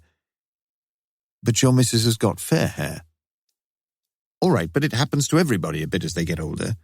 You get rather self-conscious and embarrassed about it if you're a woman, so you often go to one of the hair clinics like the Tao or something, and they give you electrolysis, and they put a needle sort of thing into the roots of the hairs and, well, sort of get rid of them. Costs a bit, though, sir. But being a rich man, you can just about afford to let the missus go along to one of these beauty parlours. Just about. Lewis suddenly put down his foot with a joyous thrust, turned on his right-hand flasher, took the police car up to 95 mph, veered in a great swoop across the outside lane, and netted a dozen lorries and cars which had thoughtfully decelerated to the statutory speed limit as they'd noticed the white car looming up in their rear mirrors. "The treatment they give you," continued Lewis, "makes the skin go a bit pinkish all over, and they say if it's on the top lip it's very sensitive and you often get a histamine reaction and a sort of tingling sensation." But Morse was no longer listening. His own body was tingling too, and there crossed his face a beatific smile as Lewis accelerated the police car faster still towards the city of Oxford. Back in Kidlington HQ, Morse decided that they had spent quite long enough in the miserably cold and badly equipped room at the back of the Haworth Annexe, and that they should now transfer things back home, as it were. "Shall I go and get a few new box files from the stores?" asked Lewis. Morse picked up 2 files which were heavily bulging with excess paper and looked cursorily through their contents. "These'll be okay. They're both OBE." "OBE, sir?" Morse nodded. "Overtaken by events." The phone rang half an hour later and Morse heard Sarah Johnston's voice at the other end. She'd remembered a little detail about Mrs. Ballard. It might be silly to her to bother Morse with it, but she could almost swear that there had been a little red circular sticker, an RSPCA badge, she thought, on Mrs. Ballard's coat when she had booked in at registration on New Year's Eve. "Well," said Morse, "we've not done a bad job between us, Lewis. We've managed to find 2 of the 3 women we were after, and it's beginning to look as if it's not going to be very difficult to find the last one. Not tonight, though. I'm tired out, and I could do with a bath and a good night's sleep. And a shave, sir." Chapter 23. Saturday, January the 4th. Arithmetic is where the answer is right and everything is nice and you can look out of the window and see the blue sky. Or the answer is wrong and you have to start all over and try again and see how it comes out this time. Carl Sandburg, Complete Poems. The thaw continued overnight, and lawns that had been totally subniveal the day before were now resurfacing in patches of irregular green under a blue sky. The bad weather was breaking. The case, it seemed, was breaking too. At Kidlington HQ, Morse was going to be occupied, he'd said, with other matters for most of the morning, and Lewis, left to his own devices, was getting progressively more and more bogged down in a problem which at the outset had looked comparatively simple. The Yellow Pages had been his starting point, and under beauty salons and consultants, he found 7 or 8 addresses in Oxford which advertised specialist treatment in what was variously called waxing, facials, or electrolysis. With another 5 in Banbury, 3 more, a gloomier Lewis noticed, in Bicester, and a good many other establishments in individual places that could be reached without too much travelling by a woman living in Chipping Norton, if, and in Lewis's mind it was a biggish if, Mrs. Ballard was in fact a citizen of Chipping Norton. But there were 2 quadratic equations, as it were, from which to work out the unknown X, and it was the second of these, the cross-check with the charity flag days, to which Lewis now directed his thinking. In recent years, the most usual sort of badge received from shakers of collection tins had come in the form of a little circular sticker that was pressed onto the lapel of the contributor's coat, and Lewis's experience was that such a sticker often fell off after a few minutes rather than stuck on for several days. And so Morse's view, Lewis agreed, was probably right. If Mrs. Ballard was still wearing a sticker on New Year's Eve, she'd probably bought it the same day, or the day before at the very outside. But Lewis had considerable doubts about Morse's further confidently stated conviction that there must have been an RSPCA flag day in Oxford on the 30th or 31st. and that Mrs. Ballard had bought a flag as she went into a beauty salon in the city centre. "Beautifully simple," Morse had said. "We've got the time, we've got the place, and we've almost got the woman, agreed? Just a little phoning around and—" But Lewis had got off to a bad start. His first call elicited the disappointing information that the last street collection in Oxford for the RSPCA had been the previous July, and he had no option but to start making another list, and a very long list at that. First came the well-known medical charities, those dealing with multiple sclerosis, rheumatoid arthritis, heart diseases, cancer research, blindness, deafness, etc. Then the major social charities ranging from Christian Aid and Oxfam to War on Want and the Save the Children Fund, etc. Next came specific societies that looked after ambulancemen, lifeboatmen and ex-servicemen, etc. Finally were listed the local charities which funded hospices for the terminally ill, hostels for the criminally sick or the mentally unbalanced, etc. Lewis could have added scores of others, and he knew he was getting into an awful mess. He could even have added the National Association for the Care and Resettlement of Criminal Offenders. But he didn't. Clearly some sort of selection was required, and he would have been more than glad to have Morse at his side at that moment. It was like being faced with a difficult maths problem at school. If you weren't careful, you got more and more ensnared in some increasingly complex equations, until the master showed you a beautifully economic shortcut that reduced the problem to a few simple little sums and produced a glittering and correct solution at the foot of the page. But his present master, Morse, was still apparently otherwise engaged, and so he decided to begin in earnest on the second of the two equations. Yet an hour later he had advanced his knowledge of charity collections in Oxford not one whit, and he was becoming increasingly irritated with telephone numbers which didn't answer when called, or which, if they did answer, appeared manned by voluntary envelope lickers, decorators, caretakers, or idiots, or, worst of all, by intimidating answering machines telling Lewis to start speaking now. And after a further hour of telephoning, he hadn't found a single charitable organisation which had held a Flag Day in Oxford, or anywhere else in the vicinity for that matter, in the last few days of December. He was getting, ridiculously, nowhere. And he said as much when Morse finally put in another appearance at 11 a.m. with a cup of coffee and a digestive biscuit, both of which, mistakenly, Lewis thought his superior officer had brought in for him. "We need some of those men we've been promised, sir." No, Lewis, we don't want to start explaining everything to a load of squaddies. Just have a go at the clinic angle if the other's no good. I'll come in and give you a hand when I get the chance. So Lewis made another start, this time on those Oxford hair clinics which had bothered to take a few centimetres of advertising space in the yellow pages. Only 4 of them, thank goodness. But once again the problems soon began to take on unexpectedly formidable dimensions. Once he began to consider the sort of questions he could ask a clinic manageress, if she was on the premises. For what could he ask?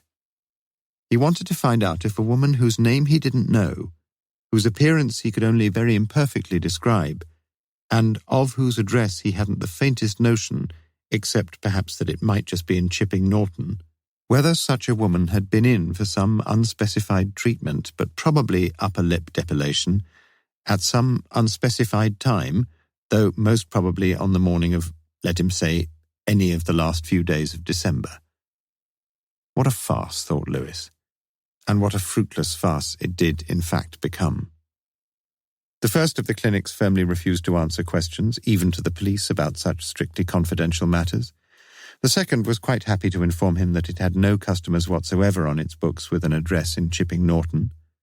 A recorded message informed him that the third would reopen after the New Year break on January the 6th, and the fourth suggested, politely enough, that he must have misread the advertisement, that whilst it cut, trimmed, singed and dyed, the actual removal of hair was not included amongst its splendid services. Lewis put down the phone and capitulated. He went over to the canteen and found Morse, the only one there, drinking another cup of coffee and just completing the Times crossword puzzle. "Ah, Lewis, get yourself a coffee. Any luck yet?" "No, I bloody haven't," snapped Lewis, a man who swore at the very outside about once a fortnight. As I said, sir, I need some help. Half a dozen DCs, that's what I need. I don't think it's necessary, you know. Well, I do, said Lewis, looking as angry as Morse had ever seen him, and about to use up a whole month's ration of blasphemies. We're not even sure the bloody woman does come from Chipping Norton. She might just as well have come from Chiswick, like the tart you met in Paddington. Lewis, take it easy. I'm sure that neither the Palmers nor the Smiths had anything at all to do with the murder. And when I said just now it wasn't necessary to bring any more people in on the case, I didn't mean that you couldn't have as many as you like if you really need them. But not for this particular job, Lewis, I don't think. I didn't want to disturb you, so I've been doing a bit of phoning from here, and I'm waiting for a call that ought to come through any minute. And if it tells me what I think it will, I reckon we know exactly who this Mrs. Ballard is, and exactly where we should be able to find her.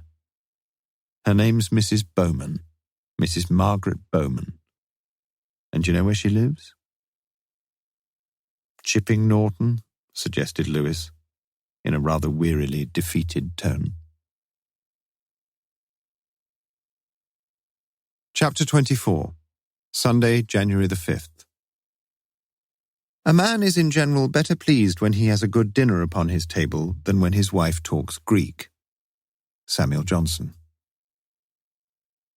Morse had been glad to accept Mrs. Lewis's invitation to her traditional Sunday lunch of slightly undercooked beef, horseradish sauce, velvety flat Yorkshire pudding and roast potatoes, and the meal had been a success.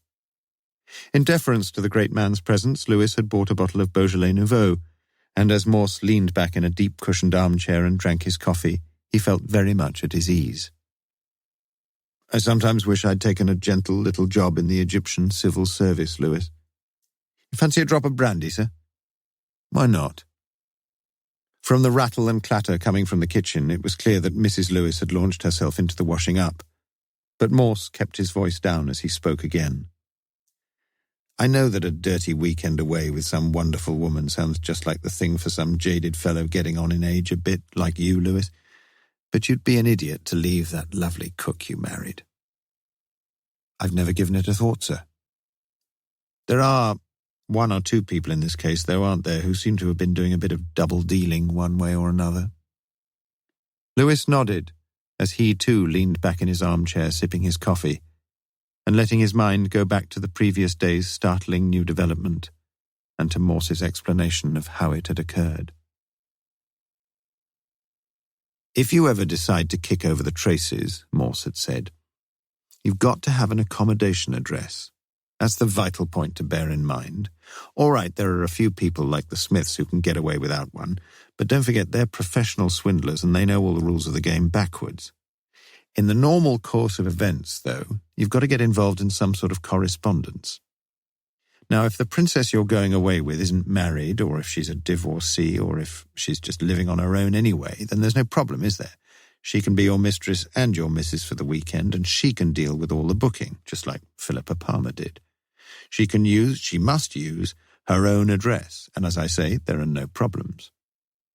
Now let's just recap for a minute about where we are with the third woman in this case, the woman who wrote to the hotel as Mrs. Anne Ballard, and who booked in as Mrs. Anne Ballard from an address in Chipping Norton.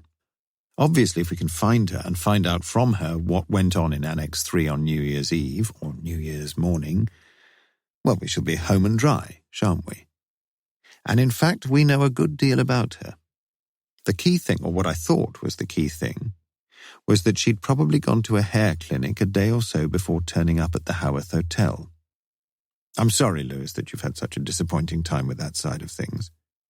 But there was this other side which I kept on thinking about, the address she wrote from, and the address the hotel wrote to.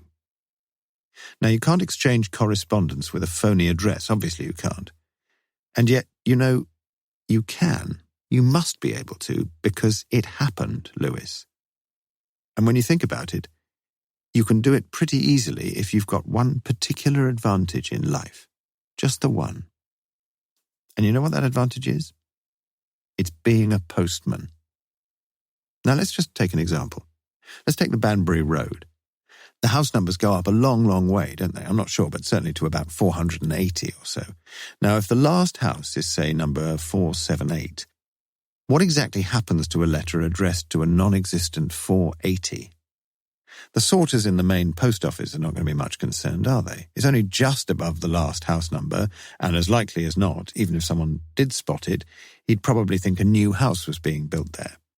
But if it were addressed, say, to 580, then obviously a sorter is going to think that something's gone askew, and he probably won't put that letter into the appropriate pigeonhole.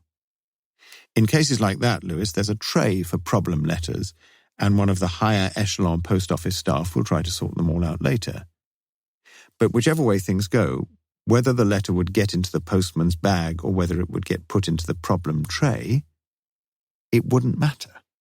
You see, the postman himself would be there on the premises while all this sorting was taking place.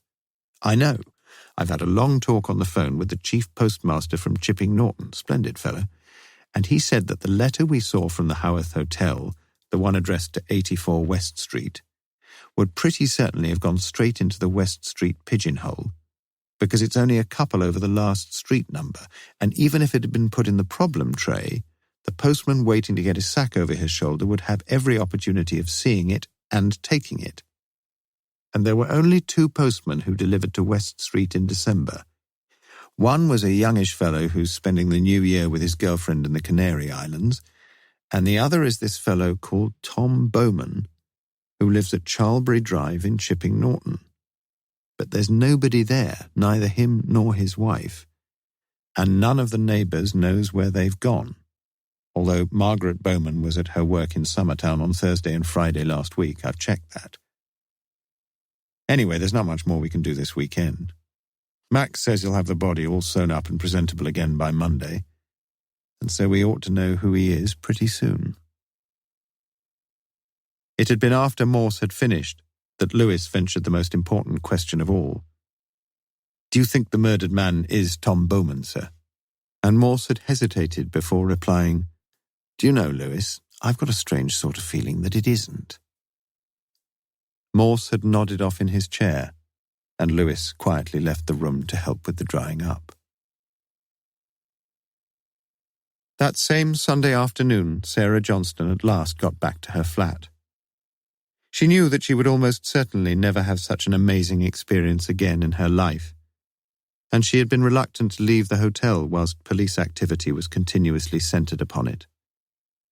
But even the ropes that had cordoned off the area were gone, and no policeman now stood by the side door of the Annexe block. Mrs. Binion, who had not originally intended to stay at the Haworth for the New Year anyway, but who had been pressed into reluctant service because of the illnesses of so many staff, had, at last, that morning, set off on her trip north to visit her parents in Leeds. Only 6 people were booked into the hotel that Sunday evening, although, perversely, the staff who had been so ill were now almost fully recovered. Sarah was putting on her coat at 3:30 p.m. when the phone went in reception, and a young woman's voice, a quietly attractive one, asked if she could please speak to Mr. Binion if he was there. But when Sarah asked for the woman's name, the line went suddenly dead. Sarah found herself recalling this little incident later in the evening as she sat watching TV. But it wasn't important, she told herself. Probably just a line cut off by some technical trouble or other. Could it be important, though? Chief Inspector Morse had begged her to dredge her memory to salvage anything that she could recall. And there had been that business about the sticker on Mrs. Ballard's coat. But there was something else she knew, if only her mind could get hold of it. But for the moment it couldn't. Chapter 25. Monday, January the 6th, a.m. By working faithfully 8 hours a day, you may eventually get to be a boss and work 12 hours a day. Robert Frost. Gladys Taylor would be very sorry to leave the University of Oxford Delegacy of Local Examinations. It was all a bit of a mouthful when people asked her where she worked, but the examination board's premises, a large beige-bricked, flat-roofed building in Summertown, had been her happy second home for 19.5 years now, and some neat streak within her wished it could have been the full 20. But the locals, as the board was affectionately known, insisted that those women like herself, supernumeraries they were called, had their contracts terminated in the session following their 60th birthday. These sessions, 4 or 5 of them every academic year, varied in duration from 3 or 4 weeks to 9 or 10 weeks, and the work involved in each session was almost as varied as its duration. For example, the current short session, and Gladys's last, for she had been 60 the previous November, involved 3 weeks of concentrated arithmetical checking of scripts, additions, scalings, transfers of marks, from the autumn GCE retake examinations. The entry was very much smaller than the massive summer one, comprising those candidates who had failed adequately to impress the examiners on the earlier occasion. But such young men and women, the returned empties as some called them, were rather nearer Gladys Taylor's heart than many of the precious summer thoroughbreds, she knew a few of them, who seemed to romp around the academic racecourses with almost arrogant facility. For in her own eyes, Gladys had been a bit of a failure herself, leaving her secondary modern school at the beginning of the war at the age of 15, with nothing to show any prospective employer except a lukewarm testimonial to her perseverance and punctuality. Then, at the age of 41, following the premature death of a lorry driver husband who, besides faltering infidelity, had failed to father any offspring, she had applied to work at the locals, and she had been accepted. During those first few months, she had brought to her duties a care over detail that was almost pathological in its intensity, and she had often found herself waking up in the early hours and wondering if she had perpetrated some unforgivable error. But she had settled down and thoroughly enjoyed the work. Her conscientiousness had been recognized by her supervisors and acknowledged by her fellow supers. And finally, over the last few years, she had been rewarded by a belated promotion to a post of some small responsibility, part of which involved working with inexperienced women who came to join the various teams. And for the past 6 months, Gladys had been training a very much younger woman in the mysteries of the whole complex apparatus. This younger woman's name was Margaret Bowman. For the past 3 sessions, the two of them had worked together, becoming firm friends in the process, and learning, as women sometimes do, a good many things about each other. At the start, Margaret had seemed almost as diffident and insecure as she herself, Gladys, had been, and it was, what was the word? Yes, such vulnerability that had endeared the younger woman to Gladys, and very soon made the older woman come to look upon Margaret more as a daughter than a colleague. Not that Margaret was ever too forthcoming about the more intimate details of her life with Tom, her husband, or, during the autumn, about the clandestine affair she was obviously having with someone else. Gladys had never learned his name. How could anyone not have guessed? For the affair was engendering the sort of bloom on the cheek which, unbeknown to Gladys, Aristotle himself had once used in seeking to define his notion of pure happiness. Then, in the weeks of late autumn, there had occurred a change in Margaret. There were now moments of hitherto unsuspected irritability, of hitherto uncharacteristic carelessness, and, perhaps most disturbing of all, a sort of coarseness and selfishness. Yet the strangely close relationship between them had survived, and on 2 occasions Gladys had tried to ask, tried to help, tried to offer more than just a natural friendliness. But nothing had resulted from these overtures.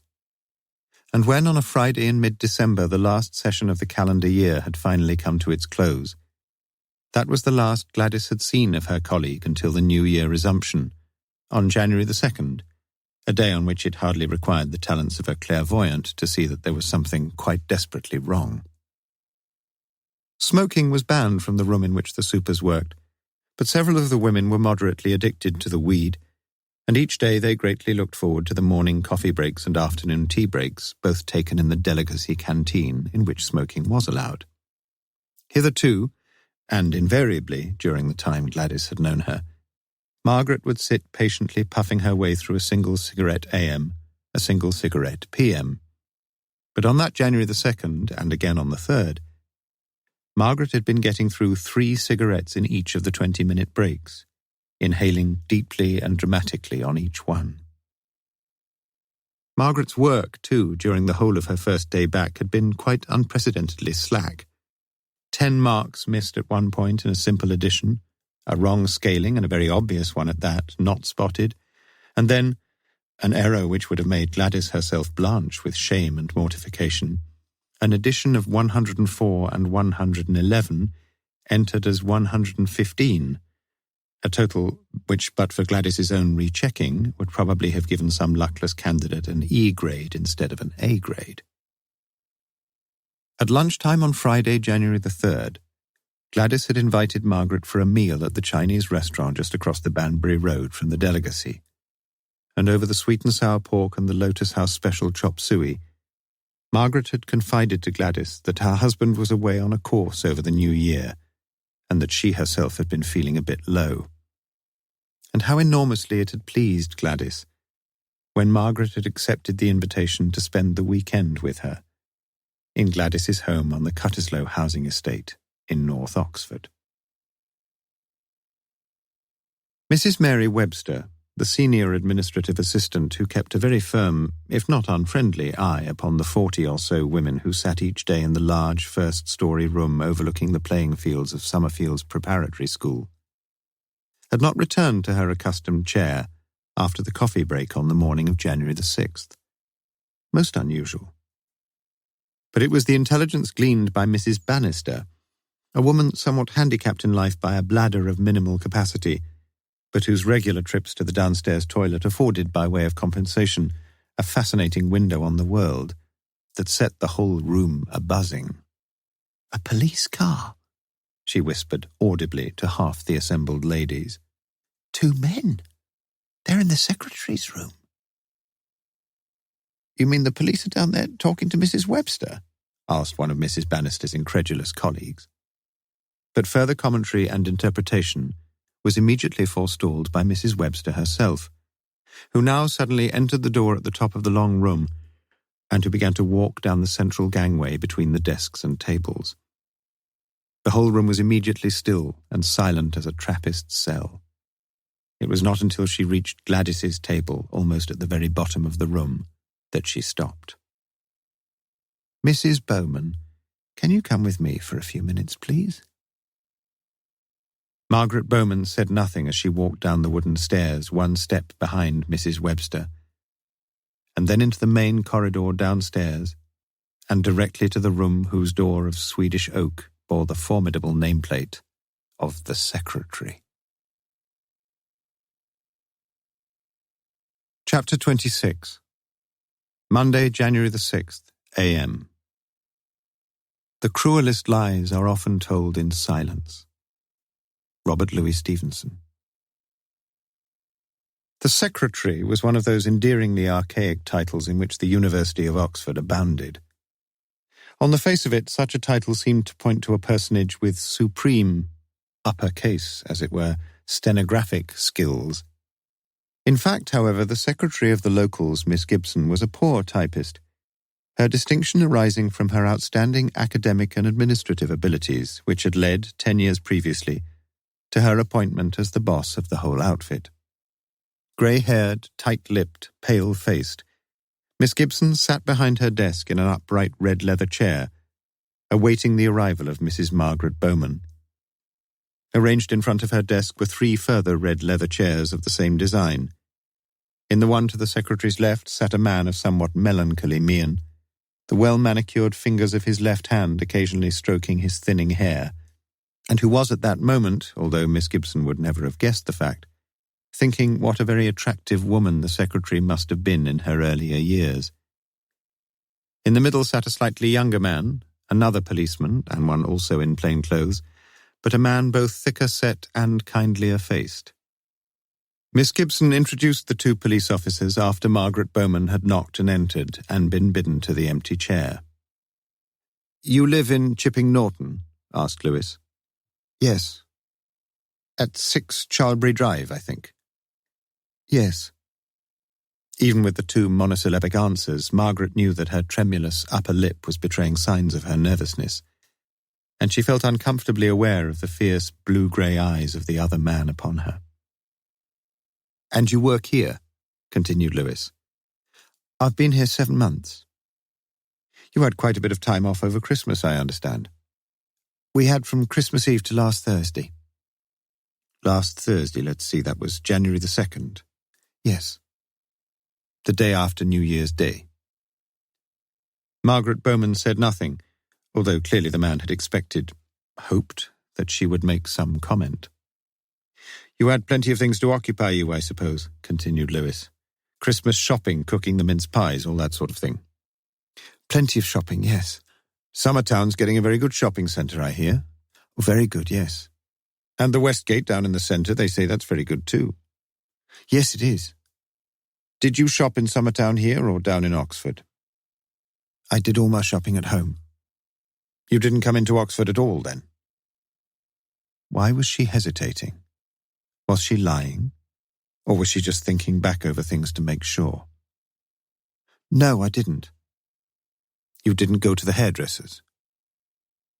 Margaret Bowman's right hand went up to the top of her head, gently lifting a few strands of her not-so-recently dyed blonde hair, and she permitted herself a vague and tired-looking smile. Does it look like it? No, it doesn't, thought Lewis. Do you go to any beauty salons, beauty clinics, you know the sort of thing I mean? No. Do you think I ought to? Miraculously, almost, she was feeling very much more at ease now, and she took a paper handkerchief from her black leather handbag and held it under her nose as she snuffled away some of the residual phlegm from a recent cold. For his own part, Lewis was conscious that his questioning was not yet making much progress.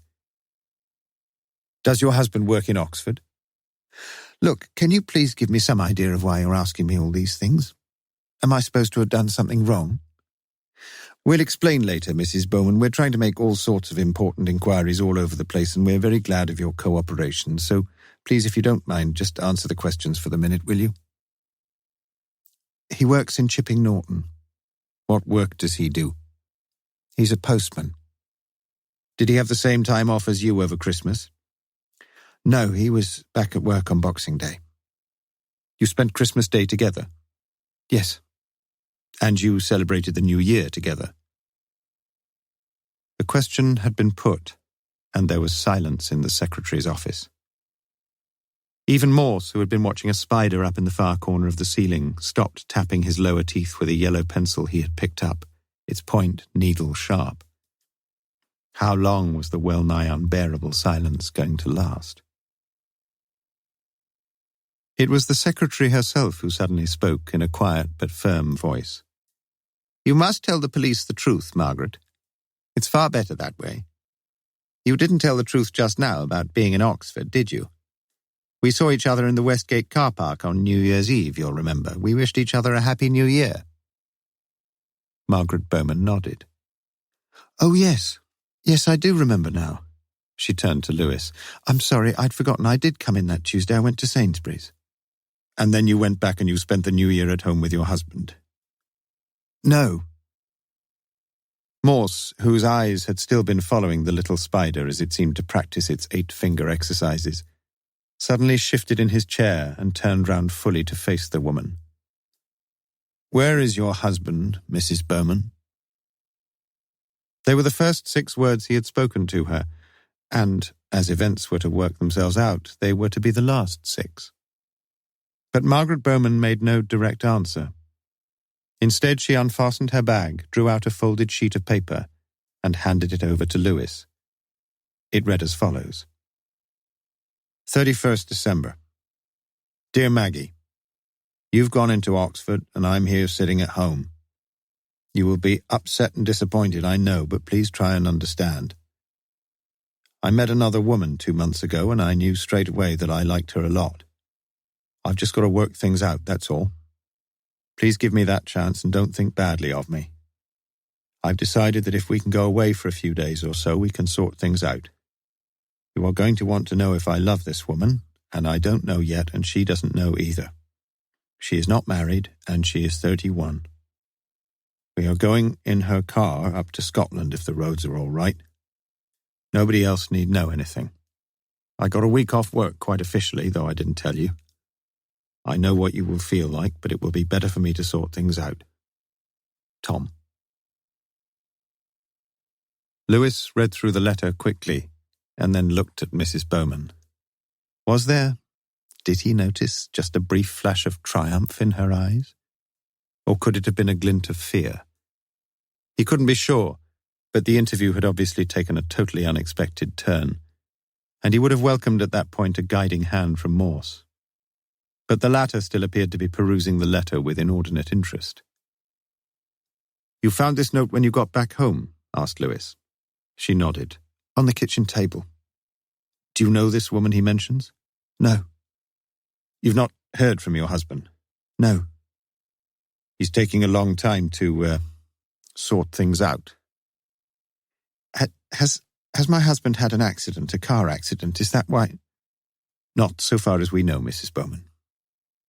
Is that all you want me for?" "For the minute, perhaps. We shall have to keep the letter. I'm sure you'll understand why." "No, I don't understand why." "Well, it might not be from your husband at all." "Have you thought of that?" asked Lewis slowly. "Of course it's from him." As she spoke these few words, she sounded suddenly sharp and almost crude after her early, quietly civilized manner, and Lewis found himself wondering several things about her. "Can you be sure about that, Mrs. Bowman?" "I'd know his writing anywhere." "Have you got any more of his writing with you?" "I've got the very first letter he wrote me years ago." "Can you show it to us, please?" From her handbag she brought out an envelope, much soiled, drew from it a letter, much creased, and handed it to Lewis, who cursorily compared the two samples of handwriting and pushed them along the desk to Morse, the latter nodding slowly after a few moments. It seemed to him that by amateur and professional experts alike the writing would pretty certainly be adjudged identical. "Can I please go now?" Lewis wasn't at all sure whether or not this oddly unsatisfactory interview should be temporarily terminated, and he turned to Morse, receiving only a non-committal shrug. So it was that Margaret Bowman left the office, exhorted in a kindly way by the secretary to get herself another cup of coffee from the canteen, and to be ready to come down again if the police needed her for further questioning. "We're sorry to have taken so much of your time, Miss Gibson," said Morse after Mrs. Bowman had left, "and if we could have a room for an hour or so, we'd be most grateful." "You can stay here if you like, Inspector. There are a good many things I've got to see to round the office." "What do you make of all that, sir?" asked Lewis when they were alone. "We haven't got a thing to charge her with, have we? We can't take her in just for forgetting she bought a pound of sausages from Sainsbury's." "We're not getting far, are we, sir? It's all a bit disappointing." "What? Disappointing? Far from it. We've just been looking at things from the wrong end, Lewis, that's all." "Really?" "Oh, yes. And we owe a lot to Mrs. Bowman. It was about time somebody put me on the right track." "You think she was telling the truth?" "Truth?" Morse shook his head. "I didn't believe a word of her story, did you?" "I don't know, sir. I feel very confused." "Confused? Surely not." He turned to Lewis and put the yellow pencil down on the secretary's desk. "Do you want to know what happened in Annex 3 on New Year's Eve?" Chapter 27. Monday, January the 6th, a.m. It is a bad plan that admits of no modification. Publius Cyrus. Let me explain one thing from the start. I just said we've been looking at things from the wrong end, and I mean just that. Max gave us a big enough margin for the time of death, and instead of listening to him, I kept trying to pin him down.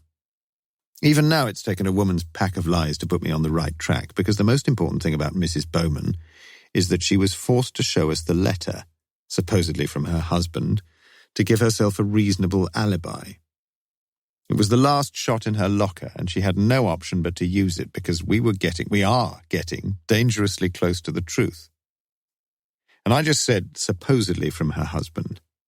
But that's not the case. It was from her husband. You can be certain of that.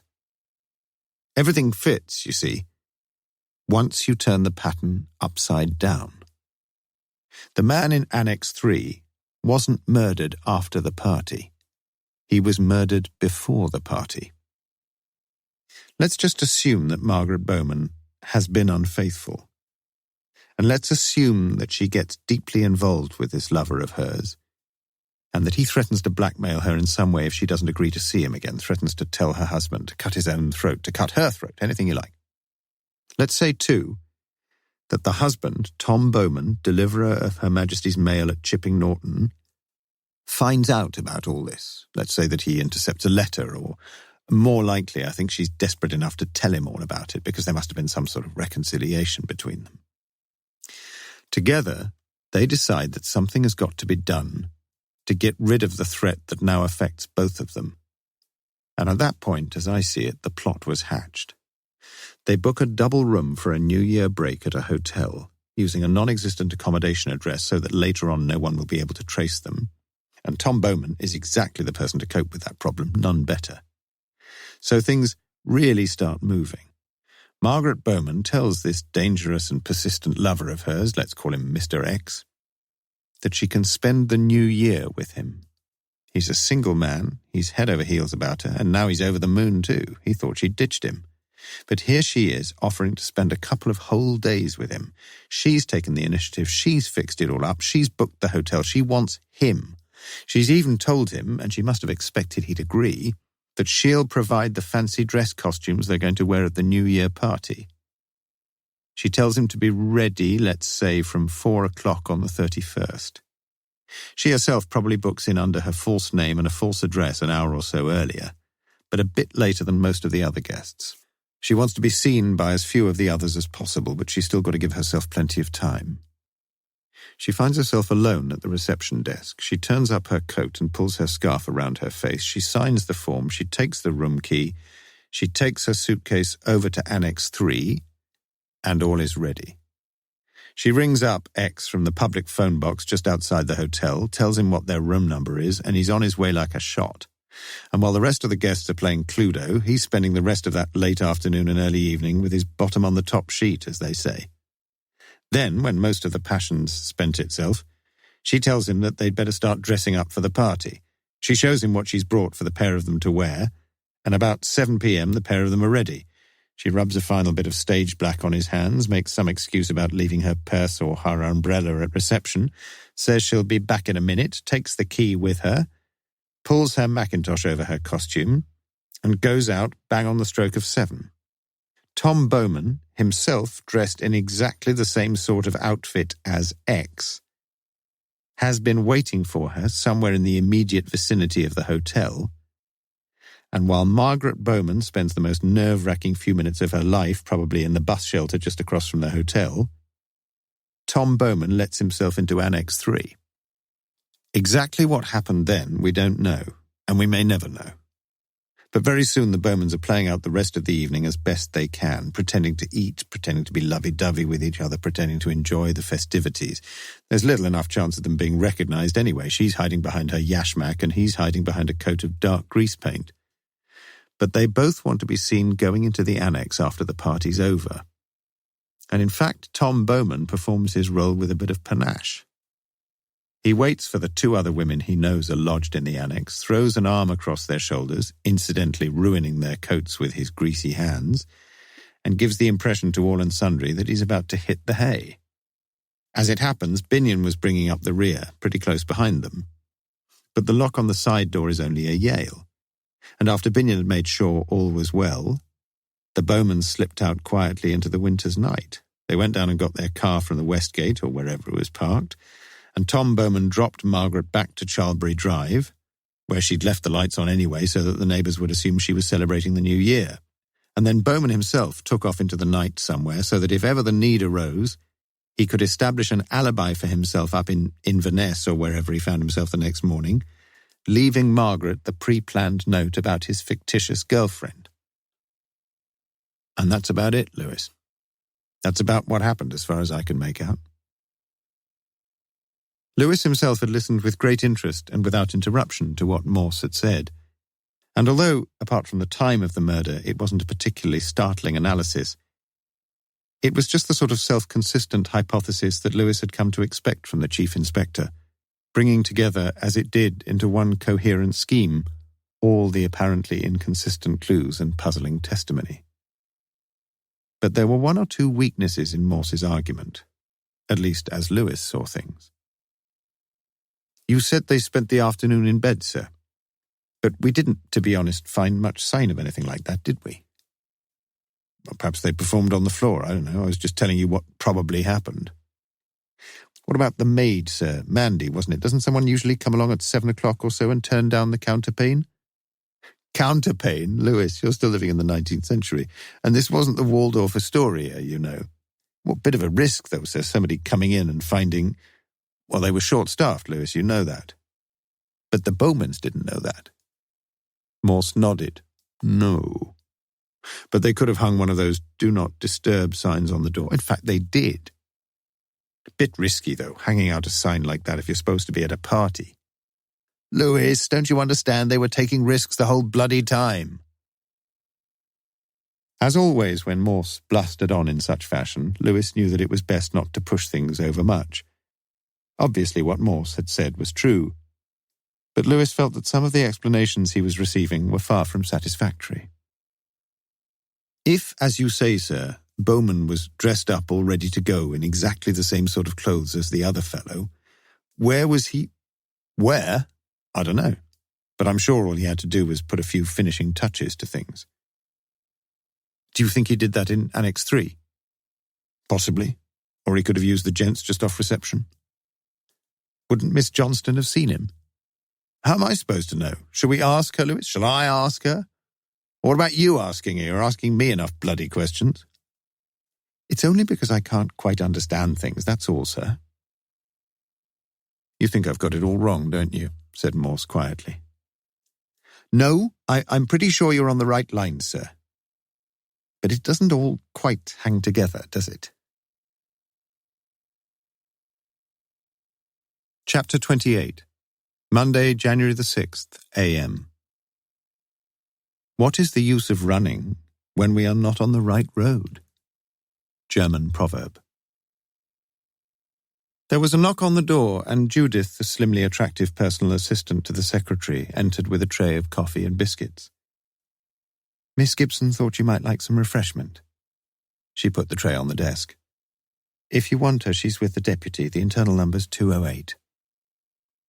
We don't get such VIP treatment up at HQ, commented Lewis after she'd left. Well, they're a more civilized lot here, aren't they? Nice sort of people. Wouldn't harm a fly, most of them. Perhaps one of them would. I see what you mean, said Morse, munching a ginger biscuit. Don't you think, said Lewis as they drank their coffee, that we're getting a bit too complex, sir? Complex? Life is complex, Lewis. Not for you, perhaps. But for most of us, it's a struggle to get through from breakfast to coffee time, and then from coffee time... There was a knock on the door, and Miss Gibson herself re-entered. I saw Mrs. Webster just now, and she said that Mrs. Bowman hadn't got back to her work yet. I thought perhaps she might be back here. The two detectives looked at each other. She's not in the canteen? Asked Morse. No. She's not in the ladies? No. How many exits are there here, Miss Gibson? Just the one. We've all been so worried about security recently. But Morse was already pulling on his greatcoat. He thanked the secretary and with Lewis in his wake walked quickly along the wooden-floored corridor towards the exit. At the reception desk sat the security officer, Mr. Pryor, a thick-set former prison officer whose broad, intelligent face looked up from the court circular of the Daily Telegraph as Morse fired a salvo of questions at him. You know Mrs. Bowman? Yes, sir. How long ago did she leave? 3-4 minutes. By car? Yes, sir. Maroon Metro, 1300 A Ridge. You don't know the number? Not offhand. Did she turn left or right at the Banbury Road? Can't see from here. She was wearing a coat? Yes, sir. Black fur-collared coat, but she hadn't changed her shoes. What do you mean? Most of them come in boots this weather and then change into something lighter when they're here. She still had a pair of high heels on, black leather, I should think. Morse was impressed by Pryor's powers of observation, said as much, and asked if he'd noticed anything else that was at all odd. Don't think so, except perhaps when she said goodbye. Don't most people say goodbye when they leave? Pryor thought for a second before replying. No, they don't. They usually say, see you or cheers or something like that. Morse walked from the locals, his eyes downcast, a deep frown on his forehead. The snow had been brushed away from the shallow steps that led down to the car park, and a watery-looking sun had almost dried the concrete. The forecast was for continued improvement in the weather, although in places there were still patches of hazardous ice. "Where to?" asked Lewis as Morse got into the passenger seat of the police car. "I'm not quite sure," replied Morse, as they drove up to the black and yellow striped barrier that regulated the progress of unauthorized vehicles into Ewart Place, the narrow street that led down to the delegacy's private car park. Bob King, the courteous blue-uniformed attendant, touched his peaked cap to them as he pressed the button to raise the barrier. But before going through, Morse beckoned him round to his window and asked him if he remembered a maroon metro leaving a few minutes earlier, and if so, whether it had turned left or right into the Banbury Road. But whilst the answer to the first question had been yes, the answer to the second question had been no. And for the minute, Morse asked Lewis to stop the car where it was. The Straw Hat Bakery, everything baked on the premises, on the left, and to the right, its immediate neighbour across the narrow road, the giant Allied Carpets shop, whose vast areas of glass frontage were perpetually plastered over with notices informing the inhabitants of Summertown that the current sale must undoubtedly rank as the biggest bargain in the annals of carpentry. Betwixt and between, there the car stood, left down into Oxford, right up and out of the city, and, if need be, thence to Chipping Norton. "Chipping Norton," said Morse suddenly. "Quick as you can." Blue rooflight flashing, siren wailing, the white Ford raced up to the Banbury Road roundabout, then across to the Woodstock Road roundabout, and was soon out on the A34, a happy-looking Lewis behind the wheel. "Think she'll go back home straight away?" "My God, I hope so," said Morse with unwonted vehemence. It was when the car had passed the Black Prince and was climbing the hill out of Woodstock that Morse spoke again. "Going back to what you were saying about Annex 3, Lewis, you did have a look at the bed linen, didn't you?" "Yes, sir. In both beds." "You don't think you missed anything?" "Don't think so. Wouldn't matter much if I did, though. We've still got the bedclothes. I sent everything along to the path lab." "You did?" Lewis nodded. "But if you want my opinion, nobody'd been sleeping in either of those two beds, sir." "Well, you couldn't tell with the one, could you? It was all soaked in blood." "No, it wasn't, sir. The blood had seeped through the counterpane, or whatever you call it, and a bit through the blankets, but the sheets weren't marked at all."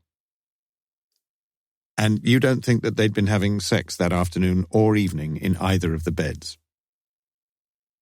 Lewis was an old hand in murder investigations, and some of the things he'd found in rooms, in cupboards, in wardrobes, in beds, under beds, he'd have been more than happy to be able to forget. But he knew what Morse was referring to, and he was more than confident of his answer. No, there were no marks of sexual emissions or anything like that. "You have an admirably delicate turn of phrase," said Morse, as Lewis sped past an obligingly docile convoy of long vehicles. "But it's a good point you made earlier, you know. If the old charpoy wasn't creaking all that afternoon." "As you said, sir, though, they might have made love on the carpet." "Have you ever made love on the carpet in midwinter?"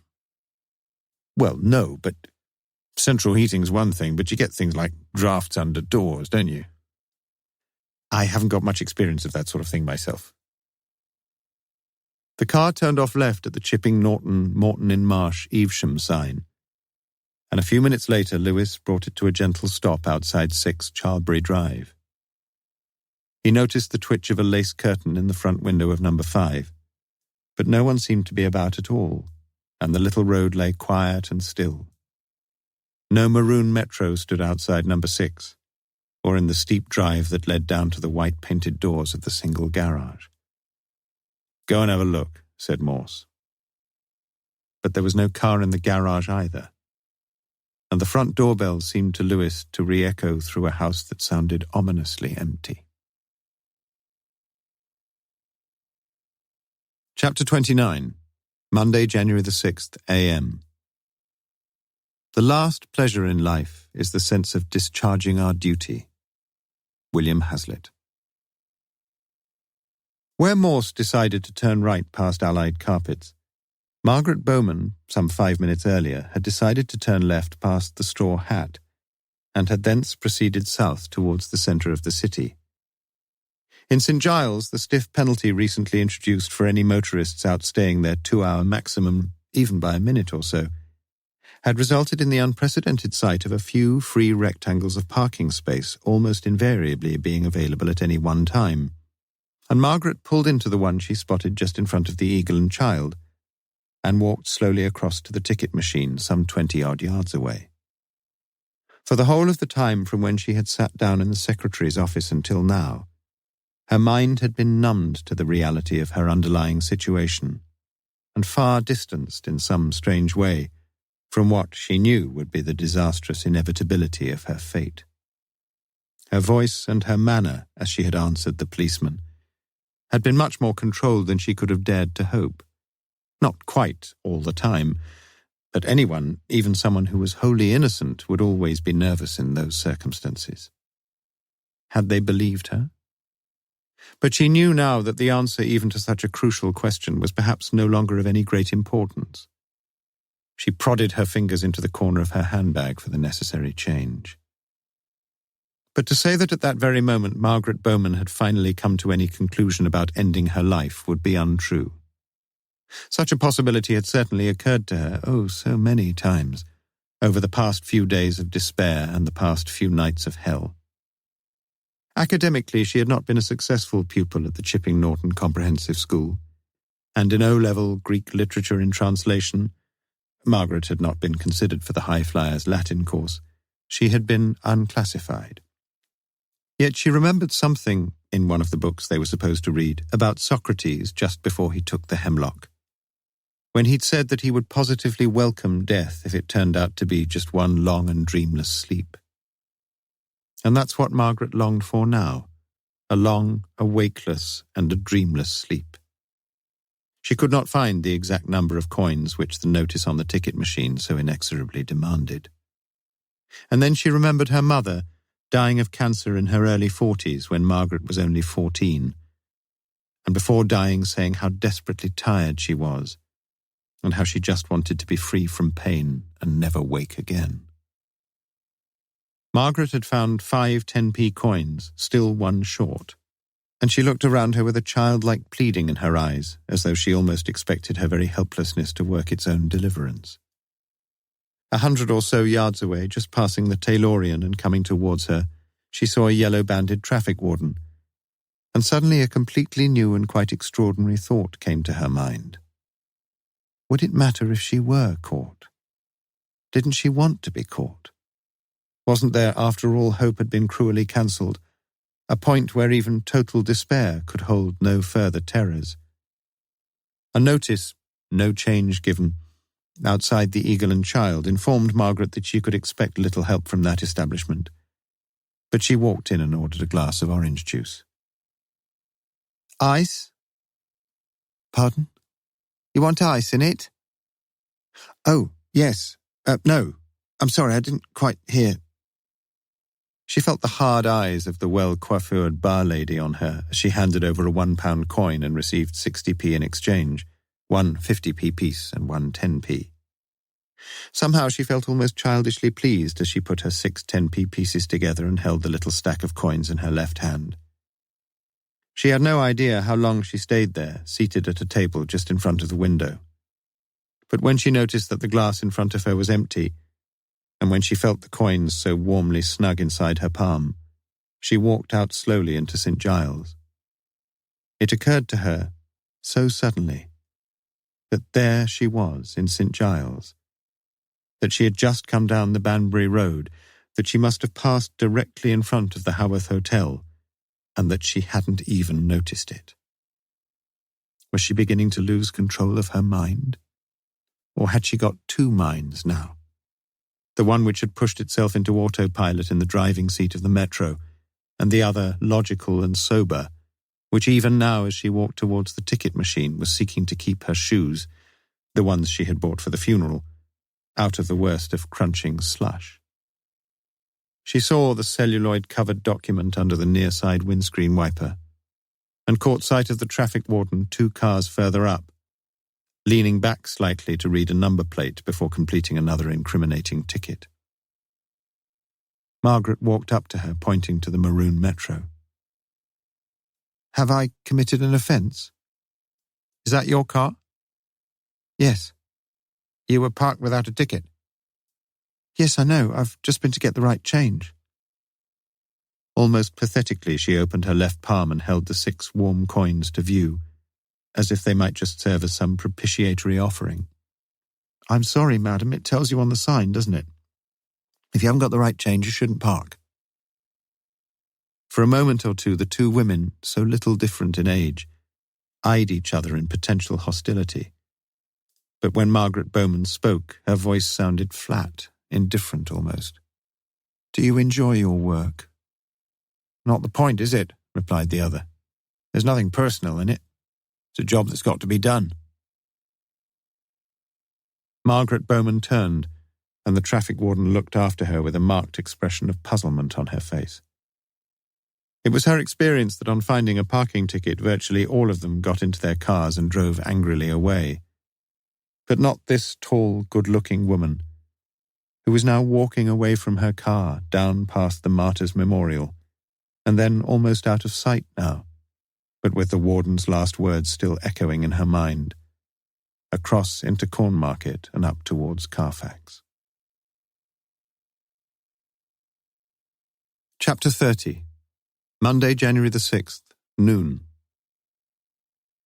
Then the devil taketh him up into the holy city, and setteth him on a pinnacle of the temple. Matthew chapter 4, verse 5. Margaret Bowman stood beneath Carfax Tower, a great solid pile of pale yellowish stone that stands on the corner of Queen Street and Cornmarket, and which looks down at its east side onto the High. White lettering on a background of Oxford blue told her that a splendid view of the city and the surrounding district was available from the top of the tower, admission 50p, Mondays to Saturdays, 10 a.m. to 6 p.m. And her heart pounded as she stood there, her eyes ascending to the crenellated balustrade built foursquare around the top. Not a high balustrade either, and often in the past she'd noticed people standing there, almost half their bodies visible as they gazed out over Oxford or waved to friends who stood 100 feet below. She was not one of those acrophobes, as for example Morse was, who burst into a clammy sweat of vertiginous panic when forced to stand on the 3rd or the 4th rung of a household ladder. But she was always terrified of being pushed. Had been, ever since one of the boys on a school party to Snowdon had pretended to push her, and when for a split second she had experienced a sense of imminent terror of falling over the precipitous drop that yawned almost immediately below her feet. People said you always thought of your childhood before you died, and she was conscious that 3 times, her mind had reverted to early memories. And now she was conscious of a 4th, of the words her father had so often used when she tried to put off writing a letter or starting her homework. "The longer you put things off, the harder they become, my girl." Should she put things off now? Defer any fateful decision? No. She pushed the door to the tower. But it was clear that the tower was shut, and it was with a sense of despairing disappointment that she noticed the bottom line of the notice, 20th of March to the 31st of October. The spire of St. Mary the Virgin pointed promisingly skywards in front of her as she walked down the High and into the Mitre. "Large Scotch. Bells, please, if you have it." How often had she heard her husband use those self-same words? A young barmaid pushed a tumbler up against the bottom of an inverted bottle, and then pushed again. "Ice?" "Pardon? Do you want ice?" No. Yes, please. I'm sorry, I didn't quite hear." As she sipped the whiskey, a hitherto dormant nerve throbbing insistently along her left temple, the world seemed to her perhaps fractionally more bearable than it had done when she'd left the delegacy. Like some half-remembered medicine, foul-tasting yet efficacious, the whiskey seemed to do her good, and she bought another. A few minutes later she was standing in Radcliffe Square, and as she looked up at the north side of St. Mary's Church, a strange and fatal fascination seemed to grip her soul. Halfway up the soaring edifice, his head and shoulders visible over the tricuspid ornamentation that marked the intersection of tower and spire, Margaret could see a duffel-coated young man, binoculars to his eyes, gazing out across the northern parts of Oxford. The tower must be open, surely. She walked down the steps towards the main porch of the church, and then for a moment turned round and gazed up at the dome of the Radcliffe camera behind her, and noticed the inscription on the top step, Dominus custodiat intruitum tuum et exitum tuum. But since she had no Latin, the potential irony of the words escaped her. Tower Open was printed in large capitals on a notice board beside the entrance, and just inside, seated behind a table covered with postcards, guidebooks, and assorted Christian literature, was a middle-aged woman who had already assumed that Margaret Bowman wished to ascend, for she held out a maroon-coloured ticket and asked for 60p. A few flights of wide wooden stairs led up to the first main landing, where a notice on a locked door to the left advised visitors that here was the old library, the very first one belonging to the university, where the few books amassed by the earliest scholars were so precious that they were chained to the walls. Margaret had seldom been interested in old churches, or old anythings for that matter, but she now found herself looking down at the leaflet the woman below had given her. When Mary became Queen and England reverted to Roman Catholicism, Archbishop Cranmer and two of his fellow bishops Latimer and Ridley were tried in St. Mary's for heresy. Latimer and Ridley were burned at the stake. Cranmer himself, after officially recanting, was brought back to St. Mary's and condemned to death. He was burned at the stake in the town ditch outside Balliol College, holding his right hand, which had written his recantation, steadily in the flames. Margaret looked at her own right hand, a couple of blue biro marks across the bottom of the thumb, and thought of the tortured atonement that Cranmer had sought and welcomed for his earlier weaknesses. A tear ran hurriedly down her cheek, and she took from her handbag a white paper handkerchief to dry her eyes. The stairs, iron now and no longer enclosed for the next 2 flights, led up and over the roof of the Lady Chapel, and she felt a sense of exhilaration in the cold air as she climbed higher still to the bell tower, where the man with the binoculars, his hair windswept, had just descended the stone spiral staircase that led to the top. "Not much further," he volunteered. "Bit blowy up there, though. Bit slippery too. Be careful." For several seconds as she emerged at the top of the tower, Margaret was conscious of a terrifying giddiness as her eyes glimpsed, just below her feet, the black iron ring that circled the gold-painted Roman numerals of the great clock adorning the north wall of the church. But the panic was soon gone, and she looked out across at the Radcliffe camera, and then to the left of the camera at the colleges along Broad Street, then the buildings of Balliol where Cranmer had redeemed his soul amid the burning brushwood. Then she could see the leafless trees along St. Giles, and the roads that led off from there into North Oxford, and then the giant yellow crane that stood at the Haworth Hotel in the Banbury Road. She took a few steps along the high walk towards the northwestern corner of the tower, and she suddenly felt a sense of elation, and the tears welled up again in her eyes as the wind blew back her hair, and as she held her head up to the elements with the same joyous carelessness she had shown as a young girl when the rain had showered down on her tip-tilted face. At a point on the corner, her wholly inadequate and unsuitable shoes had slipped along the walkway, and a man standing below watched the black handbag as it plummeted to the earth and landed neatly erect in a drift of snow beneath the northwest angle of the tower. Chapter 31. Monday, January the 6th, p.m. Everything comes to him who waits, among other things, death. F. H. Bradley. Morse was dissatisfied and restless. That much was obvious as they sat outside the Bowman's house in Charlbury Drive. 10 minutes they waited, Morse just sitting there in the passenger seat, his safety belt still on, staring out of the window. Then another 10 minutes, with Morse occasionally clicking his tongue and taking sharp, audible breaths of impatient frustration.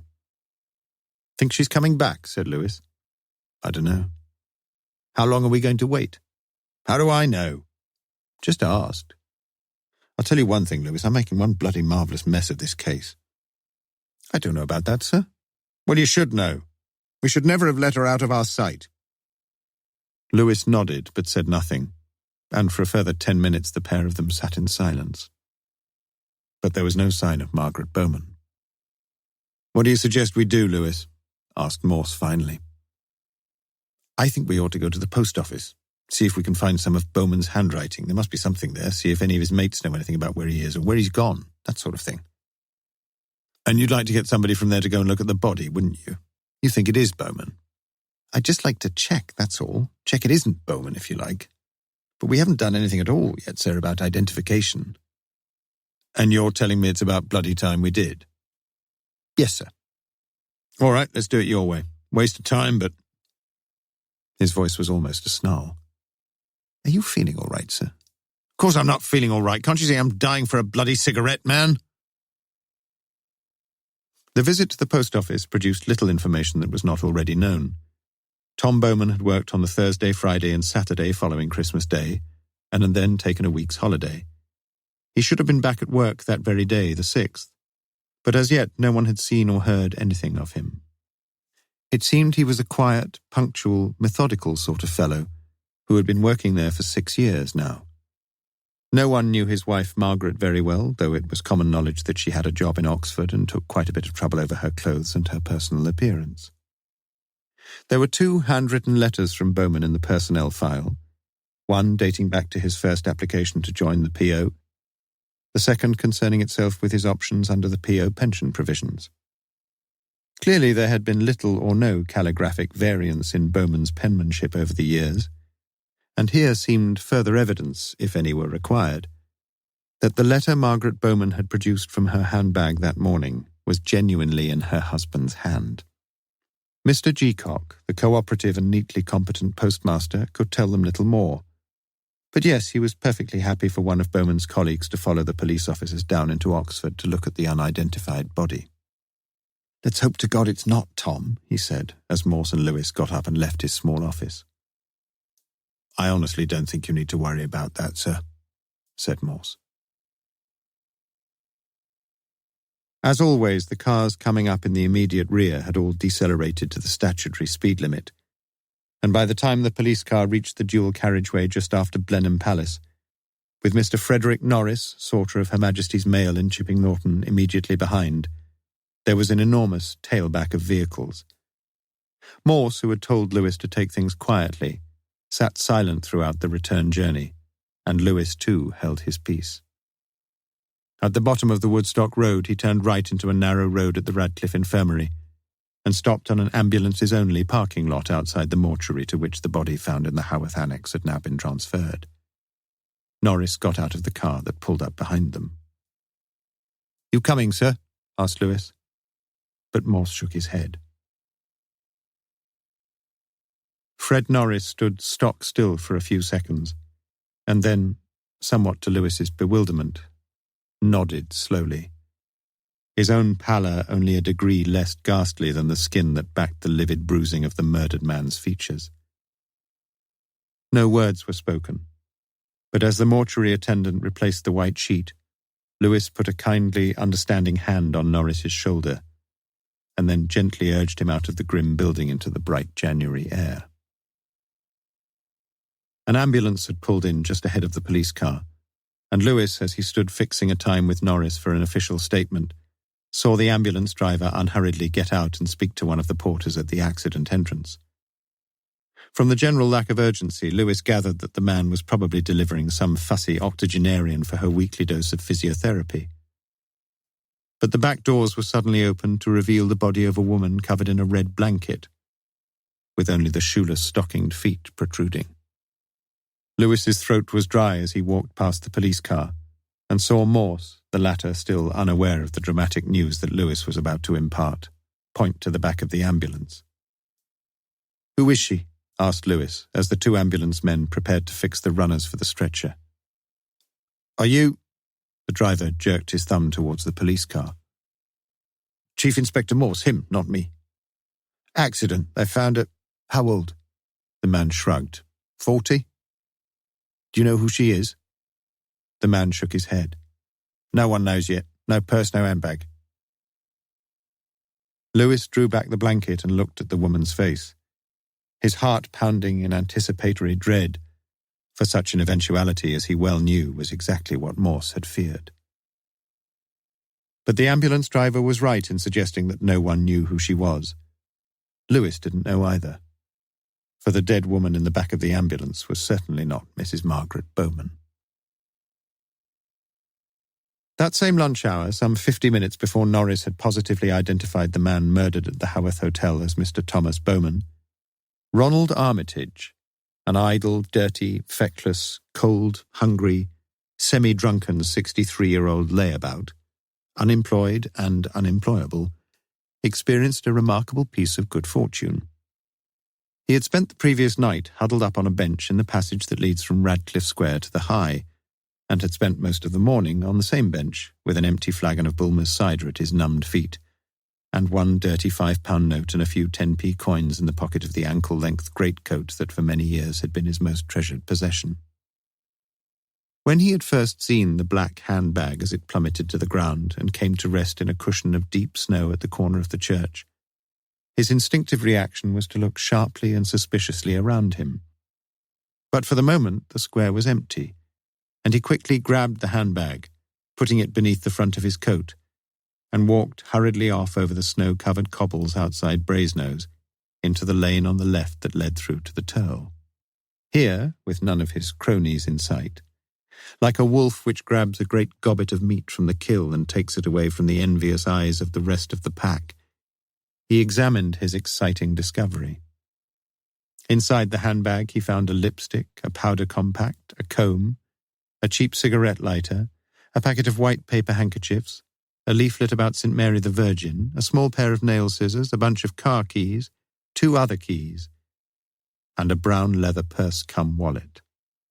The plastic cards, Visa, Access, Lloyds, he ignored, but he quickly pocketed the 2 beautifully crisp £10 notes and the 3 £1 coins he found therein.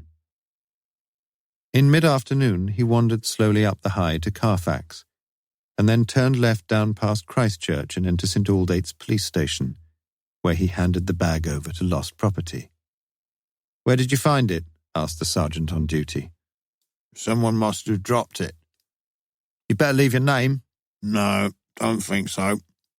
"Might be a reward." Cheers, mate. Chapter 32. Monday the 6th of January, p.m.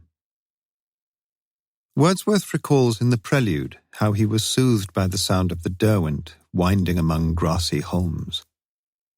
Literary landscapes of the British Isles. It was seldom that Morse ever asked for more personnel. Indeed, it was his private view that the sight, as so often witnessed on TV, of 100 or so uniformed policemen crawling in echelon across a tract of heathland often brought the force into something approaching derision. He himself had once taken part in such a massive sweep across a field in North Staffordshire, ending up, as he had done, with 1 empty packet of Featherlight Durex, 1 empty can of alcohol-free lager, and, the next morning, a troublesome bout of lumbago. But he did ask for more personnel on the afternoon of January the 6th, and Lewis, for one, was glad that much-needed help, in the shape of Sergeant Phillips and 2 detective constables, had been summoned to follow up all inquiries regarding Margaret Bowman. Oddly enough, yet almost everything about him was odd, as Lewis knew, Morse had shown no great surprise on hearing the news that the murdered man was Thomas Bowman. Indeed, the only emotion he showed, and that of immense relief, was after learning that the other corpse on view that lunchtime was not Margaret Bowman's. In fact, Morse suddenly seemed much more at peace with himself as he sat with Lewis in the Royal Oak just opposite the hospital, a circumstance, as Lewis rightly guessed, not wholly unconnected with the fact that after his Herculean efforts over Christmas and the New Year, he had finally surrendered and bought himself a packet of cigarettes. At 2:30 they were once more on the A34 to Chipping Norton, this time with a much firmer mission, to investigate the property at 6 Charlbury Drive, which had now quite definitely become the focus of the murder inquiry. "Shall we break one of the front windows or one of the back ones?" Morse asked as they stood in front of the property, faces at a good many windows in the quiet cul-de-sac, now watching the activity with avid curiosity. But such forcible ingress proved unnecessary. Lewis it was who suggested that most people, well, the missus does, leave a key with the neighbours, and so it proved in this case, with the elderly woman in number 5 promptly producing both a back door and a front door key. Mrs. Bowman, it appeared, had gone out on Friday evening, saying she wouldn't be back until Monday after work. Hadn't been back either, as far as the woman knew. Finding nothing of immediate interest in the downstairs rooms, Lewis went upstairs, where he found Morse in one of the 2 spare bedrooms looking into a cumbrous, dark mahogany wardrobe, which, apart from an old-fashioned armchair, was the only item of furniture there. "Found anything, sir?" Morse shook his head. "Lots of shoes he had." "Not much help?" "No help at all." "Can you smell anything, sir?" "Such as?" "Whiskey?" suggested Lewis. Morse's eyes lit up as he sniffed and sniffed again. "I reckon you're right, you know." There was a stack of white shoeboxes, and they found the half-full bottle of Bell's in the 3rd box from the bottom. "You think he was a secret drinker, sir?" "What if he was? I'm a secret drinker, aren't you?" "No, sir. And I wouldn't have got away with this. The missus cleans all my shoes." The other spare room upstairs, little more than a small box room, was similarly short on furniture, with 3 sheets of newspaper spread out across the bare floorboards on which ranks of large green cooking apples were neatly arranged. "They take the sun," observed Lewis, as his eye fell on a young lady leaning forward to maximize the measurements of a mighty bosom. "You think he was a secret sex maniac?" "I'm a secret." But Morse broke off as he saw the broad grin across his sergeant's face, and he found himself smiling in return. The main bedroom, though furnished fully, even tastefully as Morse saw it, seemed at first glance to offer little more of interest than the rest of the house. Twin beds, only a few inches apart, were neatly made, each covered with an olive-green quilt, each with a small bedside table, the feminine accoutrements on the one nearer the window clearly signifying hers. On the right, as one entered the room, was a large white wood wardrobe, again hers, and on the left a tall boy, obviously his. A composite piece of modern furniture, mirror in the middle, 3 shelves above, 2 of them full of books, with drawers below, stood just beyond the tall boy, at the bottom of Margaret Bowman's bed. Since there seemed about 3 times as much of her clothing as of his, Morse agreed that Lewis should concentrate on the former, he on the latter. But neither of them was able to come up with anything of value, and Morse soon found himself far more interested in the 2 shelves of books. The thick spines of 4 white paperbacks announced a sequence of the latest international bestsellers by Jackie Collins, and beside these stood 2 apparently unopened Penguins, Brideshead Revisited and A Passage to India. Then 2 large, lavishly illustrated books on the life and times of Marilyn Monroe, an ancient impression of the concise Oxford Dictionary, and a very recent purchase, by the look of things, a book in the Hollywood Greats series covering the career of Robert Redford, a star unlike Miss Monroe, who had yet to swim into Morse's ken. On the wall beside this top shelf of books were 2 colour photographs cut from sporting periodicals, one of Steve Cram, the great middle-distance runner, the other of Ian Terence Botham, his blonde locks almost reaching the top of his England cricket sweater. The title Sex Parties on the lower shelf caught Morse's eye, and he took it out and opened a page at random. Her hand slid across the gear lever and touched his leg below the tennis shorts. "Let's go to my place, quick," she murmured in his ear. "I shan't argue with that, my love," he replied huskily, as the powerful Maserati swerved across the street. As they lay there together the next morning, Such anticlimactic pianissimo porn had no attraction whatever for Morse, and he was putting the book back in its slot when he noticed that there was something stuck in the middle of the large volume next to it, a work entitled The Complete Crochet Manual. It was a holiday postcard from Derwentwater, addressed to Mrs. M. Bowman, the date stamp showing July the 29th, the brief message reading, "Greetings from Paradise Regained. I wish you were here. Edwina." Morse turned the card over and looked lovingly at the pale green sweep of the hills before putting the card back in its place. An odd place, perhaps, his brain suggested gently. And not the sort of book, surely, that Tom Bowman would often dip into for amusement or instruction. Edwina was doubtless one of Margaret's friends, either a local woman or one of her colleagues at Oxford. For the moment, he thought no more about it.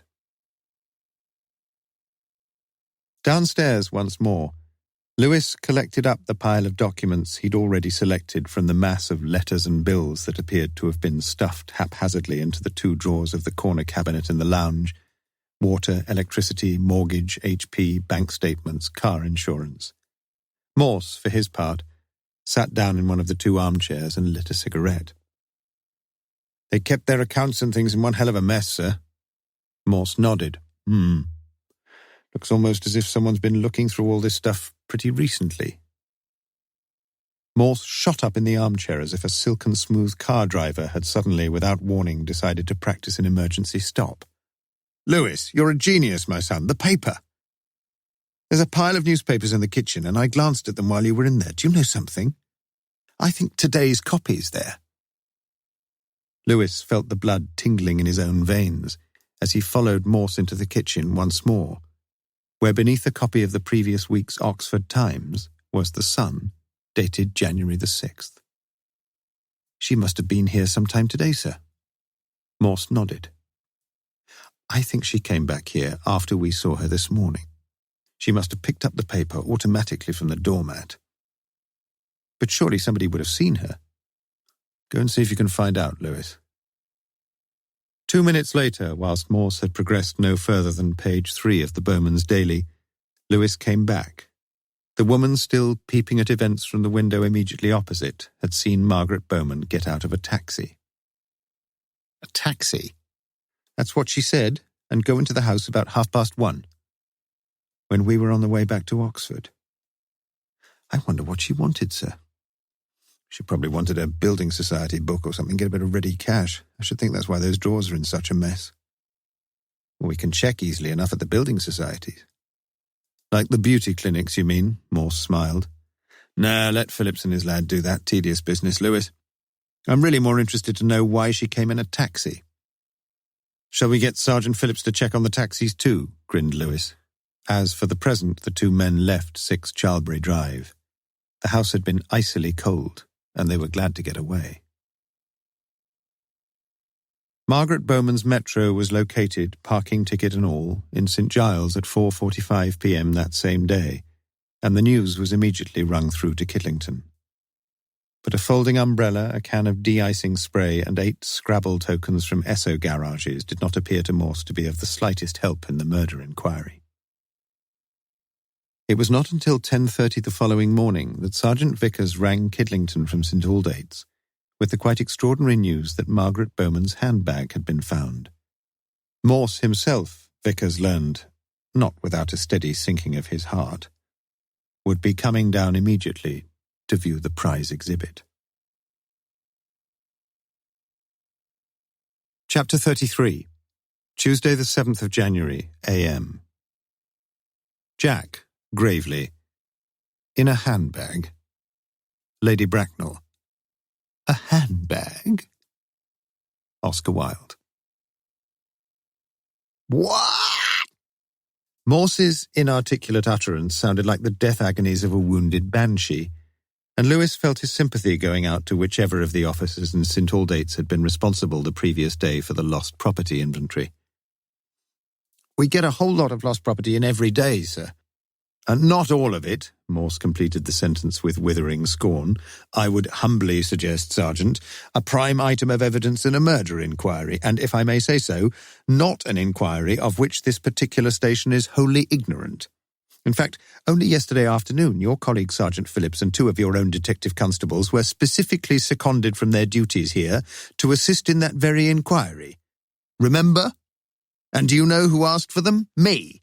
And do you know why I'm so anxious to show some interest in this inquiry? Because this bloody station asked me to. Palely, Sergeant Vickers nodded, and Morse continued. You, and you'll do it straight away, Sergeant, you'll get hold of the bloody nincompoop who sat in that chair of yours yesterday, and you'll tell him I want to see him immediately. Christ, I've never known anything like it. There are rules in this profession of ours, Sergeant, didn't you know that? And they tell us to get names and addresses and occupations and times and details and all the rest of it, and here we are without a bloody clue who brought it in, where it was found, when it was found, nothing. A constable had come through in the midst of this shrill tirade, waiting until the peroration before quietly informing Morse there was a telephone call for him. After Morse had gone, Lewis looked across at his old pal, Sergeant Vickers. Was it you, Sam? Vickers nodded. Don't worry, he's always flying off the handle. He's right, though.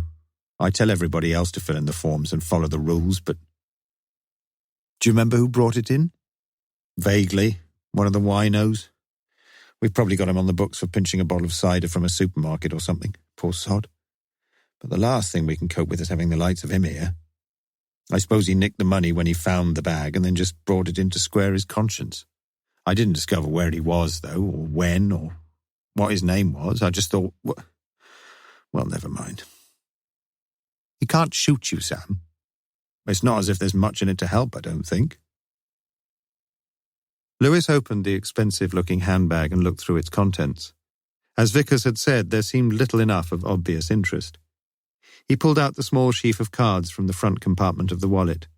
The usual bank and credit cards, 2 library tickets, 2 creased first-class stamps. A small rectangular card advertising the merits of an Indian restaurant in Walton Street, Oxford.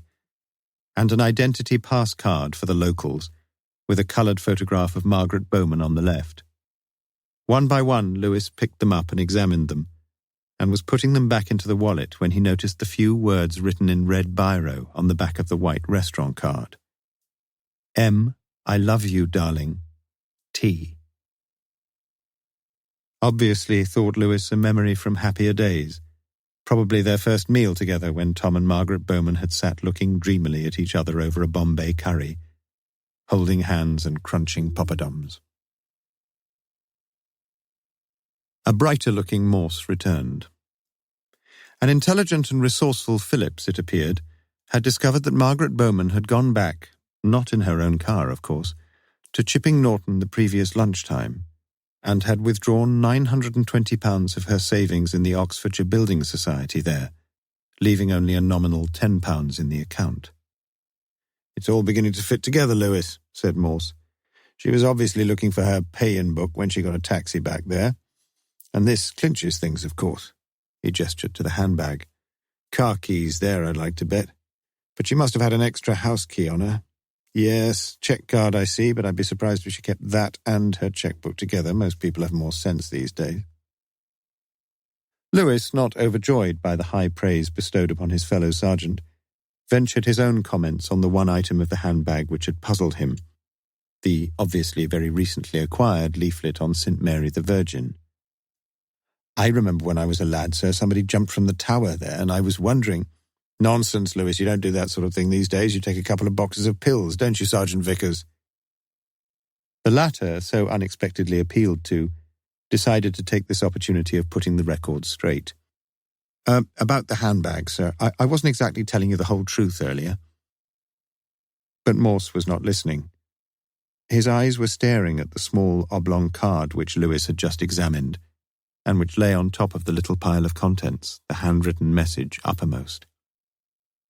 "What's that?" he asked, with such quietly massive authority in his voice that Vickers found the hairs rising up on his brawny forearms. But neither of the two sergeants could answer, for neither knew what it was that the chief inspector had asked, nor why it was that his eyes were gleaming with such triumphant intensity.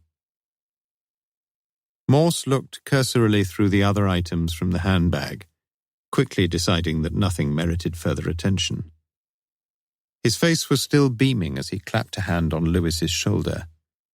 "You are, not for the first time in your life, a bloody genius, Lewis.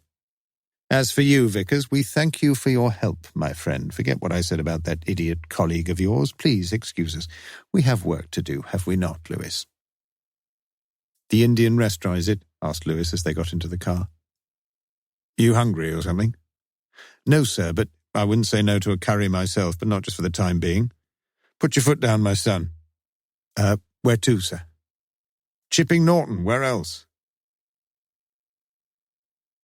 Lewis saw that the fascia clock showed 12:15 as the car passed through Woodstock. "Fancy a pint?" asked a cheerful Lewis. Morse looked at him curiously. "What's the matter with you this morning? I hope you're not becoming an alcoholic." Lewis shook his head lightly. "You want to be like me, Lewis. I'm a dipsomaniac." "What's the difference?" Morse pondered for a while. "I think an alcoholic is always trying to give up drink." "Whereas such a thought has never crossed your mind, sir." "Well put," said Morse. Thereafter, lapsing into the silence he habitually observed when being driven in a car.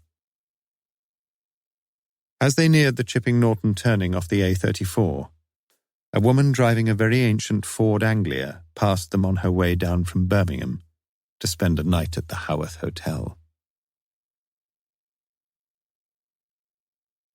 Chapter 34. Tuesday, January the 7th, p.m. A certain document of the last importance has been purloined. Edgar Allan Poe. Well, I'll be buggered. Morse shook his head in bewildered disappointment as he stood once again in Margaret Bowman's bedroom, the complete crochet manual in his hands. "It's gone, Lewis." "What's gone?" "The card I showed you, the card from the Lake District, the one signed Edwina." "You never showed it to me," protested Lewis. "Of course perhaps I didn't. But the handwriting on that postcard was the same as the handwriting on the back of your what's-his-name Indian place in Walton Street. Exactly the same, I can swear to it. The postcard was from Ullswater or some place like that, and—" Morse sought to bully his brain into a clearer remembrance. "It said something like, 'It's paradise regained. I wish you were here.' But, you know, it's a bit odd on a postcard to say, 'I wish you were here.' 19 times out of 20, people just say, 'wish you were here,' don't they? Do you see what I mean? That postcard didn't say, 'It's paradise regained,' then a dash, 'I wish you were here.' It said, 'It's paradise regained -1. Wish you were here.' That card was from Margaret Bowman's lover, telling her there was only one thing missing from his paradise, her." "Not much use if it's gone," said Lewis dubiously. "It is, though. Don't you see? The very fact that Margaret Bowman came back a second time shows exactly how important it is, and I think I remember the postmark. It was August. All we've got to do is to find out who spent his holidays up in the Lake District last August." "Might have been the August before." "Don't be so pessimistic, man," snapped Morse. "But we ought to be pessimistic," persisted Lewis, remembering his recent experience with the beauty clinics. "Millions of people go up to the lakes every summer, and who's this Edwina?" "He's the lover boy." Tom Bowman would have been very suspicious, wanting to know who the fellow was if he'd signed his own name. But the man we're dealing with, Lewis, the man who almost certainly murdered Bowman, is pretty clever. He changed his name, but he didn't change it too much. And that gives us a whacking great clue. The fellow signs himself T on the Indian thing, and then signs himself Edwina on the postcard. So we've already got his Christian name, Lewis. The T doesn't stand for Tom. It stands for Ted. And Ted is an abbreviation of Edward, and he signs himself in the feminine form of it, Edwina, Q-E-bloody-D, Lewis, as we used to say in the lower fourth. All right, you say there are a few millions every year who look forward to hearing the rain drumming on their caravan roofs in Grasmere. But not all that many of them were christened Edward, and about half of them would be too old or too young to woo our fair Margaret. And what's more, he'll pretty certainly live in Oxford, this fellow we're looking for, or not too far outside. And if he can afford to spend a holiday in the Lake District, he's probably in work rather than on the dole, agreed? And, just let me finish, Not everybody's all that familiar with Paradise Regained. Mr. Milton's not everybody's cup of tea in these degenerate days, and I'm going to hazard a guess that our man was a grammar school boy. But they're all comprehensives now, sir. You know what I mean. He's in the top 25% of the IQ range. The case seems to be closed then, sir. Don't be so bloody sarcastic, Lewis. I'm sorry, sir, but I've not finished. What was the colour of Bowman's hair? Well, blondish, sort of. Correct. And what have Robert Redford, Steve Cram, and Ian Botham got in common? All the girls go for them. No, physical appearance, Lewis. You mean they've all got blonde hair? Yes, and if Margaret Bowman's running to form, this new beau of hers has got fair hair too. And if only about a quarter of Englishmen have got fair hair, he could be a Swede, sir. What, a Swede who's read Paradise Regained? For Lewis, the whole thing was becoming progressively more improbable, yet he found himself following Morse's deductive logic with reluctant admiration. If Morse were right, there couldn't be all that many employed, fair-haired people christened Edward in the 25 to 45 age range, living in or just outside Oxford, who had spent their most recent summer holidays in the Lake District, could there? And Lewis appreciated the force of one point Morse had just made. Margaret Bowman had been willing to make 2 extraordinarily risky visits to her house in Charlbury Drive over the last 24 hours. If the first had been to fetch her building society book or whatever and to get some ready cash out, it couldn't really be seen as all that incriminating. But if the overriding purpose of the second, as Morse was now suggesting, had been to remove from the house any pieces of vital evidence that might have been hidden in the most improbable places, Lewis was conscious as he sat there in the Bowman's bedroom that afternoon that he had not yet even dared to mention to Morse the thought that had so obstinately lodged itself at the back of his mind. At the time, he had dismissed the idea as utterly fanciful, and yet it would not wholly go away. I know it's ridiculous, sir, but I can't help worrying about that crane at the back of the hotel. Go on, said Morse, not without a hint of interest in his voice. Those cranes can land the end of a girder on a sixpence. They have to match up with the bolts and everything. So if you wanted to, you could pick up a box, let's say, and you could move it wherever you wanted, outside a window, perhaps. It's only a thought, sir, but could it just be that Bowman was murdered in the main part of the hotel? If the murderer wraps up the body, say, and hooks it onto the crane, he can pinpoint it to just outside Annex 3, where he can get an accomplice in the room to pull the box gently in. The murderer himself wouldn't be under any suspicion at all because he's never been near the annex. And if it had been snowing, like the forecast said, there wouldn't be any footprints going in, would there? There's so much mess and mud outside the back of the hotel, though, that nobody's going to notice anything out of the ordinary there. And nobody's going to hear anything either, not with all the racket of a disco going on. I know it may be a lot of nonsense, but it does bring all those people staying in the hotel back into the reckoning, doesn't it? And I think you'll agree, sir, we are getting a bit short of suspects. Morse, who had been listening with quiet attention, now shook his head with perplexed amusement. What you're suggesting, Lewis, is that the murderer's a crane driver. Is that it? It was only a thought, sir. Narrows things down, though.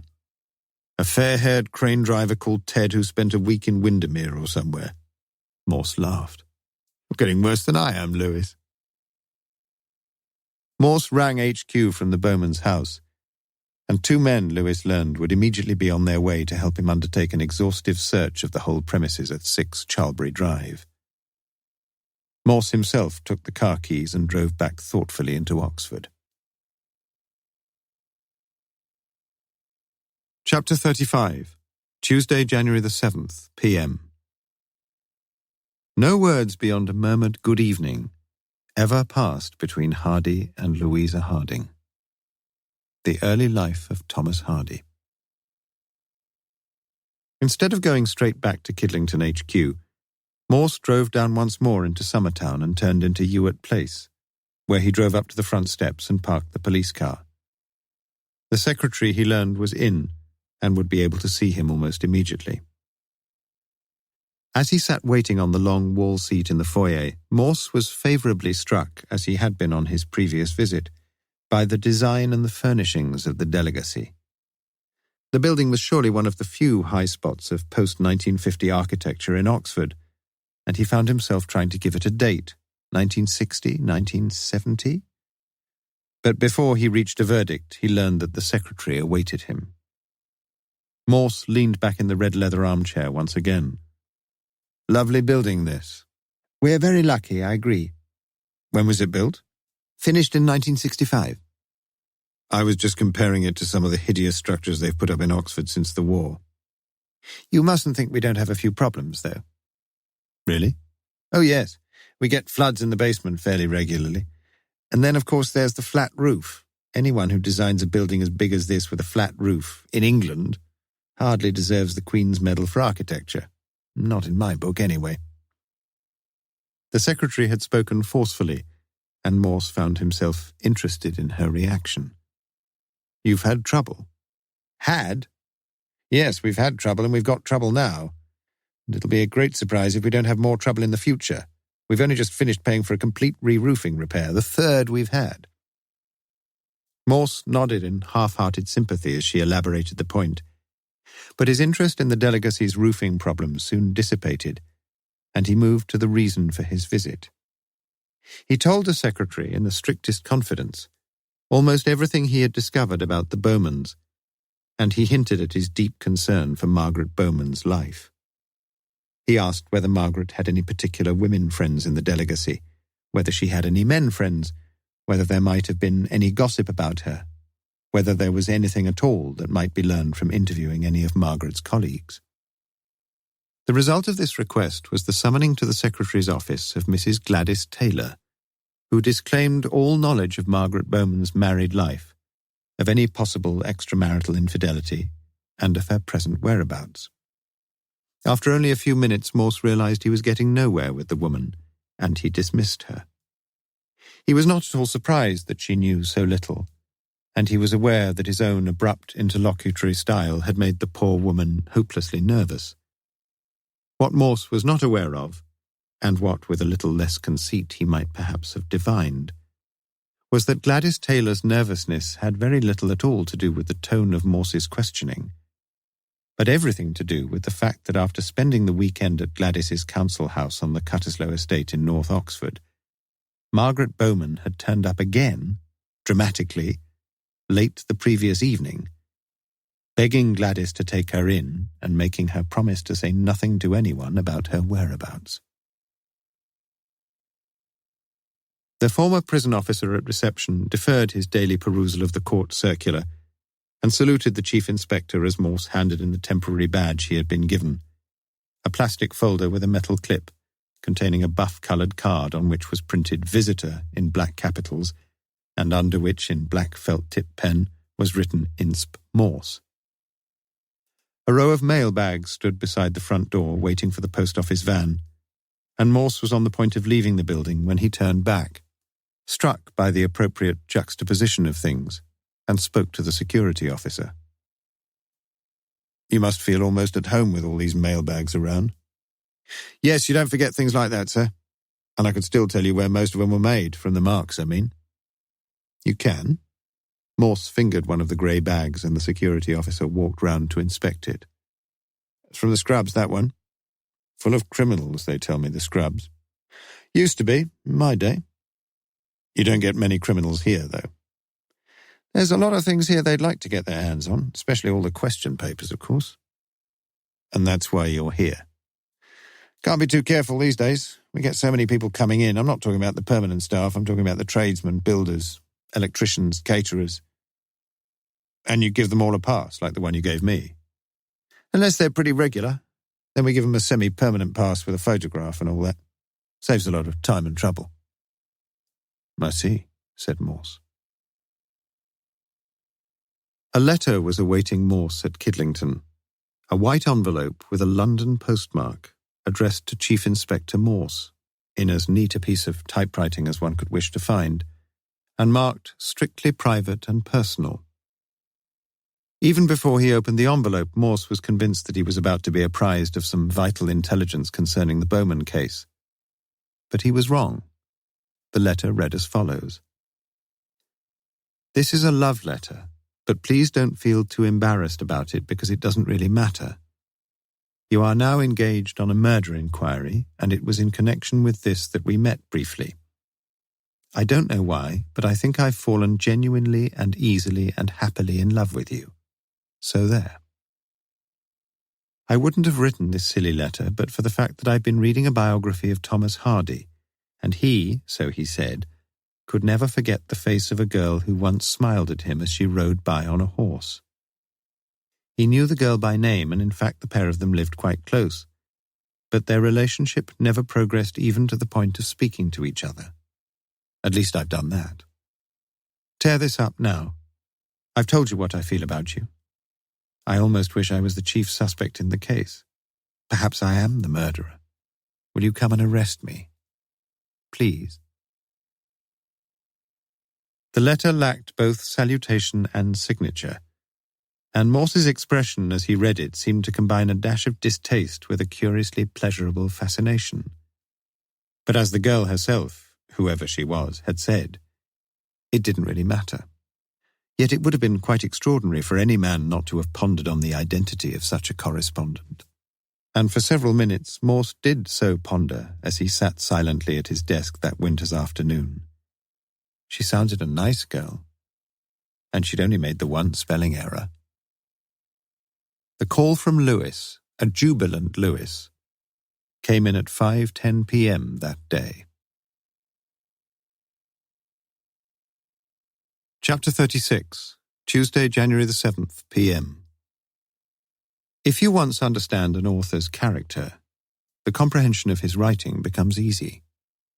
Longfellow. It had been in the inside breast pocket of a rather ancient sports jacket that Lewis had finally found the copied letter. And such a discovery was so obviously what Morse had been hoping for, that he was unable to conceal the high note of triumph in his voice as he reported his find.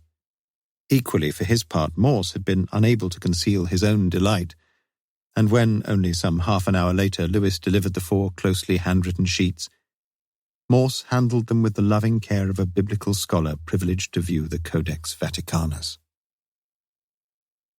You are a selfish, thankless bitch, and if you think you can just back out of things when you like, you'd better realize that you've got another big, thick, head-aching think coming, because it could be that I've got some ideas about what I like. You'd better understand what I'm saying. If you can act like a bitch, you'd better know I can be a bit of a sod too. You were glad enough to get what you wanted from me, and just because I wanted to give it to you, you think that we can just drop everything and go back to square one. Well, this letter is to tell you we can't, and like I say, you'd better understand what I'm telling you. You can be sure I'll get my own back on you. You always say you can't really talk on the phone much, but you didn't have much trouble on Monday, did you? Not much doubt about where you stood then. Not free this week and perhaps not next week either, and the week after that is a bit busy too. I know I've not been round quite as long as you, but I'm not a fool, and I think you know I'm not. You say you're not going to sign on next term for night classes, and that was the one really long time we did have together. Well, I don't want any Dear John letter, thank you very much. But I do want one thing, and I'm quite serious about saying that I'm going to get it. I must see you again, at least once again. If you've got any sense of fairness to me, you'll agree to that. And if you've got just any plain sense, and forget any fairness, you'll still agree to see me, because if you don't, I shall get my own back. Don't drive me to anything like that. Nobody knows about us, and I want to leave things like that like they were. You remember how careful I always was, and how none of your colleagues ever knew. Not that it matters much to me, not a quarter of what it matters to you. Don't forget that. So do as I say and meet me next Monday.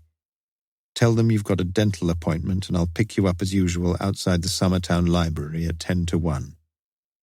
Please make sure you're there for your sake as much as mine. Perhaps I ought to have suspected you were cooling off a bit. When I was at school, I read a thing about there's always one who kisses and one who turns the cheek. Well, I don't mind it that way, but I must see you again. There were lots of times when you wanted me badly enough. Lots of times when you nearly set a world record for getting your clothes off. And that wasn't just because we only had 40 minutes. So be there for sure on Monday, or you'll have to face the consequences. I've just thought that last sentence sounds like a threat, but I don't really want to be nasty about all this. I suppose I've never said too much about what I really feel. But I think I was in love with you the very first time I saw the top of your golden head in the summer sunshine. Monday, 10 to 1, or else. Morse read the letter through twice, each time slowly, and, much to Lewis's delight, appeared to be highly satisfied. "What do you make of it, sir?" Morse put the letter down and leaned back in the old black leather chair, his elbows resting on the arms, the tips of his middle fingers tapping each other lightly in front of a well-pleased mouth. "What would you say about that letter, Lewis, eh? What do you learn from it?" Lewis usually hated moments such as this, but he'd been asking himself exactly the same question since he'd first read the letter through, and he launched into what he hoped Morse would accept as an intelligent analysis. "It's quite clear, sir, that Margaret Bowman was unfaithful to her husband over quite a while. He talks in the letter about night classes, and I think they were probably held in the autumn term, say for about 3 or 4 months after he first saw her, like he says, in the summer. I'd say from about July onwards. That's the first thing." Lewis was feeling not displeased with himself. "Second thing, sir, is this man's age. He says he's not been around quite as long as she has, and he's underlined the word quite. He probably teased her a bit, like most people would, if she were a little bit older than he was, let's say 6 months or a year, perhaps. Now, Margaret Bowman, I found out, sir, was 36 last September, so let's put our prime suspect in the 35 age bracket then, all right?" Lewis could recall few occasions on which he had seemed to be speaking with such fluent authority. "Then there's the third point, sir. He asks her to meet him outside the library at 10 minutes to 1. So he must know it takes about 5 minutes for her to get there from the locals and 5 minutes to get back. That leaves us with 50 minutes from the hour they're given at the locals from a lunch break. But he mentions 40 minutes, so as I see things," how happy Lewis felt, "he must live only about 5 minutes' drive away from South Parade. I don't think they just went to a pub and held hands, sir. I think, too, that this fellow probably lives on the west side of Oxford, let's say off the Woodstock Road somewhere, because Summertown Library would be a bit of a roundabout place to pick her up if he lived on the east side, especially with such a little time they've got together." Morse had nodded agreement at several points during this exposition, and had been on the point of congratulating his sergeant when Lewis resumed, still in full spate. "Now, if we add these new facts to what we've already discovered, sir, I reckon we're not all that far off from knowing exactly who he is. We can be far more precise about where he lives, within 5 minutes' drive at the outside from Summertown, and we can be far more precise about his age, pretty certainly 34 or 35. So if we had a computerized file on everybody, I think we could spot our man straight away. But there's something else, something perhaps much more helpful than a computer, sir. That night school class. It won't be difficult to trace the people in Mrs. Bowman's class, and I'd like to bet we shall find somebody who has a vague sort of inkling about what Margaret Bowman was up to. Seems to me a good line of inquiry, and I can get on with it straight away if you agree." Morse was silent for a little while before replying. "Yes, I think I do agree." Yet Lewis was conscious of a deeper undercurrent in Morse's tone. Something was worrying the chief. Pretty surely so. "What's the matter, sir?" "Matter? No, nothing's the matter. It's just that—" "Well, tell me what you make of that letter as a whole, Lewis. What sort of man is he, do you think?" "Bit of mixture, I'd say. Sounds as if he's genuinely fond of the woman, doesn't it? At the same time, it sounds as if he's got quite a cruel streak in him. Bit of a coarse streak, too. As if he loved her, but always in a selfish sort of way, as if perhaps he might be prepared to do anything just to keep her." Morse nodded. "I'm sure you're right. I think he was prepared to do almost anything to keep her. "Have you got any idea of what really happened?" asked Lewis quietly. "Yes, for what it's worth, I have." Clearly, Bowman found this letter somewhere, and he realized that his wife was going with another fellow. I suspect he told her what he knew and gave her an ultimatum. Most men perhaps would have accepted the facts and called it a day, however much it hurt. But Bowman didn't. He loved his wife more than she could ever have known, and his first instinctive reactions mustered themselves not against his wife, but against her lover. He probably told her all this in his own vague way, and I think he decided that the best way to help Margaret and at the same time to save his own deeply injured pride was to get rid of her lover. We've been on a lot of cases together, Lewis, with lots of people involved, but I don't reckon the motives are ever all that different. Love, hate, jealousy, revenge. Anyway, I think that Bowman got his wife to agree to collaborate with him in a plot to get rid of the man who, at least for the moment, was a threat to both of them. What exactly that plan involved, we may never know, unless Margaret Bowman decides to tell us.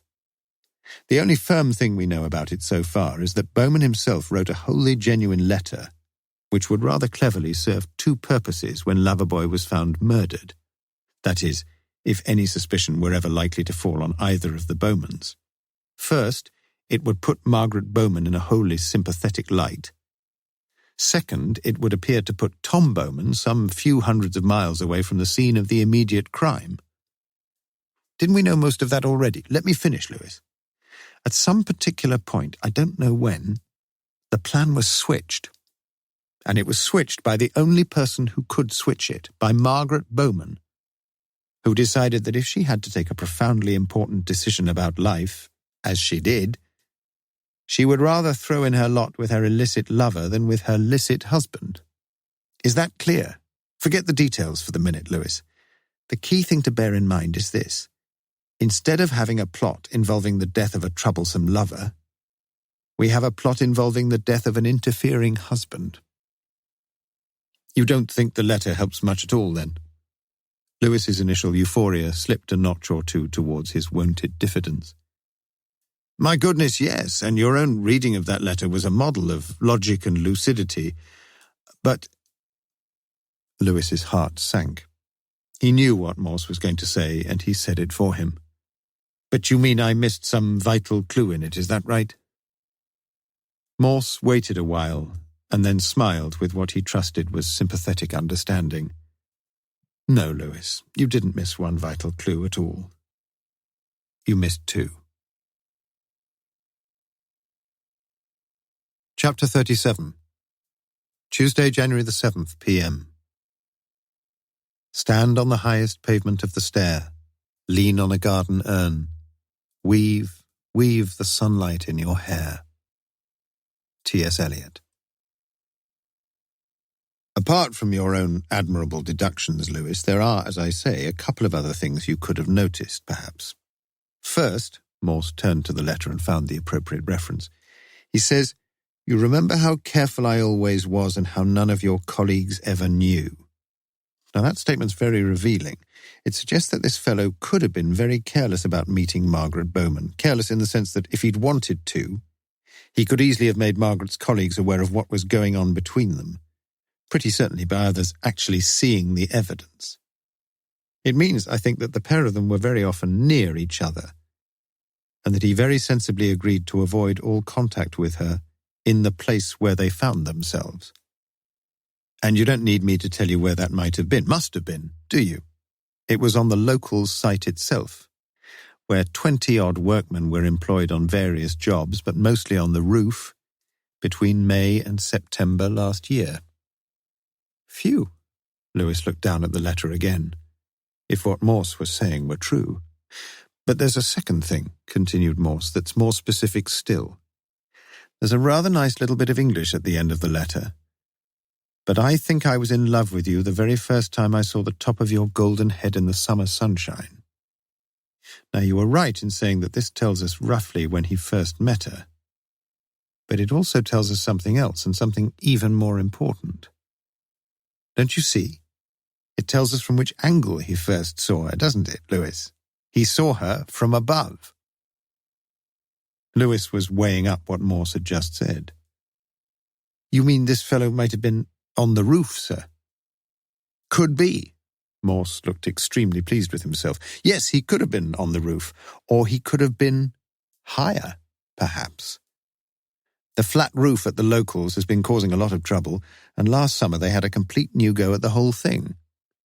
So? So they had quite a few workmen there, and they'd need something to lift all that stuff. A crane! The words were out of Lewis's excited lips in a flash. It makes sense, doesn't it? Did they have a crane on the site? Dunno, do I? Do you remember, said Lewis slowly, that it was me who suggested he might be a crane driver? Nonsense, said Morse happily. But You may have got the right answer, Lewis, but you got it for the wrong reasons, and you can't claim much credit for that. Lewis's smile was as happy as Morse's. Shall I give the secretary a ring, sir? Think she's still there? It's gone 5:30. Some people stay on after office hours, like I do. The secretary was still at her desk. Yes, there had been a crane on the site, a big yellow thing from May to October. And no, the secretary had no objection at all to the police coming to look at the security passes kept all together in a filing cabinet in reception. Morse got up from his chair and pulled on his greatcoat. And there's something else, you know, Lewis. Something to crown the whole lot, really. They keep all their records carefully at the locals, well, the chap on the desk does. All passes have to be shown. And I'd like to bet that those workmen were given semi-permanent passes so they could make use of the facilities there without having to get a badge every time they went to the lavatory or whatever. Just think of it. We sit here and rack our brains, and all the time the fellow we're looking for is sitting there on a little card in a little drawer at the locals with a photograph of himself on it. By Jove, this is the simplest case we've ever handled, my old friend. Come on your feet. But for a while, Lewis sat where he was, a wistful expression across his square, honest face. You know, it's a pity in a way, isn't it? Like you say, we've done all this thinking. We've even given the fellow a name. The only thing we never got round to was deciding where he lives, that's all. And if we'd been able to work that out, well, we wouldn't need any photograph or anything, would we? We'd have sort of thought it all out. Morse sat on the edge of his desk, nodding his balding head. Yes, 'tis a pity, I agree. Amazing, you know, what feats of logic the human brain is capable of. But sometimes life eludes logic. And sometimes when you build a great big wonderful theory, you find there's a fault in the foundations and the whole thing collapses round your ears at the slightest earth tremor. Morse's voice had sounded strangely earnest, and Lewis noticed how tired his chief looked. You don't think we're in for an earthquake, do you? Hope not. Above all, I hope we get a chance to save Margaret Bowman. Save her from herself as much as anything. Nice looker, you know, that woman. Lovely head of hair. Especially when viewed from the top of a crane, said Lewis, as he finally rose to his feet and pulled on his coat. As they were leaving the office, Morse paused to look at a large white map of Oxford City that was fastened on the wall to the left of the door. What do you think, Lewis? Here we are, South Parade, that's where he picked her up. Now we want something no more than 5 minutes away, so you say? Well, one thing's certain, he either turned left or he turned right at the Woodstock Road, agreed? Morse's finger slowly traced a route that led off to the south. It seemed most unlikely that the man would be living in any of the large villa-type residences that lined the road for most of the way down to St. Giles. And Morse found himself looking at the map just below St. John's College playing fields, and especially at the maze of little streets that crisscrossed the heart of Jericho. For his part, Lewis's eyes considered the putative route that might have been taken if the man had turned right and towards the north. And soon he spotted a small cluster of streets between the Woodstock Road itself and to the west of it the canal and the railway. The writing on the map was very small, but Lewis could just about read the names. St. Peter's Road, Ulfgar Road, Pixie Place, Diamond Close. All council property, if Lewis recalled correctly. Or used to be, until in the 1980s, the Tories remembered Anthony Eden's promises of a property-owning democracy. Chapter 38, Tuesday, January the 7th, p.m. I keep 6 honest serving men. They taught me all I knew. Their names are what and why and when and how and where and who. Rudyard Kipling. The most obvious improvements effected by those who had bought their own red brick houses had been to the doors and the windows. Several of the old doors were replaced completely by stout oaken affairs, or at the very least painted some colour other than the former regulation light blue, and most of the old windows, with their former small oblong panes, were now replaced by large horizontal sheets of glass set in stainless steel frames. In general, it seemed fairly clear, the tone of the neighbourhood was on the up, and number 17 Diamond Close was no exception to this pattern of improved properties. A storm door, behind which no light was visible, had been built across the small front porch, and the front fence and garden had been redesigned to accommodate a medium-sized car, like the light green Maestro which stood there now. Under the orange glare of the street lamps, the close was strangely still. The 2 police cars had moved slowly along St. Peter's Road and then stopped at the junction with Diamond Close. Morse, Lewis and Phillips were in the first car, 2 uniformed constables and a plainclothes detective in the second. Both Phillips and the plainclothes man had been issued with regulation revolvers, and these 2, as prearranged, got out of their cars and without slamming the doors behind them, walked silently along the 30 or so yards to the front of number 17, where, with the plainclothes man rather melodramatically pointing his revolver to the stars, Sergeant Phillips pushed the white button of the front doorbell. After a few seconds, a dull light appeared from somewhere at the back of the house, and then a fuller light and the silhouette of a figure seen through the glass of the outer door. At that moment, the watching faces of Morse and Lewis betrayed a high degree of tension. Yet in retrospect, there had been nothing whatsoever to occasion such emotion. From the outset, the man in the thick green sweater had proved surprisingly cooperative. He had requested to be allowed to finish his baked beans, refused. To collect a packet of cigarettes, granted. To drive to police HQ in his own car, refused. And to take his scarf and duffel coat, granted. At no stage had he mentioned writs, warrants, lawyers, solicitors, civil rights, unlawful arrest, or Lord Longford, and Morse himself was beginning to feel a little shamefaced about the death or glory scenario of the arrest. But one never knew.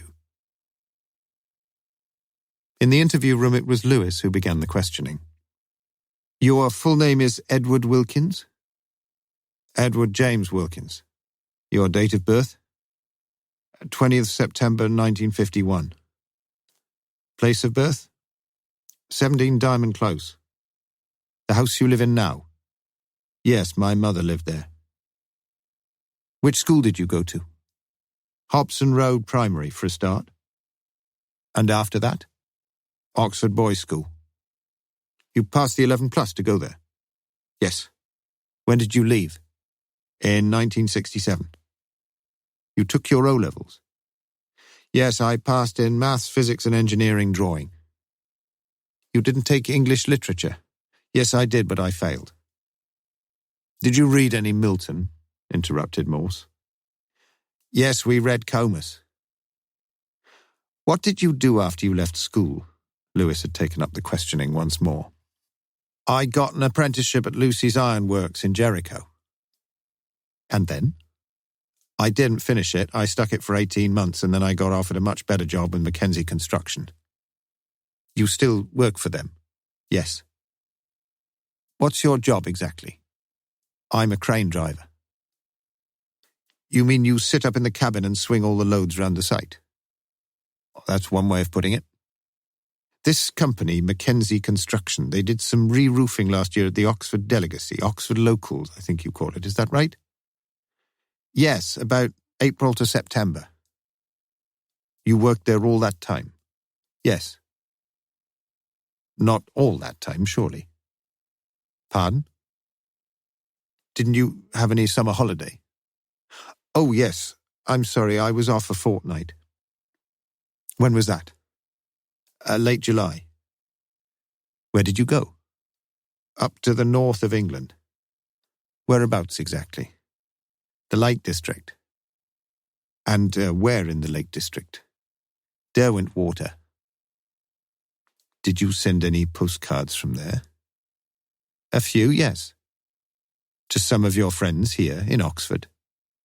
Who else? Oh, I don't know, Mr. Wilkins. If I'd known, I wouldn't have asked, would I?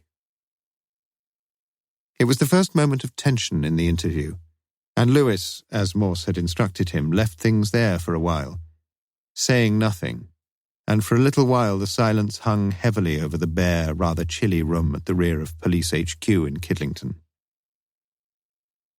From the doorway, Sergeant Phillips, who had never previously been present at such an interrogation, watched events with a touch of embarrassment. The prolonged period of silence seemed, as Phillips saw things, particularly to affect Wilkins, whose hands twice twitched at his hip pocket as if seeking the solace of a cigarette, but whose willpower appeared for the minute in adequate control. He was a large-boned, fairish-haired, pleasantly spoken man, who seemed to Phillips about the last person in the world who would suddenly display any symptoms of homicidal ferocity. Yet Phillips was also aware that the two men in charge of the case, Morse and Lewis, had great experience in these affairs, and he listened to Lewis's further questions with absorbed fascination. When did you first meet Mrs. Margaret Bowman? You know all about that? Yes. I met her when I was working at the locals. We had the use of the canteen, and some of us used to have a meal there, and that's when I met her. When did you first meet her outside working hours? She had a night school class, and I used to meet her for a drink afterwards. Quite regularly you did this? Yes. And you invited her back to your house? Yes. And you made love to each other? Yes. And then she got a bit fed up with you and wanted the affair to stop, is that right, Mr. Wilkins? That's not true. You were in love with her? Yes. You still in love with her? Yes. Is she in love with you? Morse was delighted with such a beautifully modulated question. I didn't force her along, did I? For the first time, a little hesitancy and a little coarseness had crept into Wilkins's manner. Did you write this? Lewis handed over a Xeroxed copy of the letter found in Bowman's jacket. I wrote it, yes, said Wilkins. And you still say you weren't forcing her along a bit? I just wanted to see her again, that's all. To make love to her again, you mean? Not just that, no. Did you actually see her that day in South Parade? Yes. And you took her to your house? Yes. Was anyone following you in a car? What do you mean? Mr. Bowman knew all about you. We found that copy of the letter in one of his jackets. Wilkins shook his head as if with regret. I didn't know that. Honestly, I didn't. I always said to Margaret that whatever happened, I never wanted to hurt anybody else. You didn't know that Mr. Bowman knew all about you? No. She didn't tell you? No. I stopped seeing her after that day I met her in South Parade. She said she couldn't cope with the strain and everything and that she decided to stay with him. It was a bit hard to take, but I tried to accept it. I hadn't got much option, had I? When did you last see her? For the first time in the interview, Wilkins allowed himself a ghost of a smile, showing regular though nicotine-stained teeth. I saw her, he looked at his wristwatch, just over an hour ago. She was in the house when you called to bring me here. Morse closed his eyes momentarily in what looked like a twinge of intolerable pain, and Lewis began, You mean, she came about 5:45? She just said she didn't know what to do. She wanted help. Did she want money? No, well, she didn't mention it. Not much good asking me for money in any case, and she knew that. Did she say where she was going? Not really, but I think she'd been in touch with her sister. She lives where? Near Newcastle, I think. You didn't tell her she could stay with you? Well, that would have been a mad thing to do, wouldn't it? Do you think she's still in your house? She'd be out of there like a bat out of hell immediately we'd gone. Morse gestured to Sergeant Phillips, spoke a few words in his ear, and dismissed him. So you think she's off north somewhere? Continued Lewis. I don't know.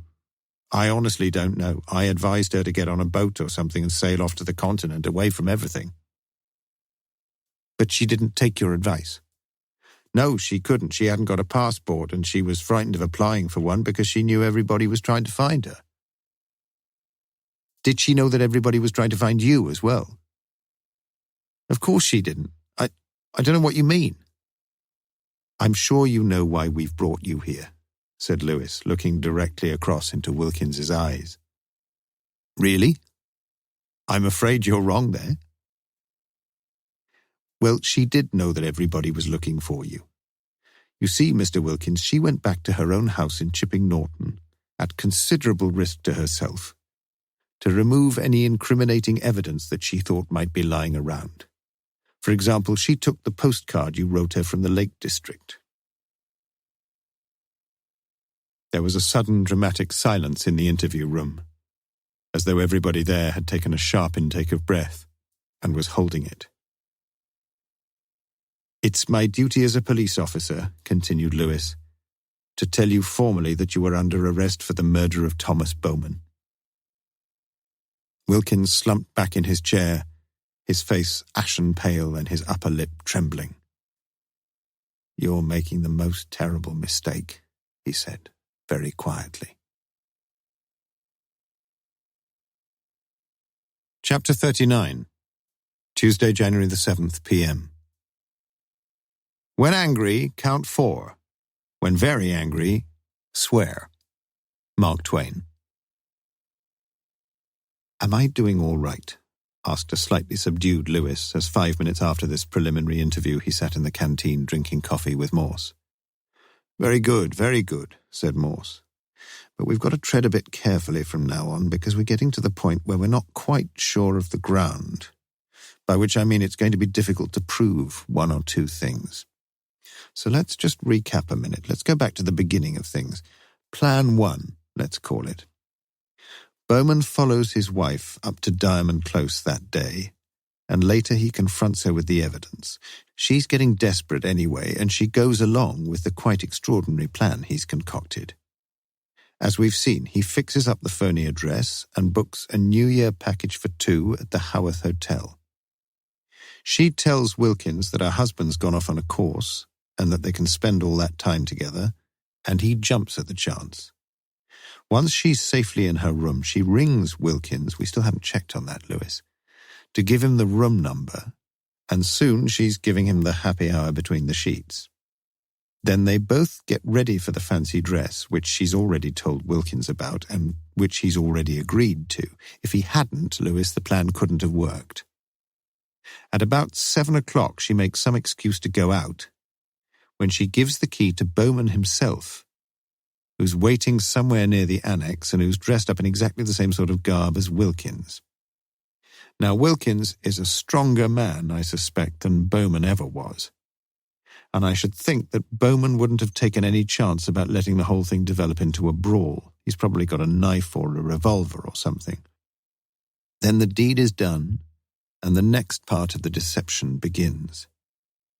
They could disappear from the scene straight away, but they agree that's far too risky. Somebody's going to find the body immediately if they do, because the Ballards, as they called themselves, won't be there for the party. There's virtually no risk in them being recognised anyway. They're both in fancy dress for the rest of the evening. He's got his face black, she's wearing a veil. And the only time a busy receptionist had seen Margaret Bowman was when she'd been muffled up in a scarf and hood, with a pair of dark skiing glasses on for all we know. Lewis nodded. That was the original plan, and it must have been very much as I've described it, Lewis. Otherwise, it's impossible to account for several facts in the case. For instance, the fact that Bowman wrote a letter to his wife that would give them both a reasonable alibi if the worst came to the worst. It wasn't a bad plan either, except in one vital respect. Bowman was beginning to know quite a bit about Wilkins, but he never quite knew enough. Above all, he didn't know that Wilkins was beginning to dominate his wife in an ever-increasing way, and that she'd become so sexually and emotionally dependent on him that she came to realize at some point that it was her husband, Tom Bowman, she wanted out of her life for good, not her lover. Maybe Bowman had become so obsessed with this revenge idea of his that she saw, perhaps for the first time, what a crudely devious man he really was. But for whatever reason, we can know one thing for certain. She told Wilkins what they were planning. Now, you don't need to be a genius, and I don't think Wilkins is a genius, to spot an almost incredible opportunity here. The plan can go ahead as Bowman had devised it, exactly so, but only up to the point when Bowman would let himself into the room. This time it would be Wilkins who's waiting behind the door, for Bowman, with a bottle of whatever it was to smash down on the back of his head. "Front, sir," murmured Lewis, if only for conscience sake to put the unofficial record straight. So that's what happened, Lewis. And it's Plan 2 that's now in operation. After murdering Bowman, Wilkins is all ready to go along to the party in exactly the same outlandish clothes as the murdered man would be found in. The two men were roughly the same height, and everybody's going to assume that the man in the Rastafarian rig-out at the party is the same as the man in the Rastafarian rig-out later found dead on the bed in Annex 3. Almost certainly, and this is in fact what happened, the corpse isn't going to be found until pretty late the next day. And if the heating is turned off, as it was, and if the windows left half open, as it was, then any cautious clown like Max is going to be even cagier than usual about giving any categorical ruling on the time of death because of the unusual room temperature. I'm not sure myself that it wouldn't have been far more sensible to turn the radiator on full and close all the windows, but be that as it may, Wilkins clearly wanted to give the impression that the murder had taken place as late as possible. Agreed? I can't quite see why, though, sir. You will do in due course, have faith. Lewis, however, looked rather less than full of faith. It's getting a bit too complicated for my brain, sir. I keep forgetting who's dressed up for what and who's planning to kill who. Whom, Lewis? Your grammar's as bad as Miss Johnston's. You're sure he is the murderer, Wilkins? My son, the case is over. There are bound to be one or two details. Do you mind if we just go over one or two things again? I can't spell things out much more simply, you know. You say Wilkins wanted the murder to look as if it took place as late as possible. But I don't see the point of that. It doesn't give him an alibi, does it? I mean, whether Bowman's murdered at 7 o'clock or after midnight, what does it matter? Wilkins and Margaret Bowman were there all the time, weren't they? Yes, but who said they'd got an alibi?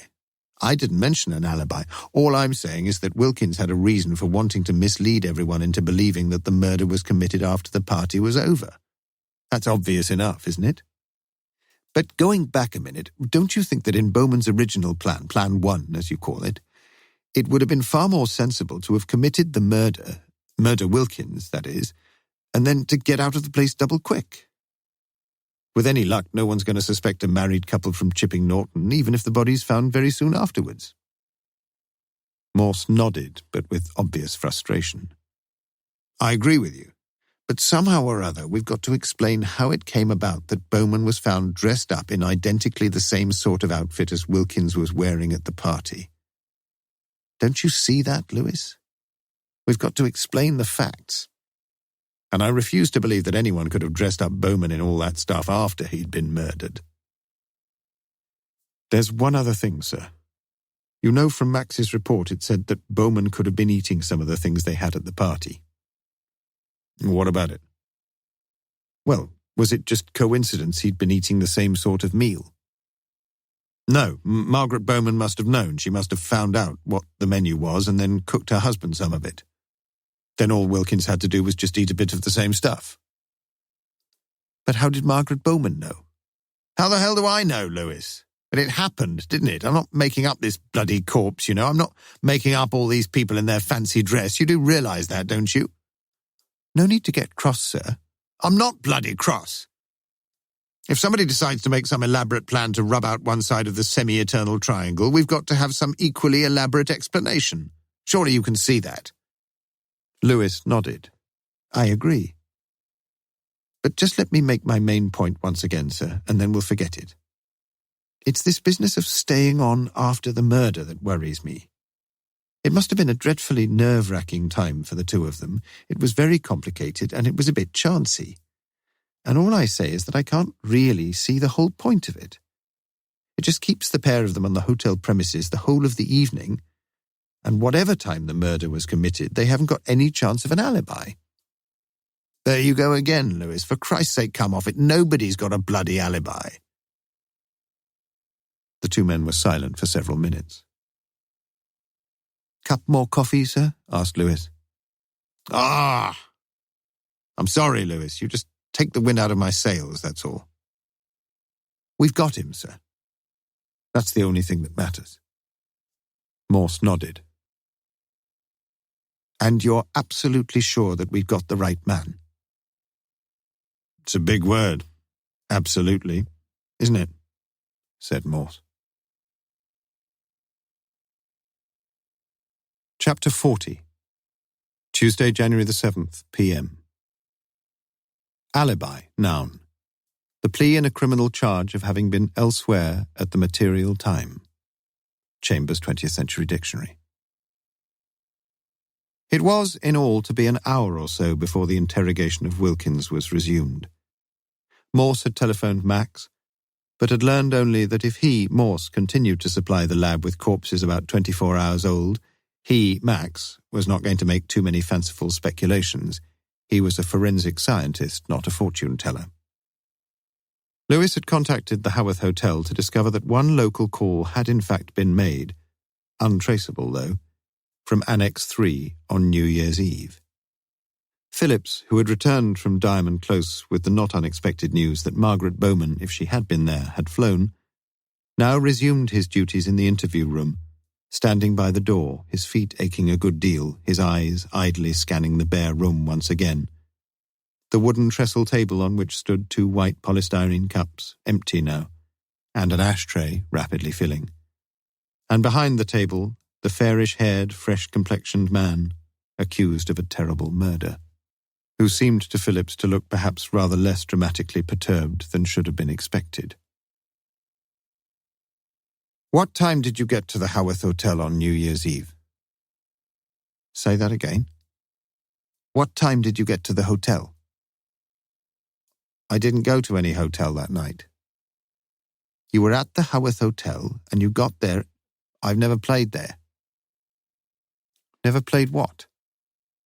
Never played there. I'm not quite with you, Mr. Wilkins. We go round the pubs, the group. We don't often go to hotels. You play in a pop group? A jazz group. I play tenor sax. So what? Look, Sergeant, you say you're not with me. I'm not with you either. You were at the Haworth Hotel on New Year's Eve. What time did you get there? I was at the Friar up North Oxford on New Year's Eve. Really? Yes, really. Can you prove it?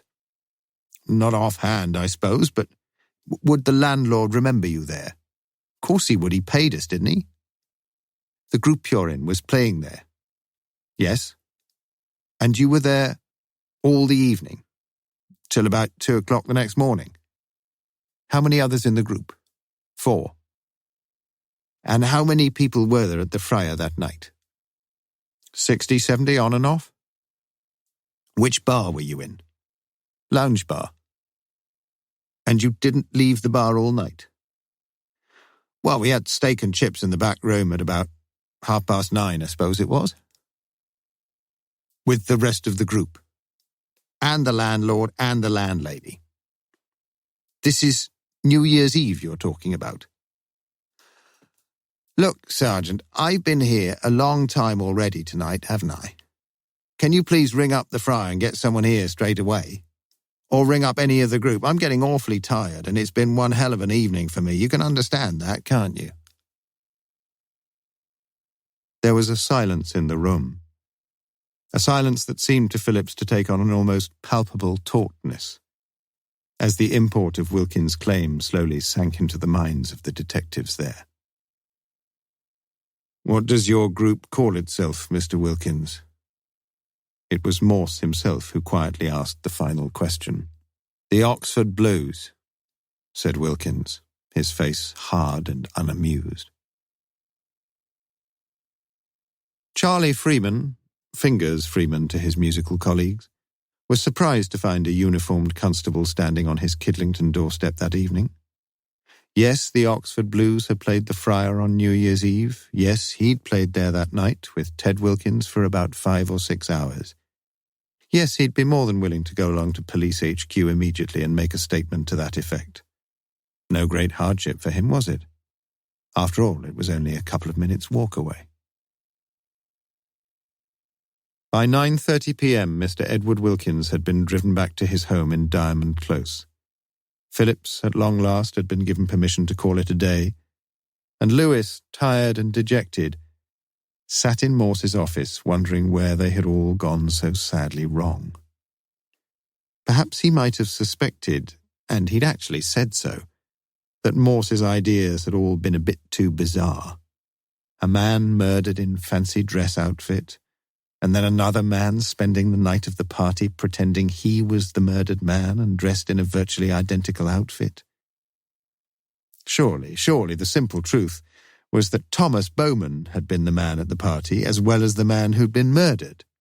There would be, as Lewis knew, lots of difficulties in substantiating such a view, but none of them were anywhere near as insurmountable as trying to break Wilkins's alibi, an alibi which could be vouched for by 60 or 70 wholly disinterested witnesses.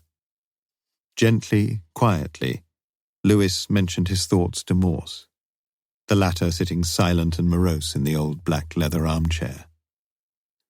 You could be right, Lewis. Morse rubbed his left hand across his eyes. Anyway, it's no good worrying about it tonight. My judgment's gone. I need a drink. You coming? No, I'll get straight home if you don't mind, sir. It's been a long day and I should think the missus will have something cooking for me. I should be surprised if she hasn't. You're looking tired, sir. Do you want me to give you a lift? Morse nodded wearily. Just drop me at the Friar, if you will. As he walked up to the entrance, Morse stopped. Red, blue, green and orange lights were flashing through the lounge windows, and the place was athrob with the live music of what sounded like some Caribbean delirium at the Oval, greeting a test century from Vivian Richards. Morse checked his step and walked round to the public bar, where in comparative peace he sat and drank 2 pints of Morell's bitter and watched a couple of incompetent pool players pretending to be Steve Davises. On the wall beside the dartboard, he saw the notice. 7th of January, live music, 7 to 11 p.m, admission free, the fabulous Calypso Quartet. Morse pondered a quick 3rd pint, but it wanted only a couple of minutes to 11, and he decided to get home, just a few minutes' walk away along Carlton Road and thence just a little way down the Banbury Road to his bachelor flat. But something thwarted this decision, and he ordered another pint, a large Bell's Scotch, and a packet of plain crisps. At 20 minutes past 11, he was the last one in the public bar, and the young barman wiping the tabletops suggested that he should finish his drink and leave.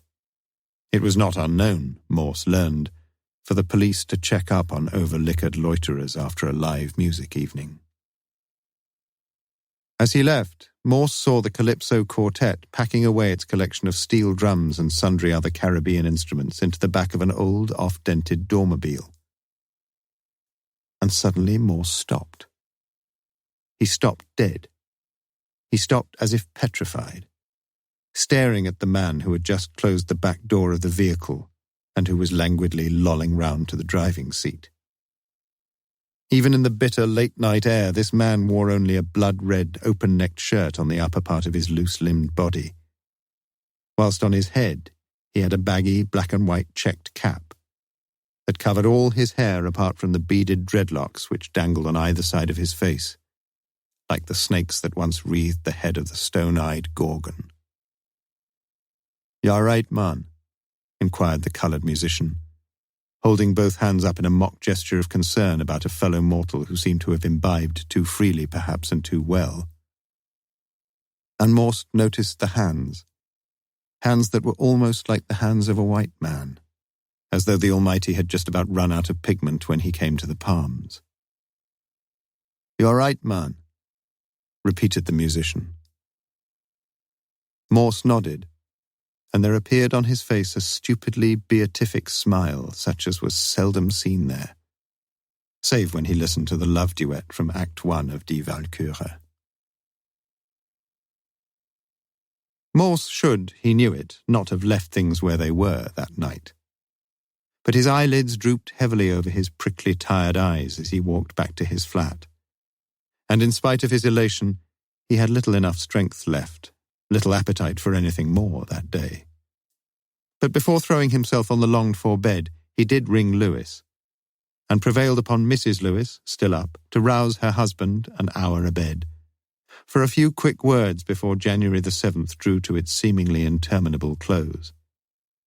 And when, after only a brief monologue from Morse, a weary-brained Lewis put his receiver down, he too knew the identity of the man who on New Year's Eve had walked back to the annex of the Haworth Hotel, with Helen Smith on the one side and Philippa Palmer on the other. Chapter 41. Wednesday, January the 8th, a.m. Matrimony is a bargain, and somebody has to get the worst of the bargain. Helen Rowland. At the desk of the Haworth Hotel the following morning, Sarah Johnston greeted Sergeant Lewis as if she were glad to see him, which indeed she was, since she had at last remembered the little thing that had been troubling her. So early in the day, it was only 8:30, her excessively circumferenced spectacles were still riding high upon her pretty little nose, and it could hardly be claimed, at least for the present, that she was being hectically overworked.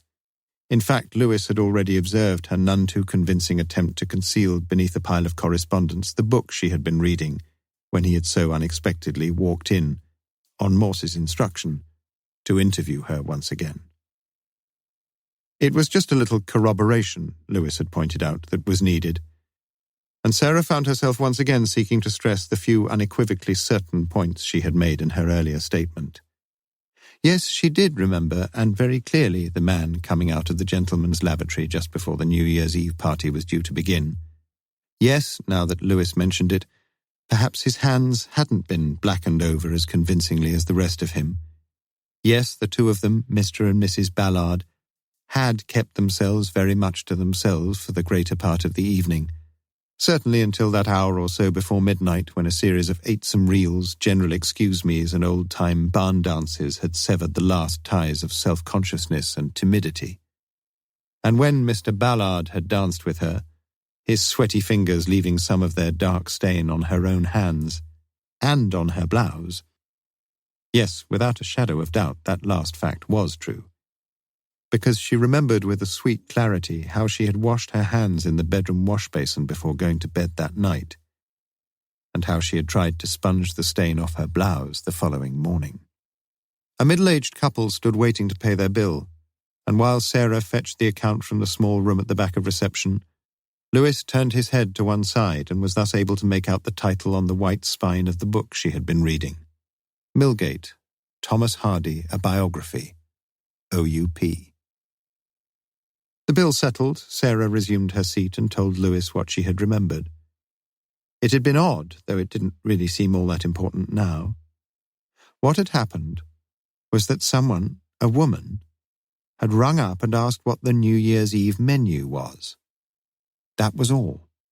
As far as she could recall, the little incident had taken place on the Monday before. That would be December the 30th.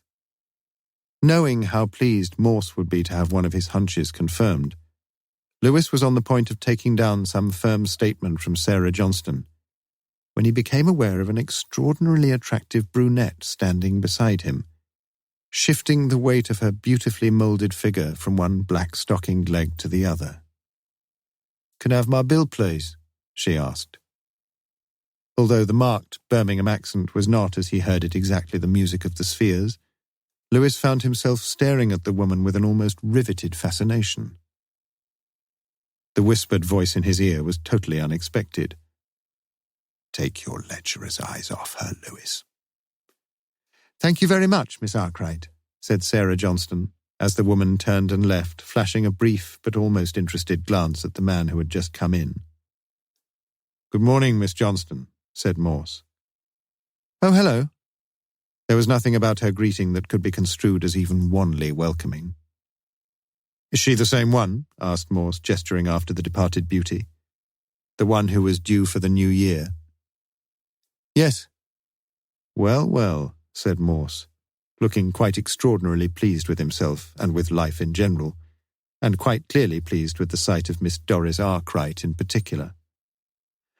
"Could you please ask Mrs. Binion to come along to reception, Miss Johnston? There's something rather important. She's not here, I'm afraid. She's gone up to Leeds. She was going there for the new year, but—" "Really? How very interesting. Well, thank you very much, Miss Johnston. Come on, Lewis, we've a busy morning ahead." "Miss Johnston remembered something," started Lewis. "Forget it for the minute. Bigger things to worry about just now. Goodbye, Miss Johnston." Morse was still smirking to himself with infinite self-satisfaction, as for the last time the two men walked from the Haworth Hotel. An hour later, a man was arrested at his home in southeast Oxford. This time there were no revolvers on view, and the man in question, promptly cautioned by Sergeant Lewis of the Oxfordshire CID, made no show of resistance whatsoever. Chapter 42. Wednesday, January the 8th, noon. Lovers of air travel find it exhilarating to hang poised between the illusion of immortality and the fact of death. Alexander Chase. The Boeing 737 scheduled to take off from Gatwick at 12:05 hours was almost fully booked, with only 4 or 5 empty seats visible as the air hostesses went through their dumb shows with the oxygen masks and the inflatable life jackets. It was noticeable that almost all the passengers were paying the most careful attention to the advice being offered. Several tragic air crashes during the previous months had engendered a sort of collective terrophobia, and airport lounges throughout the world were reporting a dramatic rise in the sales of tranquilizing pills and alcoholic spirits. But quite certainly there were 2 persons on the aircraft, and there may have been others, who listened only perfunctorily to the safety instructions being rehearsed at lunchtime. For one of these 2 persons, the transit through the terminal had been a nightmare, and yet, as it now seemed, there had been no real cause for anxiety. Documentation, baggage, passport, none had brought any problem at all. For the second of these 2 persons, worries had sprung from a slightly different source, yet he too was now beginning to feel more relaxed. As he looked down from his window seat onto the wet tarmac, his left hand quietly slid the half bottle of brandy from his anorak pocket, allowing his right hand to unscrew the cap. The attention of those passengers sitting immediately around him was still focused on the slim-waisted stewardesses, and he was able to pour for himself a couple of tots without his imbibings being too obvious. And already he felt slightly better. It had been a damnably close-run thing, but he'd made it. A sign came on just above him, bidding all passengers to fasten their seatbelts and to refrain from smoking until further notice. The engines vibrated anew along the fuselage, and the stewardesses took their seats, facing the passengers, and smiling perhaps with slightly spurious confidence upon their latest charges.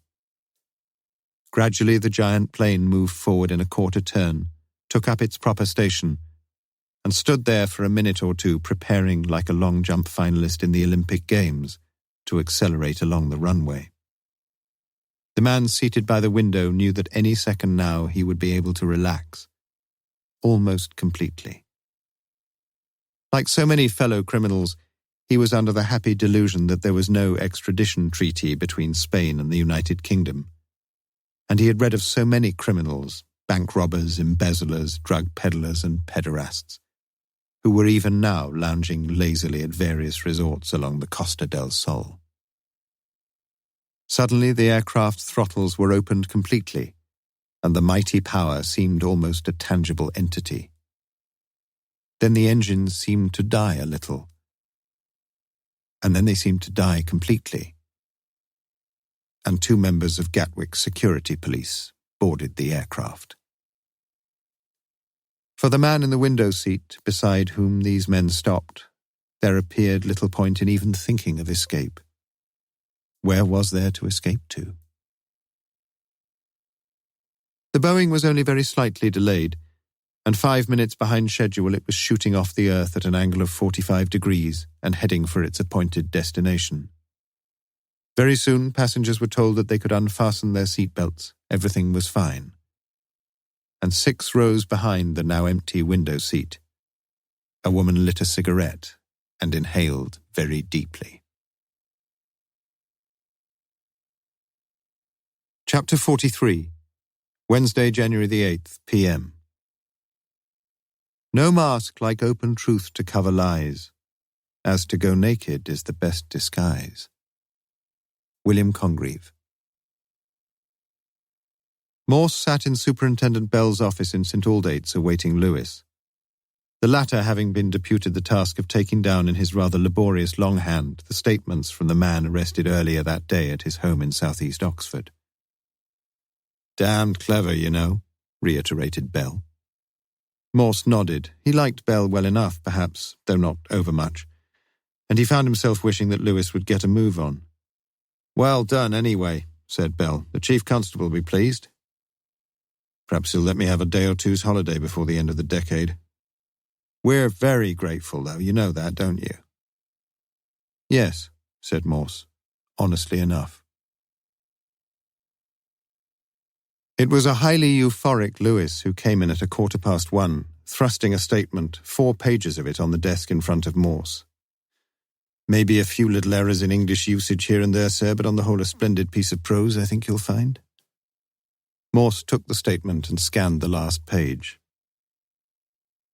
"In the normal way, but we were hard up and I lost my job in November, and there was only playing in the group left with a wife and my 4 little children to feed and look after. We'd got the Social Security, but the HP was getting bad, and then this came along. All I had to do was what he told me, and that wasn't very difficult. I didn't really have any choice because I needed the money bad, and it wasn't because I wanted to do anything that was wrong. I know what happened because I saw it in the Oxford Mail, but when I agreed, I just did what I was told, and I never knew what things were all about at the time. I'm very sorry about it. Please remember I said that because I love my wife and my little children." As dictated to Sergeant Lewis, Kidlington CID, by Mr. Winston Grant, labourer, unemployed, of 29 Rose Hill Gardens, Rose Hill, Oxford, 8th Jan.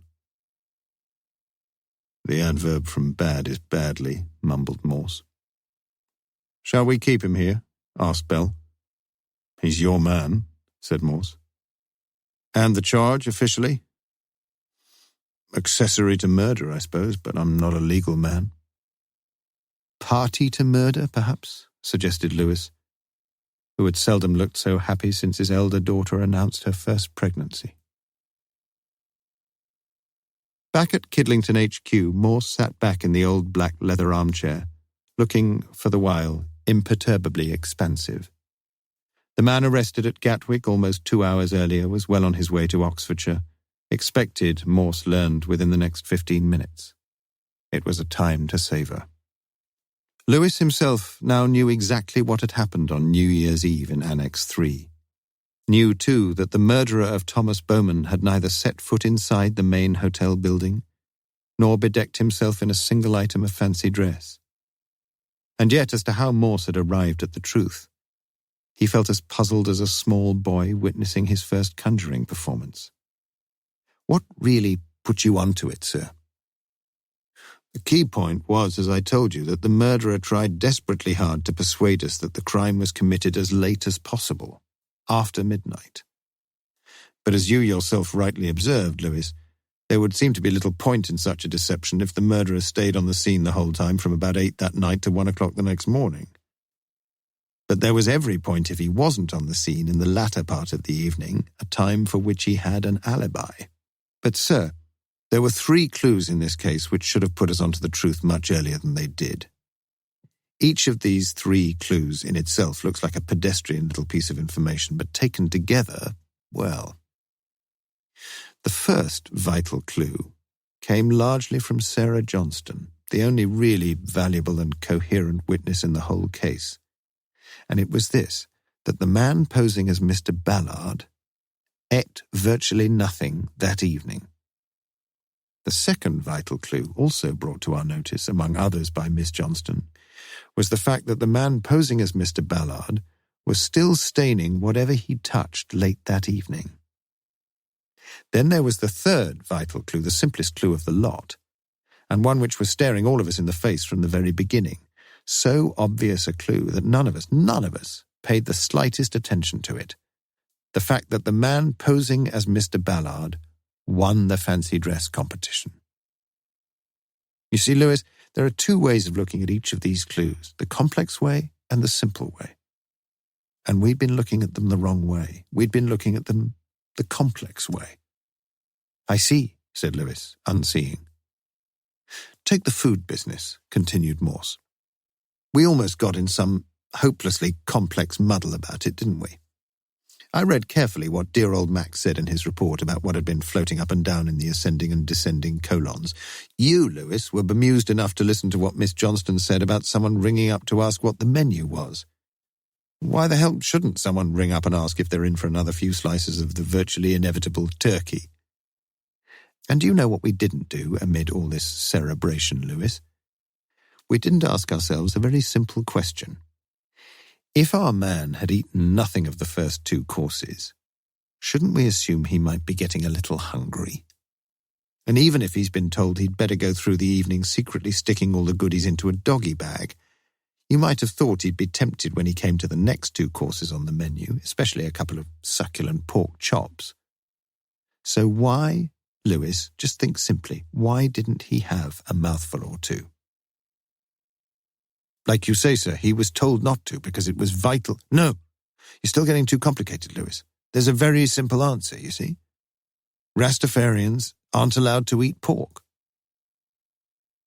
Now let's come to this business of the stains this man was leaving behind on whatever he touched, even after midnight. We took down all the evidence, didn't we? We got statements from Miss Palmer and Mrs. Smith and Sarah Johnston about how the wretched fellow went round ruining their coats and their blouses. And we almost came to the point, well, I did, Lewis, of getting them all analysed and seeing if the stains were the same and trying to find out where the original theatre black came from, and, well, we were getting too complex again. The simple truth is that any makeup dries after a few hours. It comes off at first, of course, on anything that's touched, but after a while, it's no problem at all. Yet in this case, it remained a problem. And the simple answer to this particular mystery is that our man wanted to leave his marks late that evening. He deliberately put more stain on his hands, and he deliberately put his hands where they would leave marks. All right, Lewis, he had a stick of theatre black in his pocket, and he smeared it all over the palms of his hands in the final hour or so of the New Year party. And then there's the last point. The man won a prize, and we made all sorts of complex assumptions about it. He'd been the most painstaking and imaginative competitor of the lot. He'd been so successful with his makeup that no one could recognize him. He'd been anxious for some reason to carry off the first prize in the fancy dress competition. And all a load of complex nonsense, Lewis. The fact is that the very last thing he wanted was to draw any attention to himself by winning the first prize that evening. And the almost childishly simple fact of the matter is that if you want to dress up and win first prize as, let's say, Prince Charles, well, the best way to do it is to be Prince Charles. And we all ought to have suspected, perhaps, that the man who dressed up in that Rastafarian rig-out and who put on such a convincing and successful performance that night as a Rastafarian might perhaps have owed his success to the simple fact that he was a Rastafarian. Mr. Winston Grant. Yes, Mr. Winston Grant. A man, in fact, I met outside the Friar only last night. And if anyone ever tells you, Lewis, that there isn't a quite extraordinary degree of coincidence in this world of ours, then you tell him to come to see me, and I'll tell him different. Should you perhaps say differently?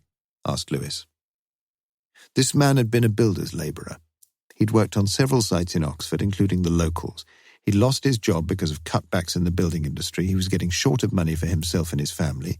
He was made an extraordinarily generous offer. We still don't know how generous. And he agreed to accept that offer in return for playing, as he saw things, a minor role for a few hours at a New Year's party in an Oxford hotel. I doubt we shall ever know all the ins and outs of the matter, but Sergeant Phillips knocked and announced that the prisoner was now in the interview room. And Morse smiled. And Lewis smiled. Just finish off what you were saying, will you, sir? Nothing more to say, really. Winston Grant must have been pretty carefully briefed, that's for sure. In the first place, he'd be coming into the hotel directly from the street, and it was absolutely essential that he should wait his time, to the second almost, until Margaret Bowman had created the clever little distraction of taking Sarah Johnston away from the reception desk to inspect the graffito in the ladies. A graffito which she, Margaret Bowman, had herself just scrawled across the wall. Then, I'm sure he must have been told to say as little as possible to anyone else all the evening, and to stick close to Margaret Bowman, as if they were far more interested in each other than in the goings-on around them. But there was no chance of him opting out of the fancy dress competition. I suspect, too, that he was told not to eat anything, if he could manage not to without drawing too much attention to himself. And remember, he was helped in this way by the way Binion had scheduled the various courses at different tables.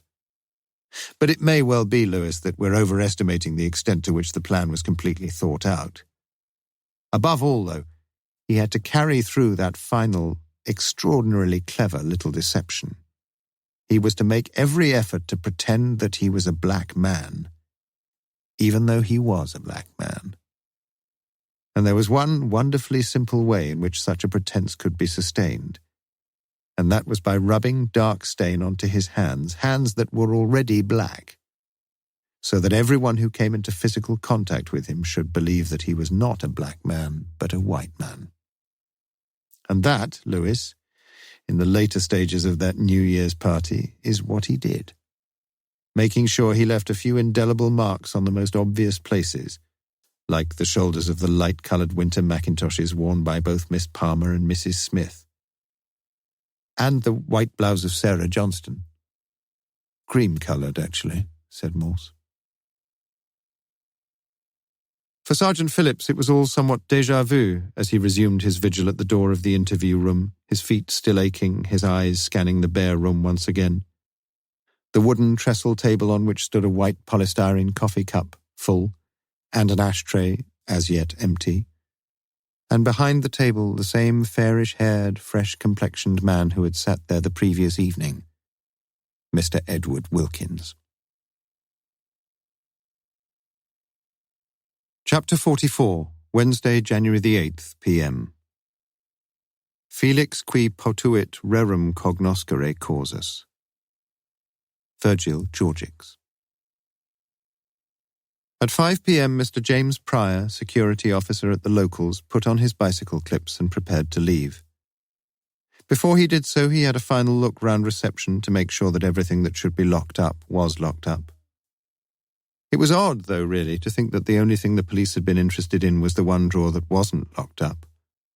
The drawer in which he kept all the out-of-date security passes elastic-banded into their various bundles. Like the bundle for the last lot of building workers, from which the police had already taken 2 passes away. That of Winston Grant, a Rastafarian fellow whom Pryor remembered very well, and that of a man called Wilkins, who'd operated the giant yellow crane that had towered over the delegacy building throughout the summer months. After Morse's call early that morning, Pryor had looked briefly through the rest of that particular bundle and had wondered whether there were any other criminals lurking among those very ordinary-looking faces. But the truth was that one could never tell. He, far more than most people, was fully aware of that. That afternoon, Wilkins had been resignedly cooperative about every detail of the whole case, with the exception of the act of murder itself, which he stubbornly and categorically refused to discuss in any respect whatsoever. It was as if that single swift dispatch, to which he now confessed, had paralyzed his capacity to accept it as in any way a piece of voluntary, responsible behavior. But for the rest, he spoke fully and freely, and there was nothing surprising, nothing new that emerged from his statement. Naturally enough, perhaps he expressed the hope that Winston Grant should be treated with appropriate leniency, although it seemed to others, certainly to Lewis, that such an accomplice must have been rather more aware of the nature of his assignment than either Grant or Wilkins was prepared to admit. About Margaret Bowman, the only piece of new information Wilkins was able to give was that he had more than once picked her up from a beauty clinic in Oxford, and Lewis shook his head ruefully as he learned that this clinic was the very first one he had rung, the one refusing to divulge any confidential details. About Margaret's present fate, Wilkins appeared strangely indifferent. He hadn't, he said, the faintest idea where she'd finally drifted off to. But presumably the police would be concentrating on her various relatives up around Annexe or Berwick, or Newcastle, or wherever they were. For his part, he was perhaps glad to get shot of the woman. She'd brought him nothing but trouble, although he fully accepted that it had been far more his fault than hers that things had finally... But that was all over now. And in an odd sort of way, he'd said, he felt relieved.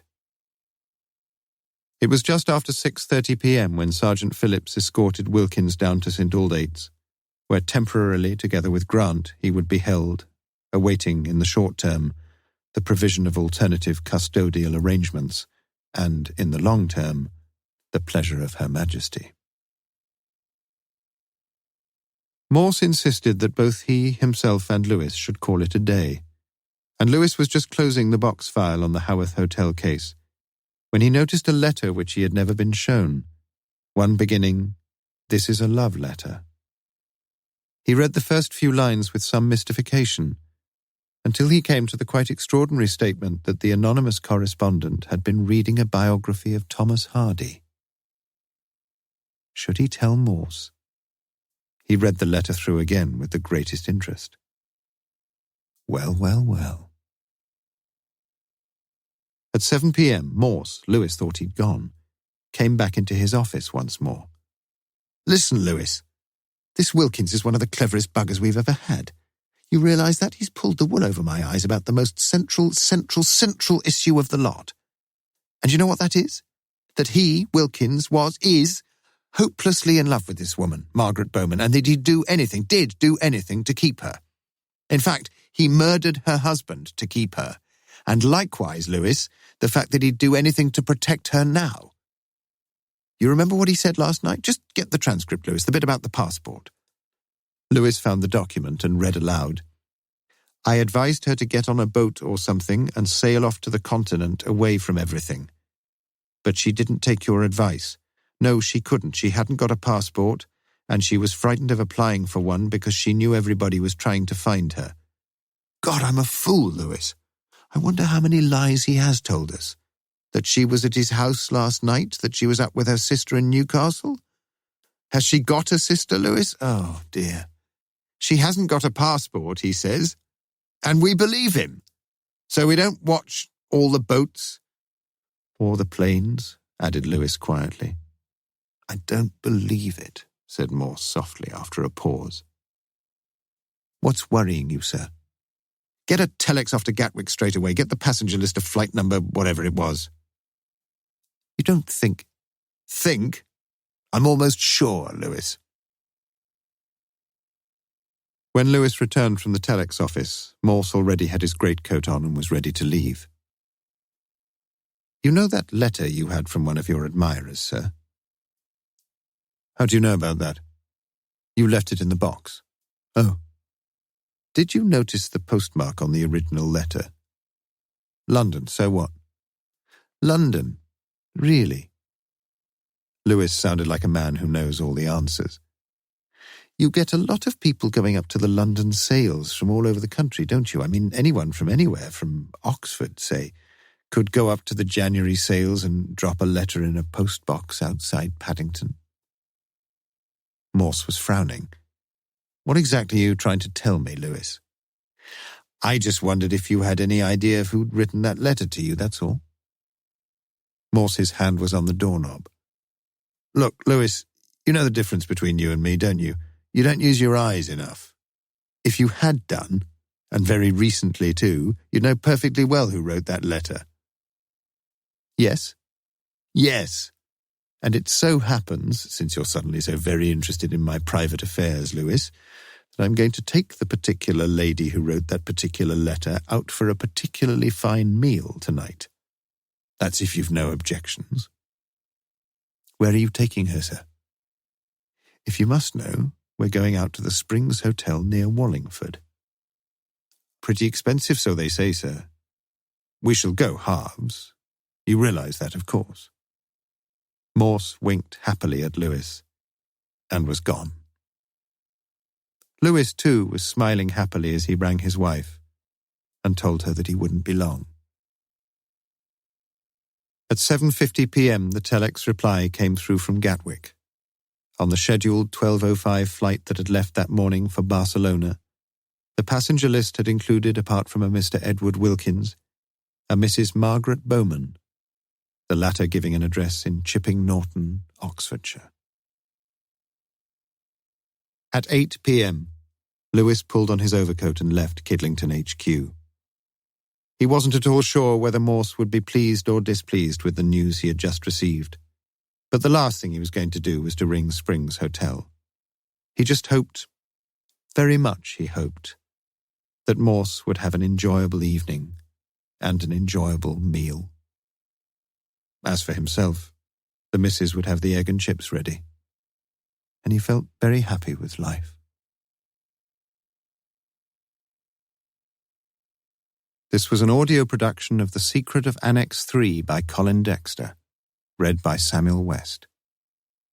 Published by Macmillan Digital Audio, an imprint of Pan Macmillan, a division of Macmillan Publishers International Limited. Text copyright Colin Dexter, 1986.